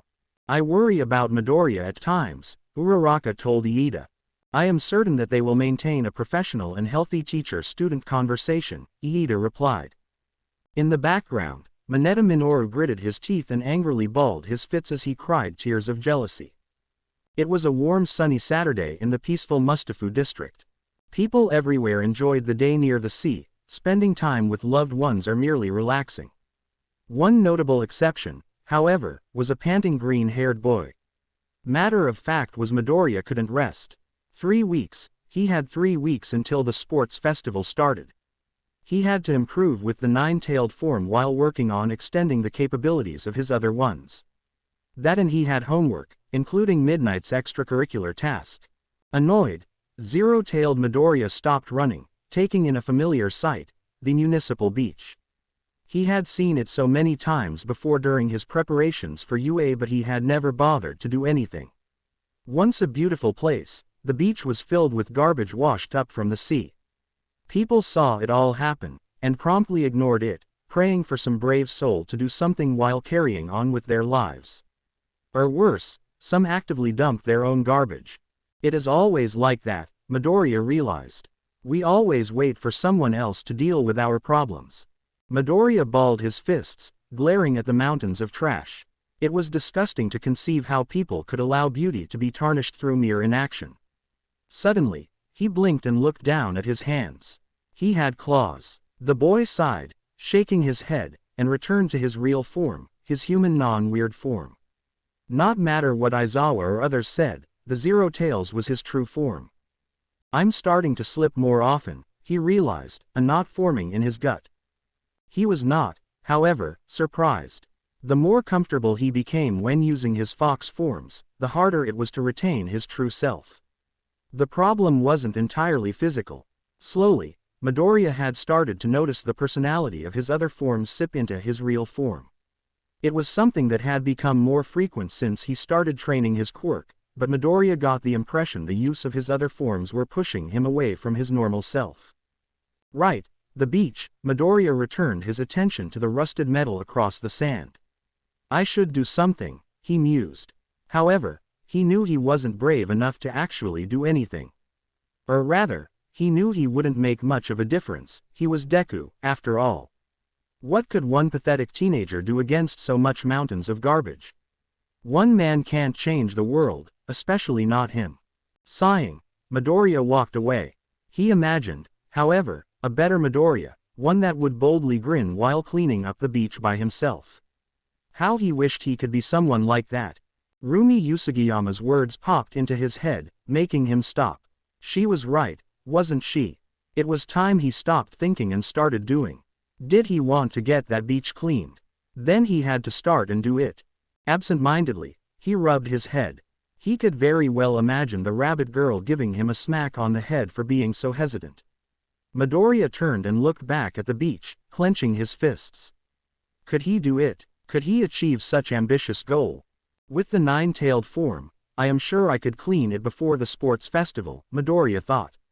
Hesitantly, he pondered if that was wise. But if I spend so much time in that form, I know. Enough of being a coward, Izuku. I need to work on that form and others, even if it means slipping away from my real self. However, a second thought made him hesitate. I still need to do my homework and search for what Midnight asked of me. Alright, so I'll finish my run, do my homework today, and then ask Mom about cleaning the beach. I'll have to take the garbage somewhere, right? And the local municipality will want to impose conditions. Izuku sighed. It was going to be a lot harder than he first thought, wasn't it? No matter. He would do it. Maybe I could tell Rabbit Girl. She probably wouldn't mind helping or using the entire thing as some kind of training exercise. If Uraraka could use construction materials and equipment to train her quirk, we could use this garbage for our own training. That and the place is secluded enough. Not many people would see us using our quirks, Midoriya thought. He blushed at the thought of being entirely alone with Rabbit Girl. Confused, he snapped his head backwards, only to find 9 fox tails wagging excitedly behind him. To his horror, he had slipped into the 9 tails again. Stop, you traitors! Midoriya exclaimed at his tails. It was futile, though. Those damnable tails were insistent on conveying his eagerness to train with Rumi alone. He snapped his head to a side, noticing he was being stared at by other runners. Thoroughly embarrassed, Midoriya sheepishly smiled and carried running. Oh God, why did this forms have to be so embarrassing? Come on, Izuku, control your body, Midoriya thought, feeling utterly embarrassed. He felt naked. Come on, you idiot, you did this yesterday. You didn't panic then. Well, I did have Rabbit Girl to talk to, he reminded himself, only to turn to his traitorous wagging tails. Stop it back there. What a weirdo, Midoriya heard across the street. Midoriya went back to his human form, remaining utterly red-faced for the rest of his trek. He just had to slip, didn't he? He shook his head, clenching his fists. Enough of doing nothing. I have plan. I'll clean this beach with my own hands. Or rather claws, or maybe tails, whatever. Midoriya arrived at the platform early on Monday with a grin in his face and a spring in his step. The usual travelers were there, bored and tired, staring either at their phones or nothing in particular. Amidst the small crowd, 9-tailed Midoriya made out a familiar pair of white rabbit ears. He smirked and prowled his way towards Rumi. The green-haired boy went to stand behind a familiar pair of suited men and, with Rabbit Girl in the corner of his eyes, sent one of his tails across the ground. It snaked its way towards an oblivious Rumi, only to rear back behind her. Just as Rabbit Girl checked her phone for the umpteenth time, she felt someone poking her right shoulder. She leisurely turned in that direction, only to find no one. She frowned and looked around. There was no one standing close to her. Confused, she decided to dismiss what had transpired. She looked down on her phone, only to feel something poking his left shoulder. She snapped her head to the left. However, just like before, she found no one. An eyebrow twitched with annoyance. Rumi slowly looked back at her phone, and, wouldn't you know it, she was poked in the right shoulder again. Rumi cussed and turned around, ready to hunt the bastard that was annoying her. This time, however, there was someone, a certain someone who broke into guffaws. God damn it, Fox Boy! Rumi exclaimed, only to grin. Nice to see you too, Rabbit Girl. Sorry about that, Midoriya apologized, moving to her side. Someone is in a good mood today, Rabbit Girl pointed out. Alright, spill it, you nerd fox, did you see an awesome hero fight? Actually, I wanted to talk to you, Midoriya said. I think I found a good place to train. Oh, I'm all ears, Rabbit Girl eagerly replied, leaning closer. Have you ever been to Dagoba Beach? He wondered. Huh, that dump. What does that? Oh. Rabbit Girl's face radiated with glee. It's perfect. Why didn't I think about it before? Actually, I was thinking about doing more than just training, Midoriya said. I want to clean it. Oh ho, when did you grow a spine, Fox Boy? Rabbit Girl asked, sounding awfully excited. Community service and training in one package. I'm in. Midoriya had suspected as much. The train arrived and the pair got in. They found a seat for them and continued their talk, ignoring the curious glances from the other passengers. We have to speak with the municipality, though, Rumi hummed, thoughtful. I've already did, Izuku shared with a smirk. They gave me the green light and a few instructions to deal with all the garbage. Not bad, Fox boy, Rumi said with a nod of approval. Izuku found his chest swelling with pride at that. Thankfully, being seated, his tails didn't start moving on their own to embarrass him. That would have been a tad too embarrassing. I'll have to ask my parents first, Rumi grunted, scowling. Izuku was a bit surprised by that. He had gotten the impression was not the kind to put much thought on her parents' command. Then again, it wasn't like he knew her that much. I'll give them a call during lunch, see if we could hit the beach right after school. In any case, give me your number. You never know, right? Rumi decided, pulling her phone. Midoriya was momentarily dumbfounded by that. You listening? Rumi said, giving him a nudge. Sorry, I was thinking about something, Midoriya spluttered, before pulling his phone. In the span of second, they exchanged numbers. While Rumi was nonchalant about it, Izuku was having a hard time concealing his amazement. He had the phone number of Rabbit Girl. Life truly had progressed since the previous year, hadn't it? Changing topics, Rumi suddenly said. How were your classes with All Might? Not bad. The first class was a battle trial, which I won. Izuku wanted to berate himself for being too eager to share that last fact. The second one All Might was missing and we had the class with Aizawa, and we went over infiltration. So you didn't have All Might on Thursday either, Rumi hummed. That's odd, we had him once, and the next class left halfway through. I've got no idea why. Maybe it was an urgency. I mean, it is All Might we are talking about, Izuku said. He has a thing about saving the world and being the symbol of peace.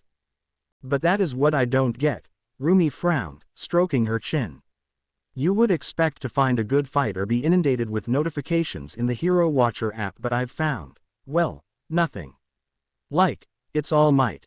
You'd expect him to be all over the news if he just sneezed in public. Now that you mention it, I have noticed the number of his sightings has decreased over the years, Midoriya said. But then again, crime has fallen drastically, mostly because of him, and whenever he shows up, all signs of villains just, well, vanish. Who would want to go up against the likes of All Might? That and maybe he has other, stuff going. He must have a private life, right? It makes you wonder, doesn't it? Rumi sighed, shaking her head. What's going to be like when he finally retires? Midoriya grimaced. I guess, it will be peaceful for a few years but, crime will inevitably skyrocket, he murmured, the fear of such a day seeping into his bones. That means we'll have to get way stronger, Fox boy. Rumi laughed, nudging Izuku. First I'm going to need a costume, he sheepishly admitted. Really? Just get a jumpsuit and be done with it, Rumi scoffed. Look at me, all I asked for was a leotard and that's it. Izuku eyed Rumi, only to blush. It was hard not imagine how she would look like with a skin-tight costume, and boy was Izuku thankful he was seated, because he could feel his tails demanding to wag excitedly. Accursed stupid tailed forms. Izuku had never had to deal with such rebellious tails before. Well, my first costume was a jumpsuit but, it was a bit childish and I've been asked to change it into something, you know, that really shows who I am, Izuku confessed. Thing is, when you can change into different personas, it gets hard to pick the right theme. PFF'd, it's obvious what you should go for, Rumi said, grinning. A Shinto priest, come on, don't tell me you didn't think about it before now, Rumi laughed. I can totally see you, you know, with their robes and all. Izuku was not about to base his costume on a religion. However, the mention of Shinto priests did bring forth another idea, something of the Japanese feudal era. Maybe Rumi's suggestion wasn't so off the mark after all. Still, he would think about that later. Right now, he had to deal with one hell of a rabbit girl. Sweet carrots, this place is worse than I remember, Rumi exclaimed, surprised. Standing at the feet of small mountains of rusted fridges, microwaves, ovens, dishwashers and God knows what else, Rabbit Girl studied the monumental task ahead of them. Izuku too felt a bit apprehensive about what they had agreed to do. Up close, the mountains of trash seemed bigger. Perhaps they had bitten more than what they could chew. However, they wouldn't quit, not now. Secluded and with tons of stuff to lift, push and carry. Not bad, Rumi hummed, conveying her approval. Better yet, we can make out in peace. What? Izuku squeaked, shocked. Rumi burst out laughing, patting the nine-tailed boy. Please, never change Fox boy, she guffawed. Izuku, though, felt his face heat up at the mere thought of doing such a thing with Rabbit Girl. Now that she was only clad with a plain white sweatshirt and shorts, Izuku felt a bit nervous about being alone with her. Differently from her, he had his usual green tracksuit, although he wondered if he wouldn't come to require something akin to Rumi's attire. Before we begin, what about a warm-up? Rumi asked, smirking at Izuku. What do you have in mind? A blushing Izuku asked. Keep your mind out of the gutter, Midoriya, he told himself. A spar?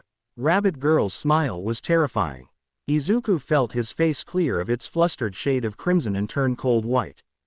You and me, right here, Rabbit Girl grinned. I've been dying to fight you. So come on. You are going to beat me, Midoriya grunted. You have the experience, the speed, the strength, the smack. Ouch. Rumi glared at him, waving the angry fist she had used to interrupt Midoriya. The poor boy could only look, worried, as he caressed his hurting head. Come on, Fox boy. Do you want to be a pro hero? No excuses. We go all out, all right. Rabbit Girl dared. Just do your best. Izuku looked around. Could he make a run for it? He shook his head. What was he thinking? He couldn't just run. He had to fight. Still, as much as he wanted to prove he was no coward, he knew he couldn't win. She's going to wreck me. I don't even know how to punch. Izuku frantically thought, only to take in his surroundings. Then again, I don't need to, do I? Izuku found himself smirking at Rumi, something that made the Rabbit Girl hop around with excitement. We fight until one calls for surrender or can't continue fighting, all right. Izuku decided. He checked his watch. 5 minutes, then we start cleaning the beach. PFF'd. This will be quick then. Rumi laughed. All right Fox boy, we'll do it your way, but I don't want to hear you whining afterwards. Izuku, however, surprised her by grinning, baring those sharp canine teeth of his. She squinted at him, suspicious. Why did he look so confident all of a sudden? He was up to something, wasn't he? You stole the words from my mouth. Midoriya chuckled, a devious glint shining in those feral eyes. He leaned forward, stretching his claws. All right then. Rumi grinned. Boy was she excited already. The two jumped backwards, standing amidst tall piles of metal trash. With only a few feet between them, they stared at each other. They didn't move. Instead, they studied the other. Rumi found Midoriya's stance flawed, while Midoriya braced himself. And then, the battle began. Rumi was on Midoriya in the blink of an eye, as fast as a bullet, and ready to deliver a finishing punch. Midoriya, though, was ready. She swung her fist, expecting to hit flesh. Instead, she hit thin air and flew past a cloud of white smoke. Rumi landed on the sand 10 feet away and snapped her body towards Midoriya, thrilled to see the boy using his weird quirk. She was not prepared by what she saw. A green fox grinned at her and shot off, in the other direction. Rumi blinked, confused, only to see the fox dive into the garbage. Oi! What the hell? I'm here you coward, Rumi yelled. Afraid of getting dirty, little rabbit? A mocking voice replied, or afraid I can beat you? Of course, Rabbit Girl accepted the challenge with a grin. She was going to teach Fox Boy a lesson. Over here, little rabbit, the fox, in his strangely calm tone, taunted from within the pile of garbage. Rumi grinned and shot straight to the fox. Her legs gave her a deadly acceleration, to the point that the kick she delivered brought down the entire pile of garbage. The thunderous noise of collapse of all that garbage was masked under the clash of the waves. Rumi managed to avoid the garbage by jumping backwards. Ready to quit, Fox Boy? She laughed. No reply. Fox Boy? Rumi asked, confused. She adjusted her ears towards the pile of tires, rust and God knows what. There was no sound of movement. Oh crap, had she killed Fox Boy? Yeah, real funny, she said, only to frown. Fox Boy, tentatively, she approached the pile. Come on, Fox Boy, Rumi said, moving the trash. She was about to move a tire out of her way, when all of a sudden a small childlike hand shot off a pile of tin cans and grabbed her nose. Rumi, to her shock, found herself staring at a small child Midoriya, grinning with glee. Got your nose, bunny. He giggled, only to disappear back into the garbage. Rumi's relief was quickly replaced with anger. The beep, Rumi yelled. I was worried, you idiot. So you do care. Rumi snapped her head to a side. There, standing on another pile of garbage was the very same child Fox Boy that had grabbed her nose. She looked at the trash in front and then to the side. When had he gotten up there? Catch me if you can, bunny. The child giggled, waving at her before jumping into the pile of trash. Oi, come here and fight me. Rumi roared. Clank. She winced as was hit by a tin can. She snapped her head behind her, only to find child Midoriya there. Rumi frowned, red eyes fixated on the fox brat. Could Midoriya teleport in that form? Did he have super speed? Bunny is slow today, giggled the insolent brat. Come here, you little shit. Rumi yelled, jumping towards the fox brat. Child Midoriya remained unfazed. Laughing in that childish voice of his, the fox child quickly dove into the garbage. Rumi, out of frustration, brought down another pile of garbage with a furious kick. Oi! This isn't a fight! Rumi shouted. Clank! Rumi felt she was losing her mind when child Midoriya appeared atop a rusted barrel, 20 feet behind her. She looked down at the tin can she had been hit in the head with. Bunny doesn't like the rules. Fox brat cooed, only to giggle and vanish into another mountain of trash. Oi! The idea is to come out here and try to beat me. Rumi scoffed. Wrong. The fox brat squealed, poking Rumi on her stomach only to fall back into piles of broken ovens. Rumi stepped back from the mountains of trash. Clank. Yet another trashed tin can hit her head. She snapped her head behind her and, why was she surprised still? Fox brat was giggling there. Remember bunny. We fight until one of us gives up or can't keep going, Fox brat impishly cackled. Rumi jumped towards Fox brat. However, he was ready and jumped into a pile of shattered televisions. She had been close, though, her hand grazing the fur by an inch. As she landed on the sand, she swore. Fox Boy had played her. So that's how you are going to fight? Rumi yelled. I'm playing to my strengths, lady, a childish voice said on her left, somewhere hidden in the trash. It's cowardly, Rumi roared. You make it sound as if villains will play by the rules, the same haunting voice exclaimed on her right. Rabbit Girl clenched her fists, furious. Midoriya was toying with her.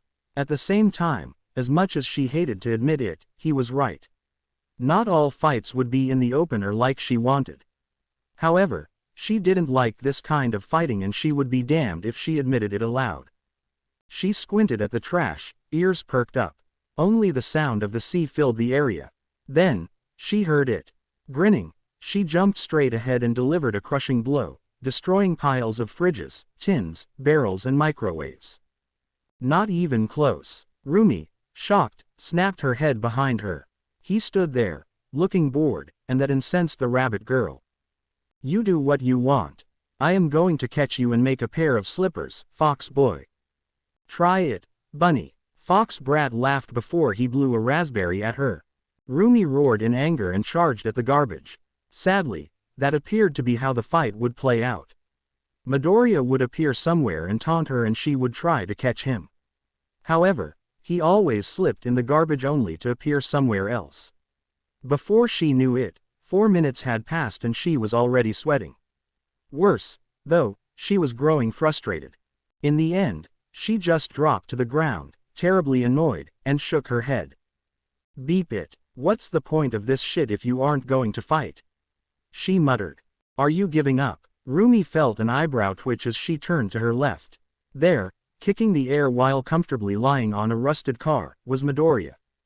I don't give up, Rumi growled. No, you just waste time and energy, child, Midoriya said. You know, maybe you should think a bit before you act.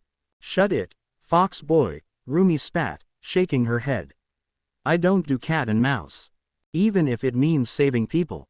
Child, Midoriya wondered. Rumi scowled, but said nothing. Rabbit girl, I know you like to fight and you want to punch people, but not all enemies are so straightforward, you know. Some are sneaky, others just can't be punched, fox boy stated. Rumi fully agreed with him. However, she was not about to admit it. In fact, she was not about to admit that perhaps she was impatient and rushed into action like an idiot. She hated just standing still. Thinking things through wasn't her forte. Maybe we should start cleaning, hummed Fox Midoriya, checking his watch. Rumi smirked and took the opportunity. In an instant, she was right over Midoriya and, swiftly, grabbed the boy. She felt elated as the fox boy was finally in her grasp. However, that mischievous smile of his told her she had been tricked. You know, you should first try understand an opponent, like his quirk, before rushing in, Fox Brat said with a grin. Rumi frowned only to discover what the boy had meant. One moment she was holding him, the next he disappeared behind a cloud of smoke. She stared, ready to curse, when she felt something wrap around her torso. Her eyes widened as three furry tails suddenly hoisted her into the air. Arg! Rumi screamed, flailing around. Unfortunately, she couldn't do anything. She tried to pry the tails from her, but they were as hard as steel. That and two tails poked at her stomach, purposely tickling her. Stop it, Rumi laughed, struggling against the tentacle-like tails. Below her, keeping a good 6 feet away from her, stood a very familiar fox boy. I can't believe you dropped your guard like that, Nine-tailed Midoriya laughed. You son of a bitch, Rumi yelled. How did? If you had taken a moment to study the movement of my two tails form, you would have realized that I didn't have teleportation or warping, Midoriya smugly explained. Two tails? Rumi asked, baffled. But you had one tail. Unless, her eyes widened with realization. I duplicate in that form, Midoriya said. Funny thing is, I can transform into my other forms from any of the two, making the other tail vanish. Perfect for a diversion. For instance, just now, I managed to crawl right behind you, all while you were distracted by my second tail. That was underhanded and cowardly, growled Rumi. This doesn't count as a victory. Midoriya's smile dropped at that and his shoulders fell. Rumi felt a pang of guilt strike her heart. However, she just couldn't bring herself to admit her own flaws. Rabbit girl, like I said before, you can't expect all villains to be pathetic or dumb. But I guess, he said, surrounded by an air of defeat. I'm sorry about it, he sighed, shaking his head. I guess you are right and I am a coward. Rumi frowned as she was gently lowered. She was thankful to be back on her feet, but as she looked at the downtrodden fox boy, the young woman felt awful. In fact, Rumi felt miserable. She grimaced, knowing exactly what she had to do. Nah, you fought smart, fox boy. I was just being a sore loser, Rumi said, nudging Midoriya. You were right, I should be a bit more patient. You aren't the first to tell me what you did. She turned towards the trash. So, shall we get down to business now? Midoriya smiled at her, and Rumi felt her guilt ebb away. She grinned at him.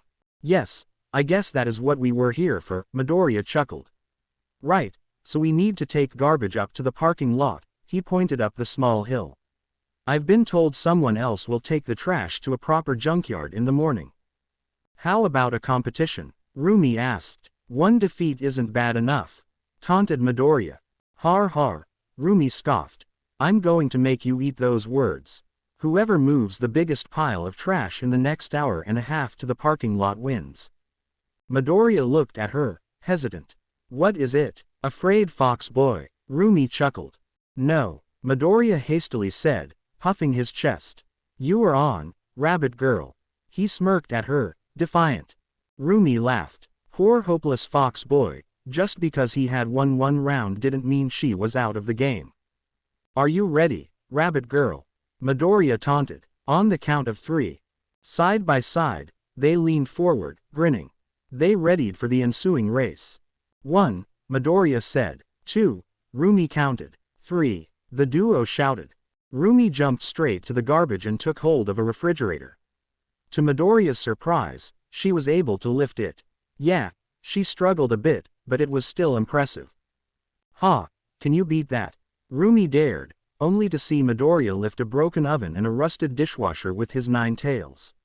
Her jaw dropped. Piece of cake," Midoriya muttered through gritted teeth.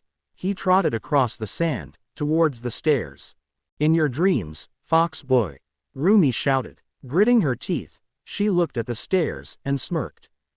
Midoriya felt confident. After all, regardless how strong Rabbit Girl was with her arms, he had the strength of 9 powerful tails. It was hard and he wasn't sure he could keep it up for a long pace. Just a few extra ovens and it would be impossible for Rabbit Girl to beat him. Why was he so crazy about winning? Midoriya wasn't sure, but he had never felt so exhilarated in his life. That was until Rumi landed a good distance in front and smirked back at him. How was it he had forgotten about her powerful leg strength? He had written it down on his notebook for God's sake. "You are going down, Fox Boy." Rumi laughed, before running up the stairs with the fridge in her arms. Midoriya gritted his teeth. He would not lose. He had to win. And so, they carried on their little game. Rumi couldn't lift as many or as heavy garbage as Midoriya, but she was faster. Midoriya, on the other hand, was the opposite. They traded jabs whenever they crossed path, each time breathing harder and their faces turning redder with exhaustion. They wouldn't stop, though. They were determined to beat the other. Of course, both knew who would win the challenge from the onset. Thus, 1 hour and a half later, a victorious Rabbit Girl stood over a nigh unconscious Fox Boy on the parking lot. Whereas Izuku had created a decent pile of trash on the parking lot, Rumi had managed 5 times the size of garbage and wasn't on the ground, panting like crazy. She was sweaty and tired, her clothes sticking to her body, but she sure wasn't doing as badly as Midoriya. "You really thought you could defeat me, Fox Boy?" Rumi laughed. She plopped down next to Izuku, taking a moment to relax. "Still, not bad," she patted the boy. "I think I'm going to vomit," Izuku grumbled. "Don't you dare do that on me, Fox Boy," Rumi scoffed. She leaned back. The day was already ending, and the two remained there, catching their breath. "You need to put some more muscle," Rumi chuckled, poking the boy with a finger. "And, why you need to think more," Midoriya wheezed. "Maybe," Rumi replied, shrugging. She studied the trash they had managed to move. "Well, now is time to stretch. Move your ass, Fox Boy." "Just end my suffering," muttered a limp Izuku. "Oi, I am not done playing with you yet, Fox Boy," Rumi declared. She lightly kicked Izuku. "Come on, move it, or you'll regret it tomorrow." "And to think this is just day 1, Izuku sighed. Just what had he been thinking? Still, even if he was closer to death than anything, Izuku felt truly happy, and fatigued. It was going to hurt the following morning, wasn't it? The UA Sports Festival was one of the most important events in Japan. That was an undeniable and undisputed fact. It consisted of 3 days of unadulterated action where powerful teenagers went all out with their quirks in pursuit of the gold medal. Even Izuku's classmates back in Aldera Middle School watched it and talked about it for weeks. Thus, whenever the sports festival approached, people tended to be excited and elated, dying for the fast-approaching entertainment. That was not the case within the corridors UA. Instead of excitement, a tense mood had fallen within the hallways of the prestigious school. Lunch times, for example, became increasingly subdued. Students, once boisterous, became more desperate and determined. Stress and nervousness became palpable in the air and Izuku could have sworn he felt it ooze from everyone. It was thus not surprising that tensions began to rise. School department against school department, classes against classes, classmates against classmates, it didn't matter. Quarrel and spats were becoming a common occurrence. Each break time, Izuku witnessed students yelling at each other, or breaking down into tears within the confines of the bathrooms. The pressure was mounting, and there are over 3 weeks left until the start of the sports festival. Support students were rushing to build something worthwhile. Management students were on a race to come up with the best venture enterprise for the game, and general studies were looking forward to usurping a place from the hero course. Yes, everyone was suffering the pressure, but none like those in the hero course, who felt the need to excel. They had to shine in the sports festival, for their future depended on it. It was thus a surprise when Izuku realized one Thursday, 3 days since he began cleaning Dagoba Beach with Rabbit Girl, that he wasn't either nervous or pressured. In fact, he was amazed to discover he had mostly ignored all the tension. The same couldn't be said for his friends. Absolutely outrageous, Iida exclaimed during lunch time in his usual exaggerated manner. The fighting taking place in the corridors is unbecoming of such prestigious institution. Uraraka and Izuku sweat dropped behind their enthusiastic friend as they waited in line, empty trays on their hands. The lunch hall was starting to fill up, and the chatter, although subdued, had bouts of laughter and ease. He has been throwing more lectures than usual, Uraraka whispered to Izuku. Indeed, Iida had started to rant more often. In fact, he had already started a long lecture about food and vitamins to no one in particular. I guess he is falling under the pressure, Izuku shrugged. Aren't you? Uraraka said with a grimace. It's insane. I know we all want to win, but, geez, why do we have to die from anxiety before we even start the games? She looked nervous and uncertain. Izuku hated seeing others like that. I am giving my best to train, so, well, I feel confident, Izuku shrugged with a bright grin on his face. Huh, Uraraka tilted her head. She stared straight at him, fixated on his visage. It was a tad unnerving. Is there something on my face? Izuku wondered. I didn't slip to my fox form, did I? Oh no, you just look, Uraraka trailed off, averting her eyes. It is nothing. You just look. Was Izuku imagining things, or was Uraraka blushing? Confident. Izuku frowned at that. Confident. Uraraka must have been imagining things. What's going to be today, Fox Boy? Lunch rush. The school cook and a famous pro hero called on the other side of the menu. Izuku, however, was focused on the food before his very eyes, or rather, the meat sections. His attention was broken by a giggling Uraraka. Confused, he looked at her. You are drooling, Uraraka chuckled. It was much to his embarrassment that Izuku discovered that, indeed, he had been drooling like a famished animal. Izuku rubbed his mouth with the back of his arm, only to discover he had claws. Not only that, but his tails were wagging excitedly at the mere prospect of meat. Here you go. Lunch Rush laughed. He handed over a large plate that included all kinds of meat. You aren't the first mutant type to salivate over my food.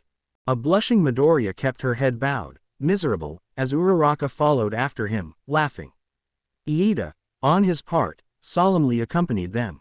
The three calmly walked towards their chosen table, venturing across the gaps of crowded tables and ignoring the growing hubbub. It is no laughing matter, Uraraka, Iida admonished. Sorry, I just think he looks cute when he slips like that, she giggled, only to choke and hide her face, flustered. A nine-tailed Midoriya, though, didn't find it funny. He had just made a fool of himself, and all because he can't properly control his animalistic urges. Our friend is attempting to adapt to his quirk.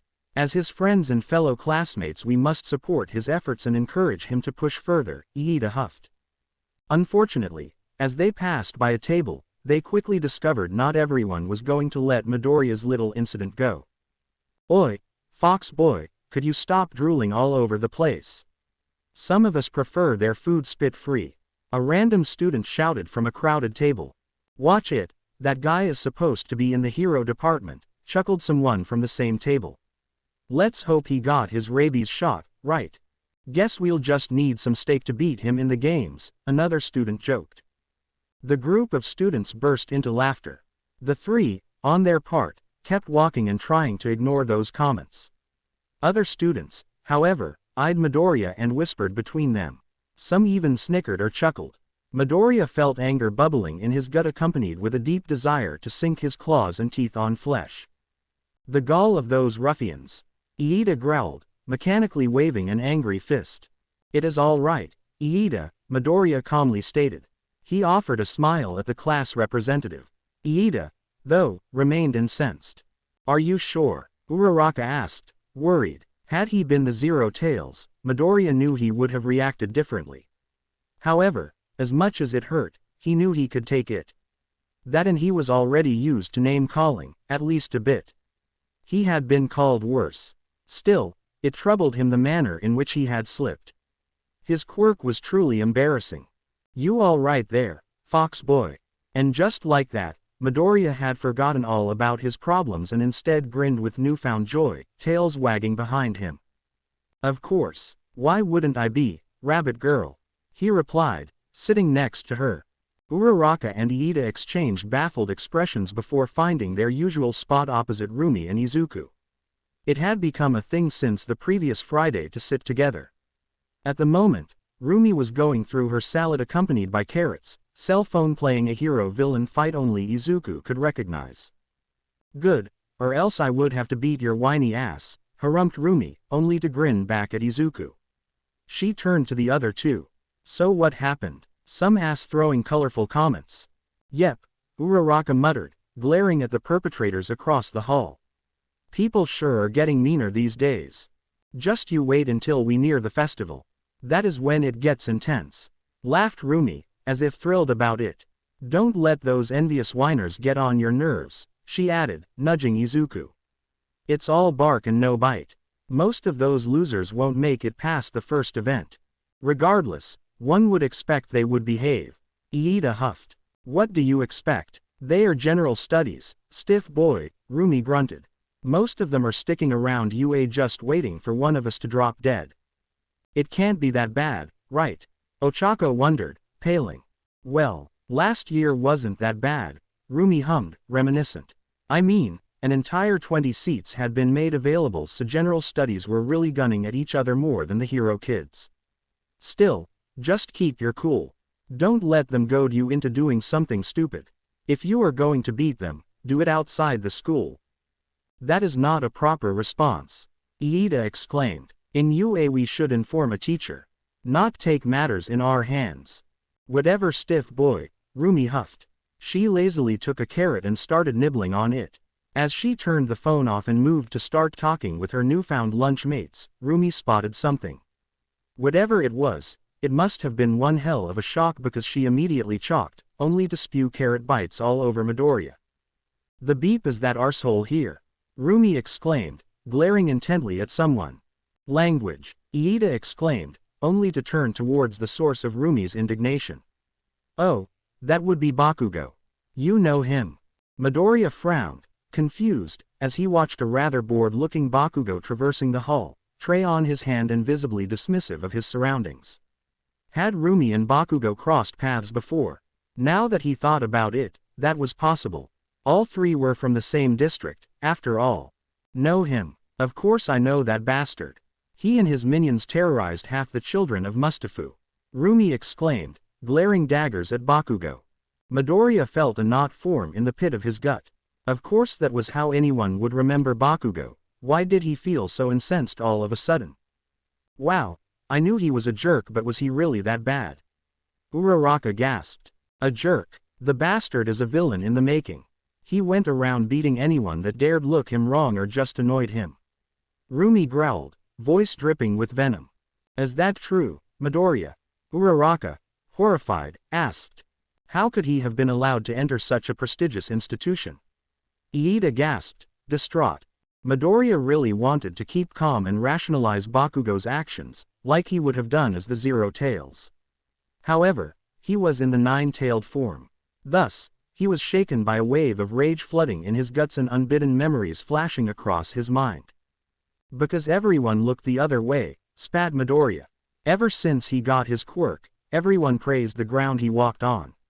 Everyone knew he had a powerful quirk, and in our world, that generally means success as a pro hero. Don't beeping tell me he is in the hero course, Rumi said with a scowl. Well, yeah, Uraraka timidly said. Are you shitting me? That son of a bitch is in the hero course. Rumi gasped. He bullied your brothers, didn't he? Midoriya guessed.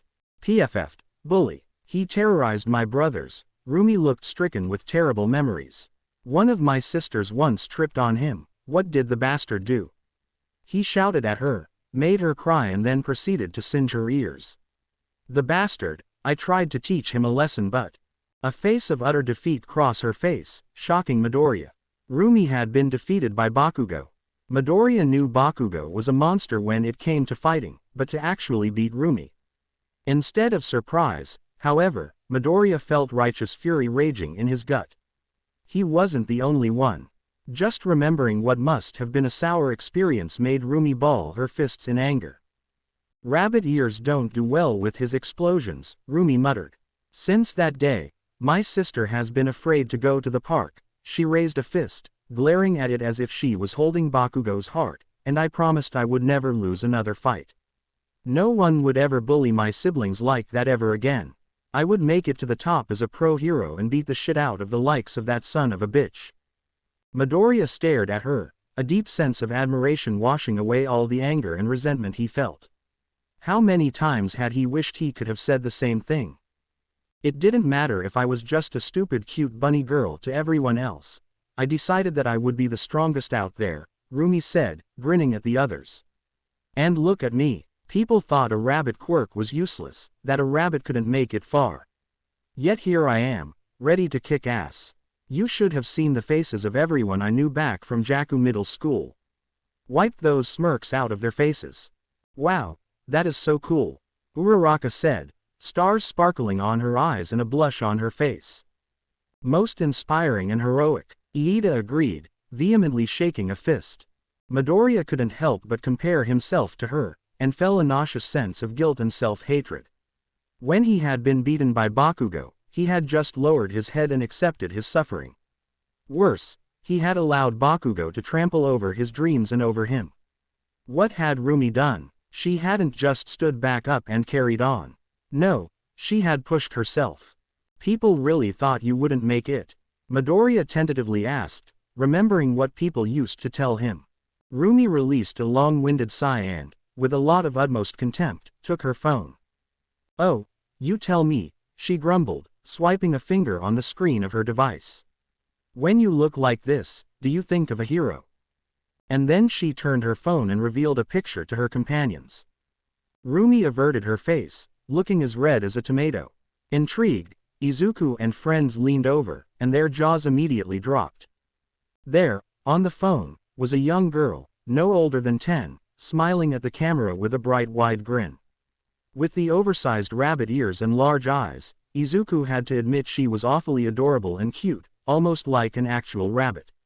Were it not for the white hair and eyes, Izuku would have never guessed that that was Rumi, particularly due to her rather pale complexion and innocent demeanor. There was a strange light in those eyes, filled with innocence and naivety so unlike the girl Izuku had come to know. Had Bakugo hardened Rumi to what she became later on? Or had Rumi always been on that path, catalyzed by her encounter with Bakugo? That girl on the screen was not a battle-lusting rabbit girl, at least not the same one Izuku knew. Oh, you look so cute. You were adorable as a child, Uraraka cooed, only to quickly amend with, and not that you aren't a bit adorable now. She added with a blush. I think you are very adorable too, cute face, and hot, Rumi teased, winking at the brunette. Uraraka spluttered incoherently, face exploding into a glowing shade of. Rumi burst out in laughter. So you see what I mean. Everyone looked at me and they were all like, no, you can't be a hero. You are too cute and fluffy to fight, Rumi said. Ha, that will teach them. Midoriya felt a pang of jealousy at that. How he wished he had been like her, fighting on against the weight of public opinion. He truly was pathetic, huh? You went through similar circumstances, Midoriya, did you not? Iida pointed out. Midoriya felt his face burn. Of course he had to be put him in the spotlight. Huh, what does stiff boy mean by that? Rumi wondered. I wasn't always, well, fox boy. For most of my life I lived in my zero-tailed form, Midoriya tentatively said. He offered a lopsided smile. I actually thought I was quirkless. Hold on, you didn't manifest your tailed forms. Rumi wondered, confused. Wasn't your quirk a mutation type? Midoriya had never actually clarified that to anyone. Matter of fact, he generally preferred people to assume he was actually an emitter type instead. This was the moment of truth. Would he lie or would he finally speak the truth? Why yeah, I'm a mutation type, Midoriya confessed.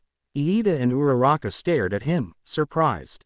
But I kind of stuck to the Zero Tails without knowing any better. Better to explain it that way. Huh, so people thought you were quirkless. Guess you had it worse than me, Rumi chuckled, nudging him.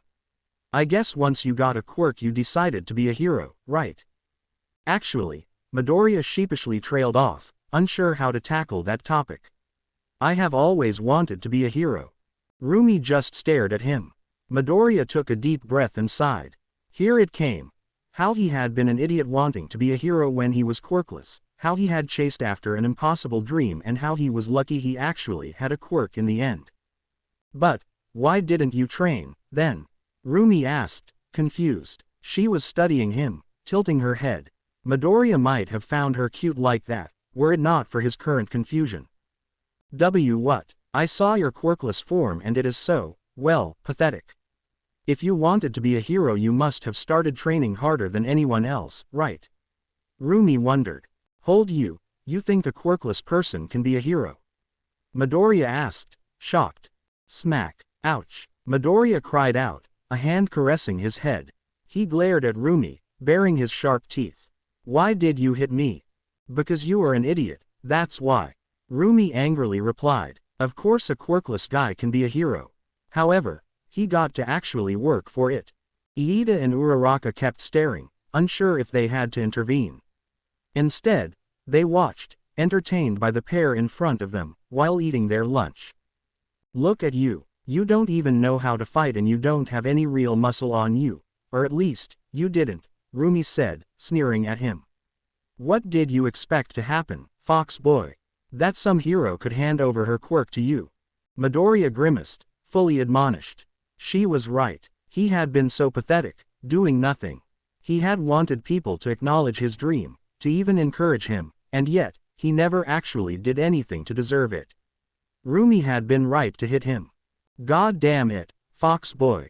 Rumi groaned and pulled her hair with visible frustration. She gently tapped him on the head again, but this time he didn't complain. He knew he deserved it. Look, if you wanted to be a hero, the only person who could make the final decision was you.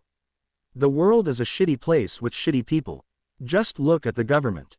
If you let the world decide, you'll find your life turn into a shithole, she summarized.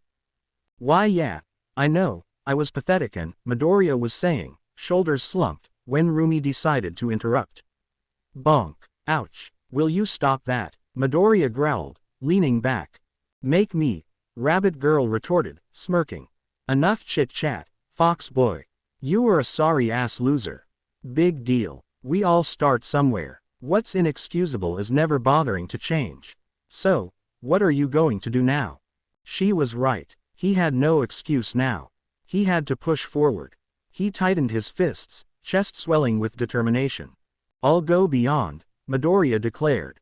I'll go plus ultra. You are goddamn right, fox boy. Rumi proclaimed. She turned to a curious-looking Iida and a blushing Uraraka. The same goes to you too. Are you all right, Uraraka? Izuku asked, baffled. Why yeah, stammered a flustered brunette. Uraraka is a mouthful, huffed Rumi. She stroked her chin, thoughtful. But what could I call you instead? What about Infinity Girl? She did throw a softball out of orbit scoring infinity, Midoriya stated, making Uraraka avert her face and blush with embarrassment. I like it. Infinity Girl and Stiff Boy, Rumi hummed with approval. May I be properly addressed by my surname instead of such demeaning pseudonymous as Stiff Boy? An indignant Iida grumbled. Nah, it's Stiff Boy, Rumi dismissively replied. Could I at least get another pseudonymous? Iida pleaded, indignant. Fine, I hereby name thee Robot Boy, Rumi lazily said. While Iida beat his new nickname, much to Uraraka's amusement, Midoriya thought over what Rumi had said. She was, once again, correct. If he wanted to achieve his dream, he had to really stop whining so much and actually do something. It wasn't enough to just tolerate his quirk. As much as he had progressed against his mental repression, he knew he was still holding himself back. Well, no more. He too would rise to the challenge and, God help him, he was going to go beyond that as well. With that thought, and everything it entailed, he was surprised to discover he wasn't exactly reluctant to the idea. Rather, a mischievous smirk spread across his face. He eyed the unsuspecting Iida, Uraraka and Rumi. Perhaps it was finally time to make peace with his most embarrassing form yet. Friday morning felt no different than any other day, at least not to Rumi Usagiyama aka Rabbit Girl. Then again, Rumi would have been lying if she didn't feel more excited about her mornings at the station, if only ever so slightly. After all, Fox Boy was an interesting chap. Rumi Usagiyama was not someone who got curious or excited about people. However, when you come across someone with an interesting quirk like Fox Boy's, it was hard not to feel intrigued. Those tails, those claws, that ferocity, the cunning and slyness, he even got Aizawa's stamp of approval. She had expected to get bored with such a boy after the novelty wore off, especially someone who preferred sneaking to actually fighting, but perhaps it was that opposite nature to her that intrigued Rumi the most, for Rumi could only be intrigued with Fox Boy, right? So he could change into a fox girl, a wimpy quirkless boy, an actual fox, 2 fox brats, and a ferocious 9-tailed fox, and yet he had other forms. Was she imagining things or did he have an overpowered quirk? Rumi really wanted to see those other forms of Fox Boy. Could they be stronger or have some dangerous power? Like sword-like claws for one form or maybe super strength with another. Just imagining it made Rumi excited. Of course, she suspected that Fox Boy had his reasons to keep them hidden. Maybe he was keeping them secrets as trump cards. Or were they just lame? Speaking of which, where was Fox Boy? She looked around for messy dark green hair or fox tails. However, she couldn't find him in the waiting crowd. Should I call him or something? Rumi thought. She frowned at that. Fox Boy wasn't one of her siblings, so she wasn't exactly meant to be concerned by him. Yet she was. Odd how being intrigued by someone worked. For Rumi was 100% she only felt that intrigue. Rumi checked her phone. Just as she wondered just why Fox Boy was getting late, she saw all heads around her turn towards a side. Far more surprising was the shock written on their faces. Rumi, raising an eyebrow, leisurely followed their eyes, and immediately felt her jaw go slack and eyes nearly pop out their sockets. Like what you see, Rabbit Girl. A sultry voice purred. Rumi blinked once, twice, thrice. Hell, she just kept on blinking. She had to be dreaming. Fox Boy, she blurted out. There, winking at her, was a very attractive green-haired woman. With long curls covering her left eye and draping behind her, she was definitely pretty. However, it was the rather short skirt and half-unbuttoned shirt that made Rumi ogle with disbelief. After all, those 4 long fox tails and those fox ears meant that this was none other than Fox Boy. The one and only. The woman giggled. She turned to the people, coyly blushing. Please, don't stare like that, she added. The surrounding people immediately looked away, perhaps ashamed by being caught red-handed with all the staring. Rumi, on the other hand, kept her eyes on the fox woman. Was it just her or was Fox Woman more than 2 heads taller now? Ah, so this was Fox Boy's Fox Woman form with Fox Girl's uniform. Boy, this was bound to get confusing at some point. What the hell, Fox Boy? Since when can you turn into? Rumi trailed off, unsure how to call Fox Boy. This really is one of your forms? Yep, Midoriya nodded with a bright smile. I am giving it a try. I am generally so embarrassed with this form. She sighed, a hand on a cheek and almost posing before Rumi. People stare at me and make me feel so nervous.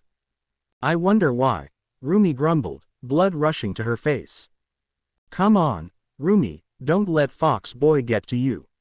She angrily berated herself. So, a hot chick, huh? She scratched her head. Come on, think about something to say. She muttered to herself, exasperated. Hey, Fox Boy, how do you deal with the underwear? Rumi felt like slapping herself. Of all the things to ask, it just had to be that. Oh my, We aren't even dating and you want to know about my underwear.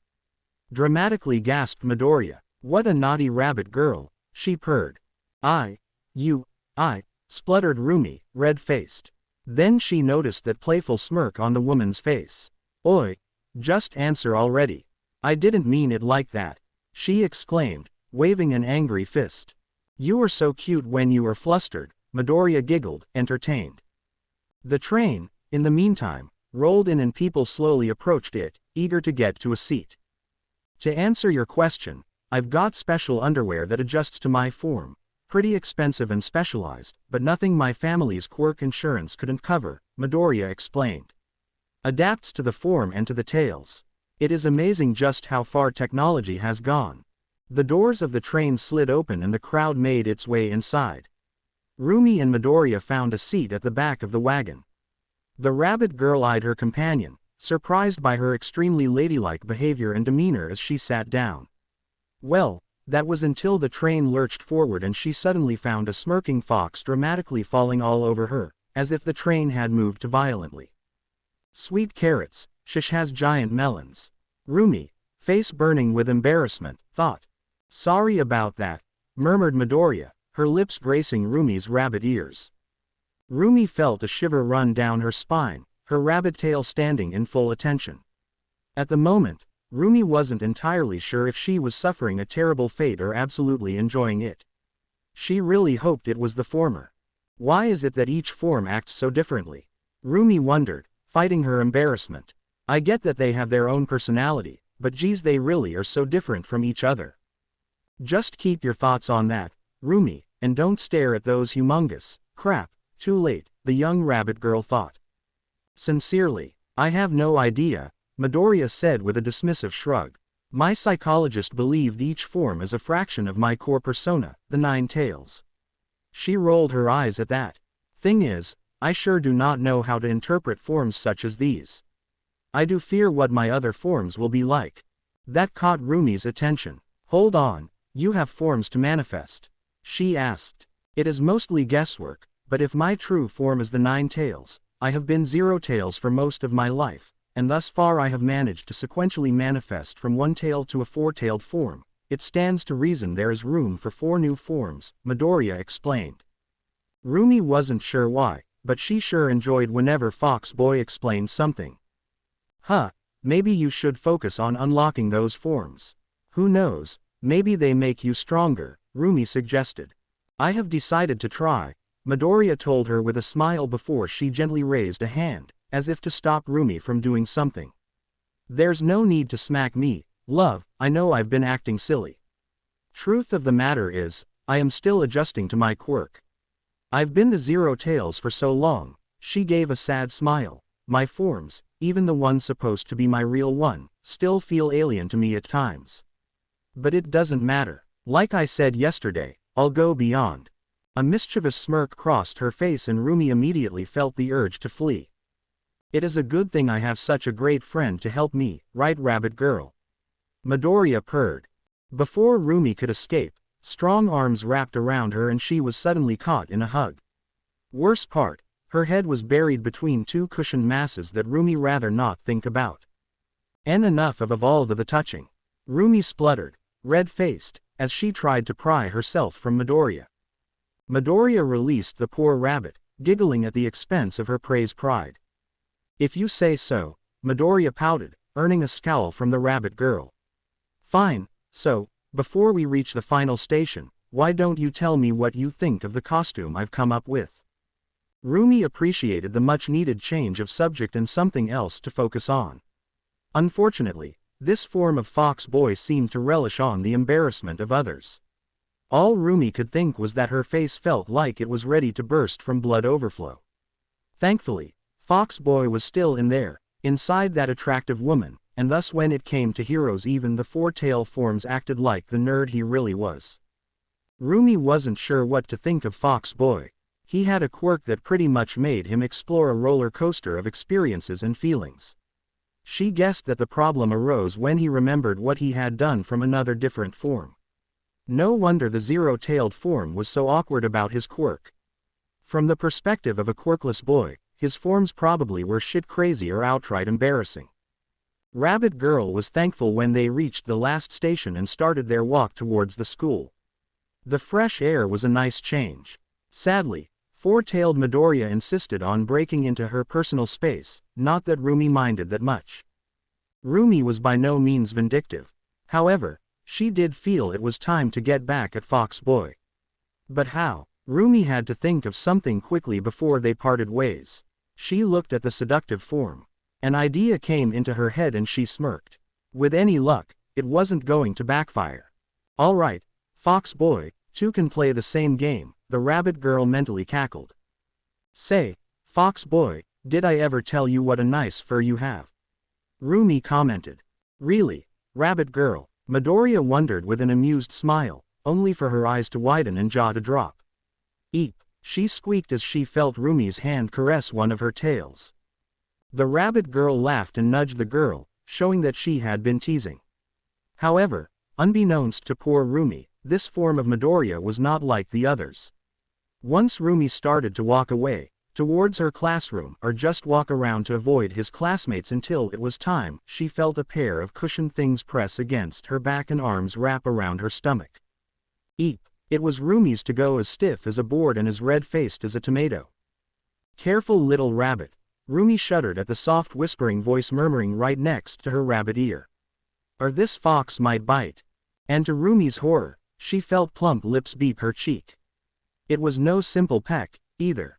She was so shocked and mortified by what had happened, she missed when Fox Boy broke off, cackling in triumph, and made her escape.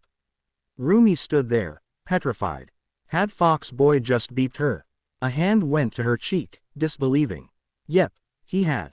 Of course it had to backfire. The risk was calculated, but boy am I awful at math, Rumi thought. Dumbfounded, she stared at the school, her hand still rubbing her cheek. A grin slowly formed on her face. Totally worth it, she chuckled. At the same time, little did Rumi know just how Midoriya was taking his latest action. In a bathroom, locked in a toilet, a red-faced Midoriya was slapping her face. I can't believe I did that, she squealed, horrified. It was going to be worse once he returned to his zero-tailed form. To be continued. I hope you enjoyed this story. Also remember to subscribe and like this video. See you in the next video.